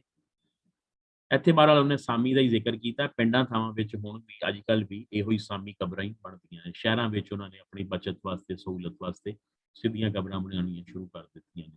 ਯਾਨੀ ਫਿਰ ਸ਼ਹਿਰਾਂ ਵਾਲੇ ਮੁਰਦੇ ਤੇ ਸਮਝੋ ਬਹਿ ਕੇ ਜਵਾਬ ਦੇ ਲੈਂਦੇ ਨੇ, ਲੇਕਿਨ ਸਾਮੀ ਵਾਲੇ ਤੇ ਨਹੀਂ ਬਹਿ ਸਕਦੇ ਉੱਠ ਕੇ। ਸੋੜੀ ਸਾਮੀ ਸੁੱਟ ਗੁਟੀਸਣ, ਤੰਗ ਕਬਰ ਵਿੱਚ ਸੁੱਟ ਕੇ ਘੁੱਟ ਦੇਣਗੇ। ਗੁਟੀਸਣ ਦਬਾ ਦੇਣਗੇ, ਘੁੱਟ ਦੇਣਗੇ, ਨੱਪ ਦੇਣਗੇ। ਕਬਰ ਵਿੱਚ ਰੱਖ ਕੇ, ਕਬਰ ਵਿੱਚ ਸੁੱਟ ਕੇ ਉੱਤੋਂ ਘੁੱਟ ਦੇਣਗੇ, ਯਾਨੀ ਮਿੱਟੀ ਪਾ ਦੇਣਗੇ। ਪਲਟ ਨਾ ਸਕਸੇ ਪਾਸਾ ਹੂੰ, ਔਰ ਤੂੰ ਪਾਸਾ ਵੀ ਨਹੀਂ ਪਲਟ ਸਕੇਗਾ। ਸਕਸੇ ਮੀਨ ਸਕੇਗਾ, ਸਕੋਗੇ, ਪਾਸਾ ਵੀ ਨਹੀਂ ਪਲਟ ਸਕੋਗੇ। ਸਾਹਿਬ ਲੇਖਾ ਮੰਗਸੀ ਬਾਹੂ, ਇਹ ਸੁਲਤਾਨ ਬਾਹੂ ਅੱਲਾਹ ਤਾਲਾ ਸਾਹਿਬ यानी अल्लाह ताला लेखा हिसाब किताब मंगसी मांगेगा, रत्ती घट ना मासा हो। और वो रत्ती घट और ना मासा, ਇਹ ਰੱਤੀ ਤੇ ਮਾਸਾ ਇਹ ਸੁਨਿਆਰਿਆਂ ਦੇ ਜੂਲਰਸ ਦੇ ਵੇਟ ਨੇ। ਤੇ ਉੱਥੇ ਰੱਤੀ ਦੇ ਮਾਸੇ ਦਾ ਜ਼ਿਕਰ ਕੁਰਾਨ ਮਜੀਦ ਚ ਵੀ ਇਸ਼ਾਰਾ ਹੈ, ਮਿਸਕਾਲਾ ਜ਼ਰਰਾਤਿਨ, ਅੱਲਾਹ ਤਾਲਾ ਬੜਾ ਬਾਰੀਕ ਬੀਨ ਜ਼ਰਰੇ ਜ਼ਰਰੇ ਦਾ ਹਿਸਾਬ ਲੈਣ ਵਾਲਾ ਹੈ। ਸੋ ਇੱਥੇ ਇਸ ਪਾਸੇ ਇਸ਼ਾਰਾ ਹੈ ਕਿ ਆ ਸੁਲਤਾਨ ਬਾਹੂ ਅੱਲਾਹ ਤਾਲਾ ਬੜਾ ਬਾਰੀਕ ਬੀਨੀ ਨਾਲ ਤੇਰਾ ਹਿਸਾਬ ਲਵੇਗਾ, ਲਿਹਾਜ਼ਾ ਜ਼ਰਾ ਦੁਨੀਆ ਵਿੱਚ ਰਹਿ ਕੇ ਆਪਣੀ ਆਖਰਤ ਵਾਸਤੇ ਕੁਝ ਕਰ ਲੈ। ਬੇਬਾਕ ਲਹਿਜਾ, ਬੁੱਲੇ ਸ਼ਾਹ ਅੱਗੇ ਕੱਲ ਪੜਾਂਗੇ, ਉੱਥੇ ਸਾਰੇ ਹੀ ਬੇਬਾਕ ਹੈ। ਬੁੱਲੇ ਸ਼ਾਹ ਦੀ ਸ਼ਾਇਰੀ ਇੰਜ ਜਿਵੇਂ ਉਹ ਗੱਲ ਨਹੀਂ ਕਰਦਾ ਬਲਕਿ ਲੜ ਰਿਹਾ ਹੋਵੇ। ਸੁਲਤਾਨ ਬਾਹੂ ਦੇ ਇਹ ਮਿਸਰੇ ਮੈਂ ਵਿੱਚੋਂ ਕੱਢੇ ਨੇ, ਇਹ ਮਿਸਰੇ ਨਹੀਂ, ਇਹ ਸਿੱਧੀਆਂ ਗਾਲਾਂ ਨੇ ਮੌਲਵੀ ਨੂੰ। ਲਾ ਇਲਾਹ ਦਾ ਗਲ ਗਹਿਣਾ ਮੜਿਆ, ਗਲ ਗਲੇ ਮੇ, ਨੈਕ ਗਲਾ ਗਰਦਨ, ਗਹਿਣਾ ਜ਼ੇਵਰ, ਮੜਿਆ ਹੁੰਦਾ ਨਾ ਜ਼ੇਵਰ ਮੜਵਾਣਾ, ਯਾਨੀ ਇੰਜ ਕਹਿ ਲਓ ਕਿ ਲਾ ਇਲਾਹਾ ਇल्लल्लाह ਦਾ ਕੀਮਤੀ ਨੈਕਲੈਸ ਮੈਂ ਆਪਣੇ ਗਲੇ ਵਿੱਚ ਪਾ ਲਿਆ। ਯਾਨੀ ਇਹਦਾ ਮਤਲਬ ਹੈ ਵੇ ਕਿ ਲਾ ਇਲਾਹਾ ਇल्लल्लाह ਮੁਹੰਮਦ ਰਸੂਲੁल्लाह, ਮੈਂ ਕਲਮਾ ਪੜ੍ਹ ਕੇ ਮੁਸਲਮਾਨ ਹੋ ਗਿਆ ਵਾਂ। ਮਜ਼ਹਬ ਕੀ ਲੱਗਦਾ ਸਾਲਾ ਹੂ, ਇਹ ਗਾਲੀ ਦੀ ਸੈਂਸੀ ਹੈ ਪੰਜਾਬੀ ਵਿੱਚ, ਸਾਲਾ ਲੱਗਦਾ। ਮਜ਼ਹਬਾਂ ਦੇ ਦਰਵਾਜ਼ੇ ਉੱਚੇ, ਮਜ਼ਹਬਾਂ ਦੀਆਂ ਰਿਕੁਆਇਰਮੈਂਟਸ ਬਹੁਤ ਜ਼ਿਆਦਾ ਨੇ, ਮੁਸ਼ਕਲ ਹੈ ਮਜ਼ਹਬ। ਠੀਕ ਹੈ ਜੀ। ਰਾਹ ਰਬਾਨਾ, ਰਬਾਨਾ ਅੱਲਾਹ ਤਾਲਾ ਕਾ, ਰਾਹ ਰਾਸਤਾ ਅੱਲਾਹ ਤਾਲਾ ਤੱਕ ਪਹੁੰਚਣ ਦਾ ਰਸਤਾ। ਮੋਰੀ ਹੂ, ਮੋਰੀ ਕਹਿੰਦੇ ਨੇ, ਤੁਹਾਨੂੰ ਦੱਸਿਆ ਸੀ 11 ਦਰਵਾਜ਼ੇ ਨੇ ਲਾਹੌਰ ਸ਼ਹਿਰ ਤੇ ਇੱਕ ਮੋਰੀ ਗੇਟ ਹੈ ਉਰਦੂ ਬਾਜ਼ਾਰ ਦੇ ਬਿਲਕੁਲ ਆਪੋਜ਼ਿਟ ਸਾਈਡ ਨਾ ਮੋਰੀ ਦਰਵਾਜ਼ਾ ਹੁੰਦਾ ਸੀ। ਉਹ ਮੋਰੀ ਇਸ ਵਾਸਤੇ ਹੁੰਦੀ ਸੀ ਕਿ ਉਹ ਦਿਨ ਰਾਤ ਦਰਵਾਜ਼ਾ ਖੁੱਲਾ ਰਹਿੰਦਾ ਸੀ ਔਰ ਸਿਰਫ ਭੇਤੀ ਲੋਕਾਂ ਨੂੰ ਉਹਦਾ ਪਤਾ ਹੁੰਦਾ ਸੀ, ਜਿਹੜੇ ਲਾਹੌਰ ਸ਼ਹਿਰ ਵਰਲਡ ਸਿਟੀ ਦੇ ਅੰਦਰ ਰਹਿੰਦੇ ਸੀ ਔਰ ਜਿਨ੍ਹਾਂ ਦਾ ਜ਼ਰੀਆ ਮੁਆਸ਼ ਮਾਲ ਡੰਗਰ ਔਰ ਖੇਤੀਬਾੜੀ ਸੀ। ਜ਼ਾਹਿਰ ਹੈ ਮਾਲ ਡੰਗਰ ਵਾਲੇ ਬੰਦਿਆਂ ਨੇ ਸਵੇਰੇ ਤੜਕੇ 2:30 ਵਜੇ 3 ਵਜੇ ਉੱਠ ਕੇ ਜਾਣਾ ਹੁੰਦਾ। ਤੇ ਮੁਗਲ ਬਾਦਸ਼ਾਹ ਅਕਬਰ ਦੇ ਦੌਰ ਵਿੱਚ ਜਿਹੜੇ 11 ਦਰਵਾਜ਼ੇ ਨੇ ਬਾਕਾਇਦਾ ਰਾਤੀ ਬੰਦ ਹੋ ਜਾਂਦੇ ਸੀ ਔਰ ਸਵੇਰੇ ਖੋਲੇ ਜਾਂਦੇ ਸੀ। ਠੀਕ ਹੈ ਜੀ। ਇਸ ਵਾਸਤੇ ਉਹ ਚੋਰ ਦਰਵਾਜ਼ਾ ਬਣਿਆ ਹੁੰਦਾ ਸੀ, ਯਾਨੀ ਮੁਕਾਮੀ ਲੋਕਾਂ ਨੂੰ ਬਾਸਾਨੀ ਬੜੀ ਸਹੂਲਤ ਨਾਲ ਉੱਥੋਂ ਆ ਜਾ ਸਕਣ। ਵੈਸੇ ਵੀ ਜਿਹੜੇ ਉਹ ਦਰਵਾਜ਼ੇ ਸੀ ਉੱਥੇ ਉਹਨਾਂ ਦੇ ਉਹ ਗਾਰਡ ਖੜੇ ਹੁੰਦੇ ਸੀ, ਉੱਥੇ ਤੁਹਾਨੂੰ ਆਪਣੀ ਆਇਡੈਂਟੀਟੀ ਦੇਣੀ ਪੈਂਦੀ ਸੀ, ਉੱਥੇ ਤੁਹਾਨੂੰ ਸਾਰਾ ਕੁਝ ਦੱਸ ਪੁੱਛ ਕੇ ਫਿਰ ਜਾਣਾ ਪੈਂਦਾ ਸੀ। ਮੋਰੀ ਗੇਟ ਵਿੱਚੋਂ ਆਰਾਮ ਨਾਲ ਲੋਕੀ ਗੁਜ਼ਰ ਜਾਂਦੇ ਸੀ। ਇੱਥੇ ਕਹਿੰਦਾ ਪਿਆ ਹੈ ਮਜ਼ਹਬਾਂ ਦੀ ਰਿਕੁਆਇਰਮੈਂਟ ਬਹੁਤ ਜ਼ਿਆਦਾ ਹੈ ਲੇਕਿਨ ਅੱਲਾਹ ਤਾਲਾ ਤੱਕ ਪਹੁੰਚਣ ਦਾ ਰਸਤਾ ਬਿਲਕੁਲ ਆਸਾਨ, ਤੁਸੀਂ ਬਗੈਰ ਕਿਸੇ ਪੁੱਛੇ ਦੱਸੇ ਬਿਲਾ ਝਿਜਕ ਗੁਜ਼ਰ ਸਕਦੇ। ਪੰਡਤਾਂ ਤੇ ਮੁਲਵਾਣਿਆਂ ਕੋਲੋਂ, ਪੰਡਤ ਅੱਛਾ ਉਹਨੇ ਇਹ ਨਹੀਂ ਕਿਹਾ ਸਿਰਫ ਇਸਲਾਮ, ਹਰ ਮਜ਼ਹਬ ਨੂੰ ਹੀ ਉਹਨੇ ਇਹ ਕਿਹਾ ਹੈ ਕਿ ਚਾਹੇ ਉਹ ਮੌਲਵੀ ਨੇ ਇਸਲਾਮ ਦੇ, ਚਾਹੇ ਉਹ ਪੰਡਤ ਨੇ ਹਿੰਦੂਆਂ ਦੇ, ਚਾਹੇ ਉਹ ਪਾਦਰੀ ਨੇ ਈਸਾਈਆਂ ਦੇ, ਜਿਹੜੇ ਵੀ ਨੇ, ਇਹਨਾਂ ਕੋਲੋਂ ਕਹਿੰਦਾ ਛੁਪ ਛੁਪ ਲੰਘੀਏ ਚੋਰੀ ਹੂ, ਇਹਨਾਂ ਕੋਲੋਂ ਹੱਥੁਲ ਵਿਸਾ ਕੋਸ਼ਿਸ਼ ਕਰੋ ਕਿ ਛੁਪ ਕੇ ਲੰਘੋ। ਤਸਬੀਹਾਂ ਨੱਪ ਬੈਣ ਮਸੀਤੀ, ਤਸਬੀਹਾਂ ਨੱਪ ਕੇ ਫੜ ਕੇ ਮਸਜਿਦਾਂ ਵਿੱਚ ਬੈਠੇ ਹੋਏ ਨੇ। ਮੂਸ਼ ਚੂਹਾ, ਬਾਹੂ ਜਿਉਂ ਖੁੱਡੇ ਹੂ, ਇਹ ਸੁਲਤਾਨ ਬਾਹੂ ਜਿਵੇਂ ਚੂਹੇ ਆਪਣੀਆਂ ਖੁੱਡਾਂ ਵਿੱਚ ਬੈਠੇ ਹੁੰਦੇ ਨੇ, ਮੌਲਵੀ ਵੀ ਤਸਬੀਹਾਂ ਫੜ ਕੇ ਉਸ ਤਰ੍ਹਾਂ ਮਸੀਤਾਂ ਵਿੱਚ ਬੈਠੇ ਹੋਏ ਨੇ। ਹੁਣ ਮੌਲਵੀ ਫਿਰ ਭੜਕੇਗਾ ਨਹੀਂ ਤੇ ਹੋਰ ਕੀ ਕਰੇਗਾ। ਨਾ ਮੈਂ ਭੱਜ ਮਸੀਤੀ ਵੜਿਆ, ਕਹਿੰਦਾ ਨਾ ਤੇ ਮੈਂ ਭੱਜ ਭੱਜ ਕੇ ਮਸੀਤਾਂ ਜਾਣਾ, ਨਾ ਤਸਬਾ ਖੜਕਾਇਆ ਹੂੰ, ਤਸਬਾ ਖੜਕਾਇਆ, ਤਸਬੀਹ ਹੁੰਦੀ ਹੈ ਨਾ 100 ਦਾਣੇ ਵਾਲੀ, 33 ਦਾਣੇ ਵਾਲੀ ਵੀ ਹੁੰਦੀ ਹੈ, 1000 ਦਾਣੇ ਵਾਲੀ ਤਸਬੀਹ ਵੀ ਤੁਸੀਂ ਲੋਕਾਂ ਨੂੰ ਪੜ੍ਹਦੇ ਵੇਖਿਆ ਹੋਏ। ਉਹਨਾਂ ਦੀ ਆਦਤ ਹੁੰਦੀ ਹੈ ਉਹ ਬਾਹਰ ਪਬਲਿਕ ਪਲੇਸ ਤੇ ਵੀ ਆਣਗੇ ਤਾਂ ਤਸਬੀਹ ਦੇ ਉਹਨਾਂ ਨੇ 7-8 ਵੱਟ ਨਾ ਆਪਣੀ ਕਲਾਈ ਵਿੱਚ ਪਾਏ ਹੋਣਗੇ ਲਪੇਟ ਕੇ। ਤਸਬਾ ਖੜਕਾਣਾ ਯਾਨੀ ਲਫ਼ਜ਼ ਵਿੱਚ ਹੀ ਜਿਹੜਾ ਹੈ ਨਾ ਤਨਜ਼ੇ, ਵੈਸੇ ਤਾਂ ਹੁੰਦਾ ਨਾ ਤਸਬੀਹ ਪੜ੍ਹਨਾ, ਤਸਬਾ ਖੜਕਾਣਾ। ਨਾ ਕਹਿੰਦਾ ਮੈਂ ਮਸੀਤਾਂ 'ਚ ਗਿਆ ਨਾ ਤਸਬੇ ਖੜਕਾਏ ਨੇ, ਇੱਕੋ ਮੁਰਸ਼ਦ ਮਿਲਿਆ ਬਾਹੂ ਉਸ ਐਵੇਂ ਚਾ ਬਖਸ਼ਾਇਆ, ਇੱਕੋ ਮੁਰਸ਼ਦ ਮਿਲਿਆ ਔਰ ਉਹਨੇ ਮੇਰੀ ਇਸੇ ਤਰ੍ਹਾਂ ਹੀ ਬਖਸ਼ਿਸ਼ ਕਰਵਾ ਦਿੱਤੀ। ਨਾਲ ਕੁਸੰਗੀ ਸੰਗ ਨਾ ਕਰੀਏ, ਆਖਰੀ ਜੀ ਆਫਾਕੀ ਸੱਚਾਈਆਂ ਯੂਨੀਵਰਸਲ ਟਰੂਥਸ। ਕੁਸੰਗੀ, ਸੰਗੀ ਹੁੰਦਾ ਦੋਸਤ ਤੇ ਕੁਸੰਗੀ ਬੁਰਾ ਦੋਸਤ। ਸੰਗ ਨੂੰ ਕਹਿੰਦੇ ਨੇ ਦੋਸਤੀ ਨੂੰ, ਸ਼ਰਮ ਵੀ ਹੁੰਦੀ ਹੈ ਲੇਕਿਨ ਇੱਥੇ ਸਾਥ ਔਰ ਦੋਸਤੀ। ਨਾਲ ਕੁਸੰਗੀ ਸੰਗ ਨਾ ਕਰੀਏ, ਬੁਰੇ ਦੋਸਤ ਨਾਲ ਫਰੈਂਡਸ਼ਿਪ ਨਾ ਕਰੀਏ, ਦੋਸਤੀ ਨਾ ਕਰੀਏ। ਕੁਲ ਨੂੰ ਲਾਜ ਨਾ ਲਾਈਏ, ਕੁਲ ਤੋਂ ਮੁਰਾਦ ਹੈ ਆਪਣਾ ਖਾਨਦਾਨ, ਆਪਣਾ ਨਸਬ, ਹਸਬ ਨਸਬ। ਬੁਰੇ ਬੰਦੇ ਨਾਲ ਦੋਸਤੀ ਨਾ ਕਰੋ। ਲਾਜ ਲਾਣਾ ਹੁੰਦਾ ਹੈ ਲਕੀਰ ਲਾਣਾ, ਹਰਫ ਆਣਾ, ਬੇਇੱਜ਼ਤ ਕਰਵਾਉਣਾ, ਬਦਨਾਮ ਕਰਵਾਉਣਾ। ਕਹਿੰਦਾ ਬੁਰੇ ਬੰਦੀ ਨਾਲ ਦੋਸਤੀ ਨਾ ਕਰੋ ਨਹੀਂ ਤੇ ਤੁਹਾਡੇ ਖਾਨਦਾਨ ਦੀ ਇੱਜ਼ਤ ਉੱਤੇ ਹਰਫ ਆਏਗਾ। ਤੁਮੇ ਤਰਬੂਜ ਮੂਲ ਨਾ ਹੁੰਦੇ। ਹੁਣ ਇਹ ਜਿਹੜੀ ਪਹਿਲੀ ਗੱਲ ਉਹਨੇ ਉੱਤੇ ਕੀਤੀ ਹੈ ਨਾ, ਇਹਨੂੰ ਜਸਟੀਫਾਈ ਕਰਨ ਵਾਸਤੇ ਥੱਲੇ ਕਹਿ ਰਿਹਾ ਹੈ, ਜ਼ਰਾ ਦੱਸੋ ਤੁਮੇ ਤਰਬੂਜ ਹੋ ਸਕਦੇ ਨੇ? ਮੂਲ ਕਹਿੰਦਾ ਹਰਗਿਜ਼। ਤੁਮਾ ਹੁੰਦਾ ਹੈ ਤਰਬੂਜ ਵਾਟਰਮੈਲਨ, ਇਹਦੀ ਹੀ ਕਿਸਮ ਦਾ, ਇਹਦੀ ਹੀ ਸ਼ੇਪ ਦਾ, ਇਹਦੇ ਜੈਸਾ ਕਲਰ, ਸਾਈਜ਼ ਛੋਟਾ ਹੁੰਦਾ ਹੈ, ਕਬਰਿਸਤਾਨਾਂ ਵਿੱਚ ਉਜਾੜ ਵਿੱਚ ਉਗਦੇ ਨੇ, ਇੰਤਹਾਈ ਕੜਵਾ ਫਲ ਹੈ, ਦਵਾਈਆਂ ਵਿੱਚ ਇਸਤੇਮਾਲ ਹੁੰਦਾ ਹੈ। ਕੋੜ ਤੋਮਾ ਵੀ ਇਹਨੂੰ ਕਹਿੰਦੇ ਨੇ। ਕਹਿੰਦਾ ਤੁਮਾ ਕਦੀ ਵੀ ਹਰਗਿਜ਼, ਮੂਲ ਹਰਗਿਜ਼ ਤਰਬੂਜ ਨਹੀਂ ਬਣ ਸਕਦਾ, ਚਾਹੇ ਤੋੜ ਕੇ ਮੱਕਾ ਸ਼ਰੀਫ ਲੈ ਜਾਓ, ਜਾਂ ਇੱਕ ਤੋੜ ਕਹਿੰਦੇ ਨੇ ਐਟ ਦੀ ਐਂਡ, ਯਾਨੀ ਅਖੀਰ ਤੱਕ, ਮੱਕੇ ਤੱਕ ਵੀ, ਤੋੜ ਮੱਕੇ ਤੱਕ ਵੀ ਲੈ ਜਾਓ ਤਾਂ ਵੀ ਉਹਨੇ ਤਰਬੂਜ ਨਹੀਂ ਬਣਨਾ। ਕਾਵਾਂ ਦੇ ਬੱਚੇ ਹੰਸ ਨਾ ਥੀਂਦੇ। ਹੰਸ ਦਰਿਆਵਾਂ ਵਿੱਚੋਂ, ਪਗਲਾ ਟਾਈਪ ਹੁੰਦਾ ਪਰਿੰਦਾ, ਦਰਿਆਵਾਂ ਵਿੱਚੋਂ, ਸਮੁੰਦਰ ਵਿੱਚੋਂ ਸਿੱਪੀ ਕੱਢਦਾ ਹੈ, ਸਿੱਪੀ ਦੇ ਅੰਦਰ ਮੋਤੀ ਹੁੰਦਾ ਹੈ ਕੁਦਰਤੀ ਤੌਰ ਤੇ, ਉਸ ਮੋਤੀ ਨੂੰ ਖਾਂਦਾ ਹੈ। ਕਹਿੰਦਾ ਕਾਵਾਂ ਦੇ ਬੱਚਿਆਂ ਨੂੰ ਅਗਰ ਤੁਸੀਂ ਮੋਤੀ ਖਵਾ ਦਿਓ ਤਾਂ ਵੀ ਉਹ ਹਰਗਿਜ਼ ਹੰਸ ਨਹੀਂ ਬਣ ਸਕਦੇ। ਮੋਤੀ ਚੋਗ ਚੁਗਾਈਏ, ਯਾਨੀ ਉਹਨਾਂ ਨੂੰ ਮੋਤੀ ਦੀ ਚੋਗ ਵੀ ਚੁਗਾ ਦਈਏ, ਉਹਨਾਂ ਨੂੰ ਮੋਤੀ ਵੀ ਖਿਲਾ ਦਈਏ, ਤੇ ਕਾਵਾਂ ਦੇ ਬੱਚੇ ਹੰਸ ਨਹੀਂ ਬਣ ਸਕਦੇ। ਕੋੜੇ ਖੂਹ ਨਾ ਮਿੱਠੇ ਹੁੰਦੇ ਬਾਹੂ, ਐ ਸੁਲਤਾਨ ਬਾਹੂ। ਕੜਵੇ, ਕੋੜੇ ਕੜਵੇ, ਖੂਹ ਖਾਰੇ ਖੂਹ, ਯਾਨੀ ਖਾਰਾ ਪਾਣੀ। ਅਗਰ ਤੁਸੀਂ ਖੂਹ ਖੱਟਦੇ ਹੋ, ਖੁਦਾਈ ਕਰਦੇ ਹੋ, ਤੁਸੀਂ ਬੋਰਿੰਗ ਕਰਵਾਉਂਦੇ ਹੋ, ਚਲੋ ਪਾਣੀ ਕੜਵਾ ਖਾਰਾ ਨਿਕਲ ਆਏ। ਸਹਿ ਮਣਾ ਖੰਡ ਪਾਈਏ, ਉਹਦੇ ਵਿੱਚ ਤੁਸੀਂ 100 ਮਣ ਚੀਨੀ ਵੀ ਪਾ ਦਿਓ ਤੇ ਉਹ ਮਿੱਠਾ ਨਹੀਂ ਹੋ ਸਕਦਾ। ਇਹ ਕੁਦਰਤ ਦਾ ਦਸਤੂਰ ਹੈ, ਅੱਲਾਹ ਤਾਲਾ ਦਾ ਨਿਜ਼ਾਮ ਹੈ। ਉਹਦੇ ਨਾਲ ਹੀ ਤੁਸੀਂ 20 ਫੁੱਟ ਜਗ੍ਹਾ ਛੱਡ ਕੇ ਦੁਬਾਰਾ ਬੋਰ ਕਰ ਦਵੋ, ਉੱਥੋਂ ਮਿੱਠਾ ਪਾਣੀ ਨਿਕਲ ਆਉਂਦਾ। ਮਤਲਬ ਕੀ ਹੈ ਜੀ ਇਹਨਾਂ ਤਿੰਨਾਂ ਮਿਸਰਿਆਂ ਦਾ? ਬੁਰਾ ਬੰਦਾ, ਬਦ ਫਿਤਰਤ ਬੰਦਾ, ਬਦ ਖਸਲਤ ਬੰਦਾ ਕਦੀ ਵੀ ਕਿਸੇ ਵੀ ਤਰ੍ਹਾਂ, ਕਿਸੇ ਵੀ ਦੀ ਵੀ ਤਰਬੀਅਤ ਨਾਲ ਠੀਕ ਨਹੀਂ ਹੋ ਸਕਦਾ, ਬੰਦੇ ਦਾ ਪੁੱਤਰ ਨਹੀਂ ਬਣ ਸਕਦਾ। ਔਰ ਅਖੀਰ ਵਿੱਚ ਮੁੱਕਦੀ ਗੱਲ ਹੈ, ਮੁਹੰਮਦ ਸ਼ਰੀਫ ਸਾਬਰ ਦੀ ਕਿਤਾਬ ਸੀ ਅਬਿਆਤੇ ਬਾਹੂ, ਉਹਦੇ ਵਿੱਚੋਂ ਮੈਂ ਇਹ ਲਏ ਨੇ। ਤੁਸੀਂ ਐਂਡ ਵਿੱਚ ਇਹ ਹਵਾਲਾ ਲਿਖਣਾ ਨਹੀਂ ਹੈ, ਸਿਰਫ ਵੈਸੇ ਹੀ ਕਿਤਾਬ ਦੀ ਰਿਕੁਆਇਰਮੈਂਟ ਸੀ, ਇਸ ਵਾਸਤੇ ਮੈਂ ਵਿੱਚ ਲਿਖ ਦਿੱਤੇ ਨੇ। ਓਕੇ ਜੀ, ਕੋਈ ਪੁੱਛਣਾ ਚਾਹੁੰਦੇ ਹੋ ਕੁਐਸਚਨ ਤੇ ਪੁੱਛ ਸਕਦੇ।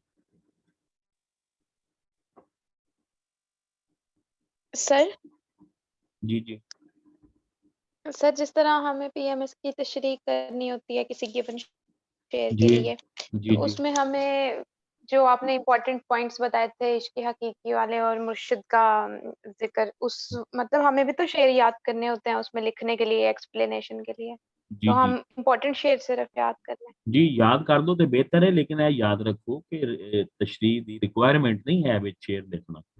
ਅੱਛਾ ਹੈ सही ਵੇ ਇੰਪ੍ਰੈਸ਼ਨ ਐਗਜ਼ਾਮੀਨਰ ਉੱਤੇ ਜ਼ਰੂਰ, ਲੇਕਿਨ ਰਿਕੁਆਇਰਮੈਂਟ ਨਹੀਂ ਹੈ ਉਹਦੇ ਵਿੱਚ। ਤੁਸੀਂ ਅਗਰ ਨਾਮ ਹੀ ਲਿਖੋਗੇ ਨਾ ਤੇ ਉਹਨੂੰ ठीक, ਗਲਤ ਨਹੀਂ ਕਰੇਗਾ, ਤੁਹਾਨੂੰ ਨੰਬਰ ਦੇਵੇਗਾ। जी जी ਜੀ ਹੋਰ ਕੋਈ?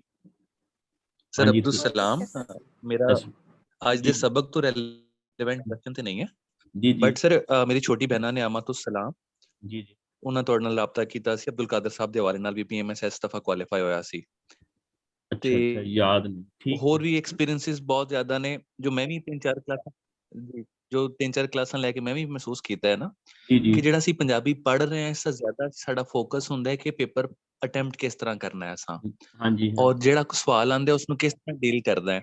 ਫਾਰ ਜੀ ਐਗਜ਼ਾਮਪਲ ਮੇਰੀ ਜਿਹੜੀ ਛੋਟੀ ਹੈ ਉਸ ਤੇ ਫਸਟ ਅਟੈਂਪਟ ਸੀ 650 ਨੰਬਰ, ਲੇਕਿਨ ਪੰਜਾਬੀ ਦੇ ਅੰਦਰੋਂ ਸਾਡੇ ਨੰਬਰ ਸਨ 47। ਹਾਲਾਂਕਿ ਸਿਰਫ ਪੂਰੀ ਕਿਤਾਬ ਦੇ ਸ਼ੇਰ ਆਉਂਦੇ ਨੇ, ਹੈਡਿੰਗਸ ਆਉਂਦੀਆਂ ਨੇ, ਸਾਰਾ ਕੁਝ ਆਉਂਦਾ ਹੈ। ਔਰ ਅੱਛਾ ਐਟ ਦਾ ਜੀ ਸੇਮ ਟਾਈਮ ਮੇਰੇ ਕੋਈ ਦੋਸਤ 6 ਉਹਨਾਂ ਦੀਆਂ ਸਪਲੀਆਂ ਹਨ, ਬਟ ਪੰਜਾਬੀ ਚ 65 ਨੰਬਰ ਹਨ, ਉੱਥੇ ਜਾ ਕੇ ਲਿਖਿਆ ਪੇਪਰ ਹੈ ਜੀ ਜੀ ਐਸਾ ਕਿਉਂ ਹੋ ਜਾਂਦਾ? ਮਤਲਬ ਕਿ ਉਰਦੂ ਜਿਹੜੀ ਸਾਡੀ ਇਮਲਾ ਹੈ ਉਹ ਬਹੁਤ ਜ਼ਿਆਦਾ ਸਾਨੂੰ ਇਫੈਕਟ ਕਰ ਜਾਂਦੀ ਪੇਪਰ ਹੈ। 1 ਤੇ 2 ਵਿੱਚੋਂ ਕਿੰਨੇ ਕਿੰਨੇ ਨੰਬਰ ਪੀਐਮਐਸ ਦੇ? ਨਹੀਂ ਸਰ ਐਤਕੀ ਉਹ ਇੰਟਰਵਿਊ ਦਿੱਤਾ ਨਾ ਜੀ, ਉਹ ਤਾਂ ਨਹੀਂ ਅਜੇ ਪਤਾ ਲੱਗਾ, ਲੇਕਿਨ ਅੱਛਾ ਅੱਛਾ ਸੀਐਸਐਸ ਅੱਛਾ 47 ਹੈ। ਠੀਕ ਹੈ ਯਾਰ, ਸੀਐਸਐਸ ਦੇ ਨੰਬਰ ਅੱਛੇ ਆ ਜਾਂਦੇ ਨੇ। ਪੀਐਮਐਸ ਦਾ ਪੇਪਰ 2 ਜਿਹੜਾ ਹੈ ਨਾ, ਇਹ ਮੋਸਟਲੀ ਬੱਚੇ ਇਹਦੇ ਚ ਫੇਲ ਵੀ ਜੀ ਹੋਏ ਨੇ, ਔਰ ਫੇਲ ਹੋਣ ਦੇ ਰੀਜ਼ਨ ਨਹੀਂ ਦੱਸਦੇ ਬੱਚੇ। ਰੀਜ਼ਨ ਹੈ ਵੇ, ਇਹ ਸਾਡੇ ਐਸੇ ਹੀ ਆ ਤੁਹਾਡੇ ਨਾਲ ਹੀ ਸੈਸ਼ਨ ਚ ਇੱਕ ਹੈ ਨੇ, ਇਹਨਾਂ ਦਾ ਨਾਮ ਨਹੀਂ ਆ सर ਜਾਏਗਾ, ਬਖਤਾਵਰ ਕੀ ਨਾਂ ਹੈ? मैं बख्तावर, ਹਾਂ, ਇਹਨਾਂ ਦਾ ਵੀ ਪੇਪਰ 2 सर ਫੇਲ ਹੈ। बख्तावर नाम है, ਮੇਰੀ ਸਮਝ ਤੋਂ बस ਬਾਹਰ ਹੈ मेरा ਕਿਵੇਂ पेपर 2 ही ਫੇਲ। फेल हुआ पंजाबी का। ਬਾਕੀ ਸਾਰਾ ਇਹਨਾਂ ਦਾ ਪੀਐਮਐਸ ਪਾਸ ਹੈ। ਅੰਦਾਜ਼ਾ ਕਰੋ यस ਤੁਸੀਂ सर, ਕਿੰਨੀ जबकि ਬੈਡ ਲੱਗ ਕੇ। सर मैंने जी सर पेपर 1 में मैंने क्वेश्चन भी मतलब 1-2 मेरे रह गए थे, लेकिन आप देखें वहां मेरे 60 मार्क्स हैं। ਪਤਾ ਨਹੀਂ ਅੱਖਾਂ मैंने ਬੰਦ आपको ये ਕਰ। बताया था, ਹਾਂਜੀ आपने भी ਹਾਂਜੀ बड़ी ਮੈਨੂੰ ਯਾਦ ਹੈ, ਮੈਨੂੰ ਯਾਦ चलो खैर बेस्ट ऑफ सर लक इसी तरह मेरा एक Yes, बड़ा sir. करीबी दोस्त है, जी Yeah. जी जी सीएसएस फर्स्ट अटेम्प्ट क्वालिफाई, लेकिन पेपर बी पंजाबी दा फेल हो गया उसका। सर आई थिंक वो पूछना चाह रहे हैं कि क्वेश्चन जो है ना हमने पेपर में किस तरह से अटेम्प्ट करने हैं। आप शायद वो ये पूछना चाह रहे हैं कि हम आप लेक्चर के एंड में थोड़ा सा 1-2 मिनट ये भी बता दिया करें कि क्वेश्चन अगर आए तो आपको ये चीजें लिखनी है और थोड़ा उसको इस एंगल से कवर करना है। जी मैं ना असल च सारा दसांगा ਤੁਹਾਨੂੰ ਲੇਕਿਨ ਹਾਲੇ ਤੁਹਾਡਾ ਪਹਿਲਾ ਕੰਮ ਹੈ ਆਪਣੀ ਪੰਜਾਬੀ ਇਮਲਾ ਇੰਪਰੂਵ ਕਰਨਾ। ਉਸ ਤੋਂ ਬਾਅਦ ਤੁਸੀਂ Yes, sir. ਕੁਐਸਚਨ ਅਟੈਂਪਟ ਕਰੋਗੇ ਨਾ, ਕੁਐਸਚਨ ਦੀ ਟੈਕਨੀਕ ਤੇ ਤੁਹਾਨੂੰ ਨਾਲ-ਨਾਲ ਦੱਸਦਾ ਜਾ ਰਿਹਾ ਹਾਂ। ਹੁਣ ਤੁਸੀਂ ਲਿਖ ਕੇ ਮੇਰੇ ਸਾਹਮਣੇ ਲਿਆਓਗੇ ਫਿਰ ਤੁਹਾਨੂੰ ਉਹਦੇ ਉੱਤੇ ਪੁਆਇੰਟ ਆਊਟ ਕਰਾਂਗਾ। ਲੇਕਿਨ ਉਹ ਹੁੰਦਾ ਹੈ ਵੇ ਕਿ ਤੁਸੀਂ 6 ਸਫੇ ਜਿਸਲੇ ਕੁਐਸਚਨ ਅਟੈਂਪਟ ਕਰੋਗੇ, ਅਗਰ 6 ਸਫਿਆਂ ਵਿੱਚ ਹੀ ਇਮਲਾ ਗਲਤ ਹੋਏਗੀ ਨਾ ਤਾਂ ਫਿਰ ਮੇਰੇ ਵਾਸਤੇ ਚੈੱਕ ਕਰਨਾ ਬੜਾ ਮੁਸ਼ਕਲ ਹੈ। ਸਿਰਫ ਇਮਲਾ ਸੈੱਟ ਕਰ ਲਓ ਤੁਸੀਂ 2 ਵਾਰੀ 3 ਵਾਰੀ, ਇਮਲਾ ਦੀਆਂ ਗਲਤੀਆਂ ਖਤਮ ਹੋ ਜਾਣ, ਬੇਸਿਕ ਇਮਲਾ ਸੈੱਟ ਹੋ ਜਾਏ ਤੁਹਾਡੀ, ਫਿਰ ਤੁਸੀਂ ਸਾਰੇ ਕੁਐਸਚਨ ਅਟੈਂਪਟ ਕਰਨਾ ਸ਼ੁਰੂ ਕਰ ਦਿਓ, ਨਾਲ-ਨਾਲ ਚੈੱਕ ਕਰਾਉਂਦੇ ਜਾਓ। मैं कोई चीज देख के ही फीडबैक दे सकना ना, जबानी तो नहीं दस सकता। सर ये जो लोग फेल होने का बता रहे हैं मुझे तो डर लगना शुरू हो गया अभी से पंजाब। नहीं कोई मसला नहीं, इंशाल्लाह ਜਿਹੜੇ ਕੋਚਿੰਗ ਲੈ ਲੈਂਦੇ ਨੇ ਉਹ ਫੇਲ ਨਹੀਂ ਹੁੰਦੇ। ਤੁਸੀਂ ਇਹਨਾਂ ਦਾ ਵੀ ਵੇਖ ਲਵੋ ਹੈ ਜਿਹੜੇ ਨੇ ਇਹਨਾਂ ਨੇ पेपर 2 ਵਾਸਤੇ बुक ही कोई नहीं सी ਲਈ। यस सर, पेपर 2 पे सर हमें पहले से ही शक था कि यही मरवाएगा और उसने मरवाया। हमें ਤੁਸੀਂ पता था हम वेल प्रिपेयर्ड नहीं। अगवाई पढ़ी सी ना ਤੁਸੀਂ सिर्फ। यस सर, अगवाई पड़ी थी। पेपर 2 के लिए हम नहीं थे वेल प्रिपेयर्ड और सुबह ही फेल हो गया। जी दसो मतलब हमें जिसले ਤੁਸੀਂ 100 ਨੰਬਰ ਦਾ सर ਪੇਪਰ ਪੜ੍ਹੇ ਬਗੈਰ ਅਪੀਅਰ ਹੋ ਜਾਓਗੇ ਉੱਥੇ ਤੇ ਫੇਲ ਨਹੀਂ ਹੋਵੋਗੇ ਤੇ ਹੋਰ ਕੀ ਹੋਏਗਾ। यस कुछ सर। सर मुझे फाल्ट पंजाबी स्टूडेंट का भी है है ना। इंशाल्लाह। मैं एक होर दसदा जिस दिन मेरी किताब आ गई ना पीएमएस की ते उस दिन बच्चे फेल नहीं होंगे सर इंशाल्लाह। कब आ रही है आपकी बुक? सर आपकी सर जब कब तक आ रही आएगी है आपकी तो बुक? नहीं जी हाले तक काफी वो हाफ अद्धा कम तकरीबन होया, लेकिन इस पीएमएस की मुश्किल है, मसरूफियात सर काफी तब सारी तक ने हम काम बूढ़े हो करते जाएंगे। ओहो सर तब तक हम बूढ़े हो जाएंगे। सर हम नहीं इंशाल्लाह ਤੁਹਾਨੂੰ ਗਾਈਡ ਇਸ ਤਰ੍ਹਾਂ ਕਰ ਦਿਆਗਾ ਹੁਣ ਕਿ ਤੁਹਾਡਾ ਪੇਪਰ ਰਹੇਗਾ ਨਹੀਂ। ਇਹ ਮੇਰੀ ਸ਼ੋਰਟੀ ਉਹ ਲਿਖਣ ਦੀ ਪ੍ਰੈਕਟਿਸ ਇਸੇ ਵਾਸਤੇ ਤੁਹਾਨੂੰ ਕਹਿ ਰਹੇ ਹਾਂ ਕਿ ਲਿਖ ਲਿਖ ਕੇ ਚੈੱਕ ਕਰਾਉਂਦੇ ਰਹੋ, ਆਪਣੀ ਇਮਲਾ फाइनल करो उस तो सर बाद जो फिर। फर्स्ट पार्ट है ना हाँ जी सर, सेकंड पेपर का जो फर्स्ट पार्ट है ना वो मेरी नजर में मोस्ट कॉम्प्लिकेटेड है। वो पंजाबी का नहीं ਉਹਦੇ ਚੋਂ दूजियां मैं जबानत पहले का पंजाबी जी दे मैं असर और पंजाबी दा ਮੈਂ ਉਹਦੇ ਚੋਂ ਪਹਿਲੇ 3 ਟਾਪਿਕ ਕਰਾਨਾ ਹੁੰਨਾ ਔਰ ਤੁਸੀਂ ਪਿਛਲੇ ਸਾਰੇ ਪੇਪਰ ਚੁੱਕ ਕੇ ਵੇਖ ਲਵੋ, ਕਦੇ ਵੀ ਉਹਦੇ ਵਿੱਚੋਂ ਆਊਟ ਨਹੀਂ ਆਇਆ। ਯਾਨੀ ਉਹਦੇ 2 ਪਾਰਟਸ ਨੇ, ਮੈਂ ਸ਼ਾਇਦ ਟੇਕ ਕੀਤਾ ਸਿਲੇਬਸ ਵੀ ਤੁਹਾਨੂੰ ਭੇਜਿਆ ਸੀ ਸਿਲੈਕਟਿਵ। ਪਹਿਲੇ 3 ਸਵਾਲ ਕਰ यस ਦਿਓ, सर ਪੰਜਾਬੀ ਬੋਲੀ ਦੀ ਤਾਰੀਫ, ਪੰਜਾਬੀ ਉੱਤੇ ਮੁxtਲਿਫ ਜ਼ਬਾਨਾਂ ਦੇ ਅਸਰਾਤ टोकन ਤੇ ਪੰਜਾਬੀ ਦੇ ਲਹਿਜੇ। ਇਹ ਲਾਸਟ ਟਾਈਮ ਉਹਨੇ ਲਹਿਜੇ ਵਾਲਾ ਦਿੱਤਾ ਸੀ। ਇਹ 3 ਕਰ ਲਵੋ, ਤੁਹਾਡਾ ਸ਼ੋਰ ਕੁਐਸਚਨ ਜਿਹੜਾ ਹੈ 20 ਨੰਬਰ ਦਾ ਜ਼ਰੂਰ ਅਟੈਂਪਟ ਹੋ ਜਾਏਗਾ, ਕੋਈ ਮਸਲਾ ਨਹੀਂ। और वो ਜਿਹੜੇ ਬਾਕੀ 3 ਨੇ ਉਹ ਵਾਕਈ ਮੁਸ਼ਕਲ ਨੇ, ਰੱਟਾ ਲਾਣਾ और याद करना बहुत टाइम ऑफ वेस्ट है।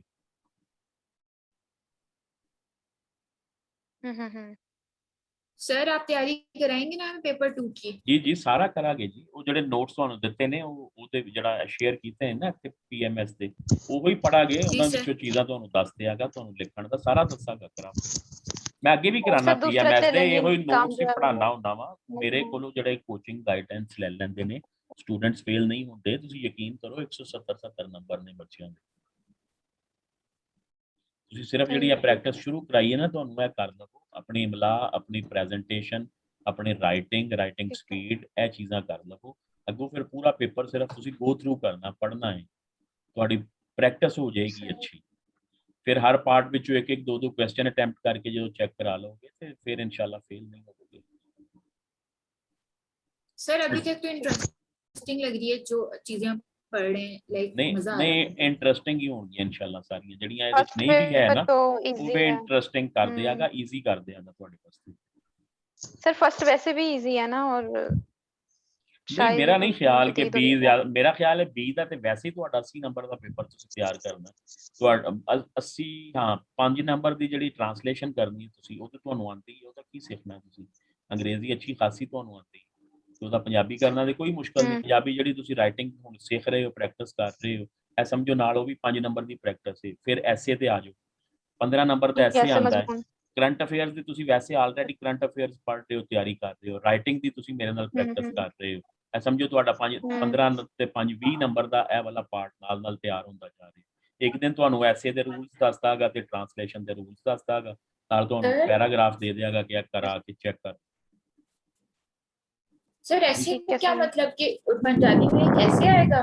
हाँ जी, सेकंड पेपर में ਤੁਸੀਂ ਉਹ ਸਿਲੇਬਸ ਨਹੀਂ ਵੇਖਿਆ ਜਿਹੜਾ ਮੈਂ ਤੁਹਾਨੂੰ ਸਿਲੈਕਟਿਵ ਭੇਜਿਆ ਜਾਂ ਨੋਟਸ ਪੀਐਮਐਸ ਦੇ ਮੈਂ ਤੁਹਾਨੂੰ ਭੇਜੇ ਨੇ, ਵੇਖਿਆ ਨਹੀਂ ਤੁਸੀਂ ਜਾਂ ਨਹੀਂ ਭੇਜੇ?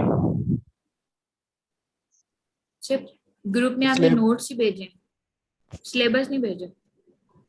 ਅੱਛਾ, भेजा था ਮੈਂ ਦੁਬਾਰਾ ਸ਼ੇਅਰ ਕਰ ਦੇਣਾ। ਮੈਂ ਤੁਸੀਂ ਬਾਅਦ ਚ ਆਏ ਸੀ सिलेबस भी था। ਮੈਂ ਅੱਜ ਭੇਜਣਾ, भेजा ਤੁਸੀਂ था ਜਰਾ सर ने, ਉਹਨੂੰ साथ में ਗੌਰ लिखा ਨਾਲ भी था। ਗੌਰ ਨਾਲ ਵੇਖਣਾ ਹੈ। ਨਿਮਰਾ ਖਾਨ, ਉਹਨੂੰ ਜਰਾ ਤੁਸੀਂ ਵੇਖੋ ਤੇ ਫਿਰ ਮੇਰੇ ਨਾਲ ਡਿਸਕਸ ਕਰਨਾ। ओके सर, चलिए ओके। सर सर आपकी बातें सुन के काफी तसल्ली मिल गई है। ਨਹੀਂ ਨਹੀਂ, ਕੋਈ ਮਸਲਾ ਨਹੀਂ। ਇਨਸ਼ਾਅੱਲਾ ਤੁਸੀਂ ਈਜ਼ੀ ਫੀਲ ਕਰੋ ਔਰ ਇਹਨੂੰ ਪੜੋ, ਇੰਜੋਏ ਕਰੋ। ਫੇਲ ਹੋਣ ਵਾਲਾ ਖਿਆਲ ਦਿਲ ਚੋਂ ਕੱਢ ਦਿਓ।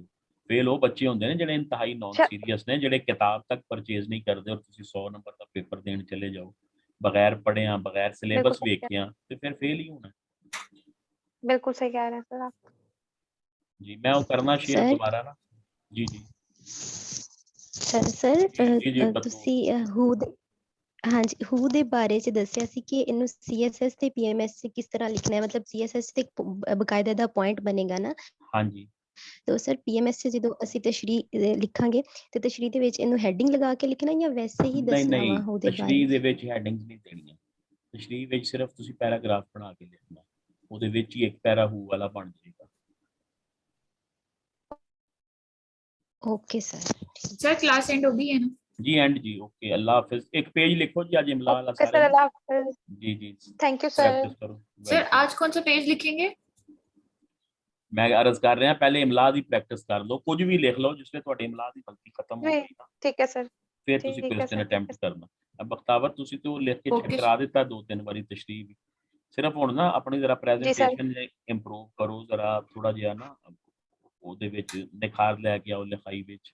ਆਪਣੀ ਇਮਲਾ ਦੀ ਜਿਹੜੀ ਮੈਂ ਗਲਤੀ ਕੱਢਣਾ ਵਾ ਉਹਨੂੰ ਖਤਮ ਕਰੋ ਕਿ ਦੁਬਾਰਾ ਬਾਰ-ਬਾਰ ਉਹ ਗਲਤੀਆਂ ਨਾ ਹੋਣ।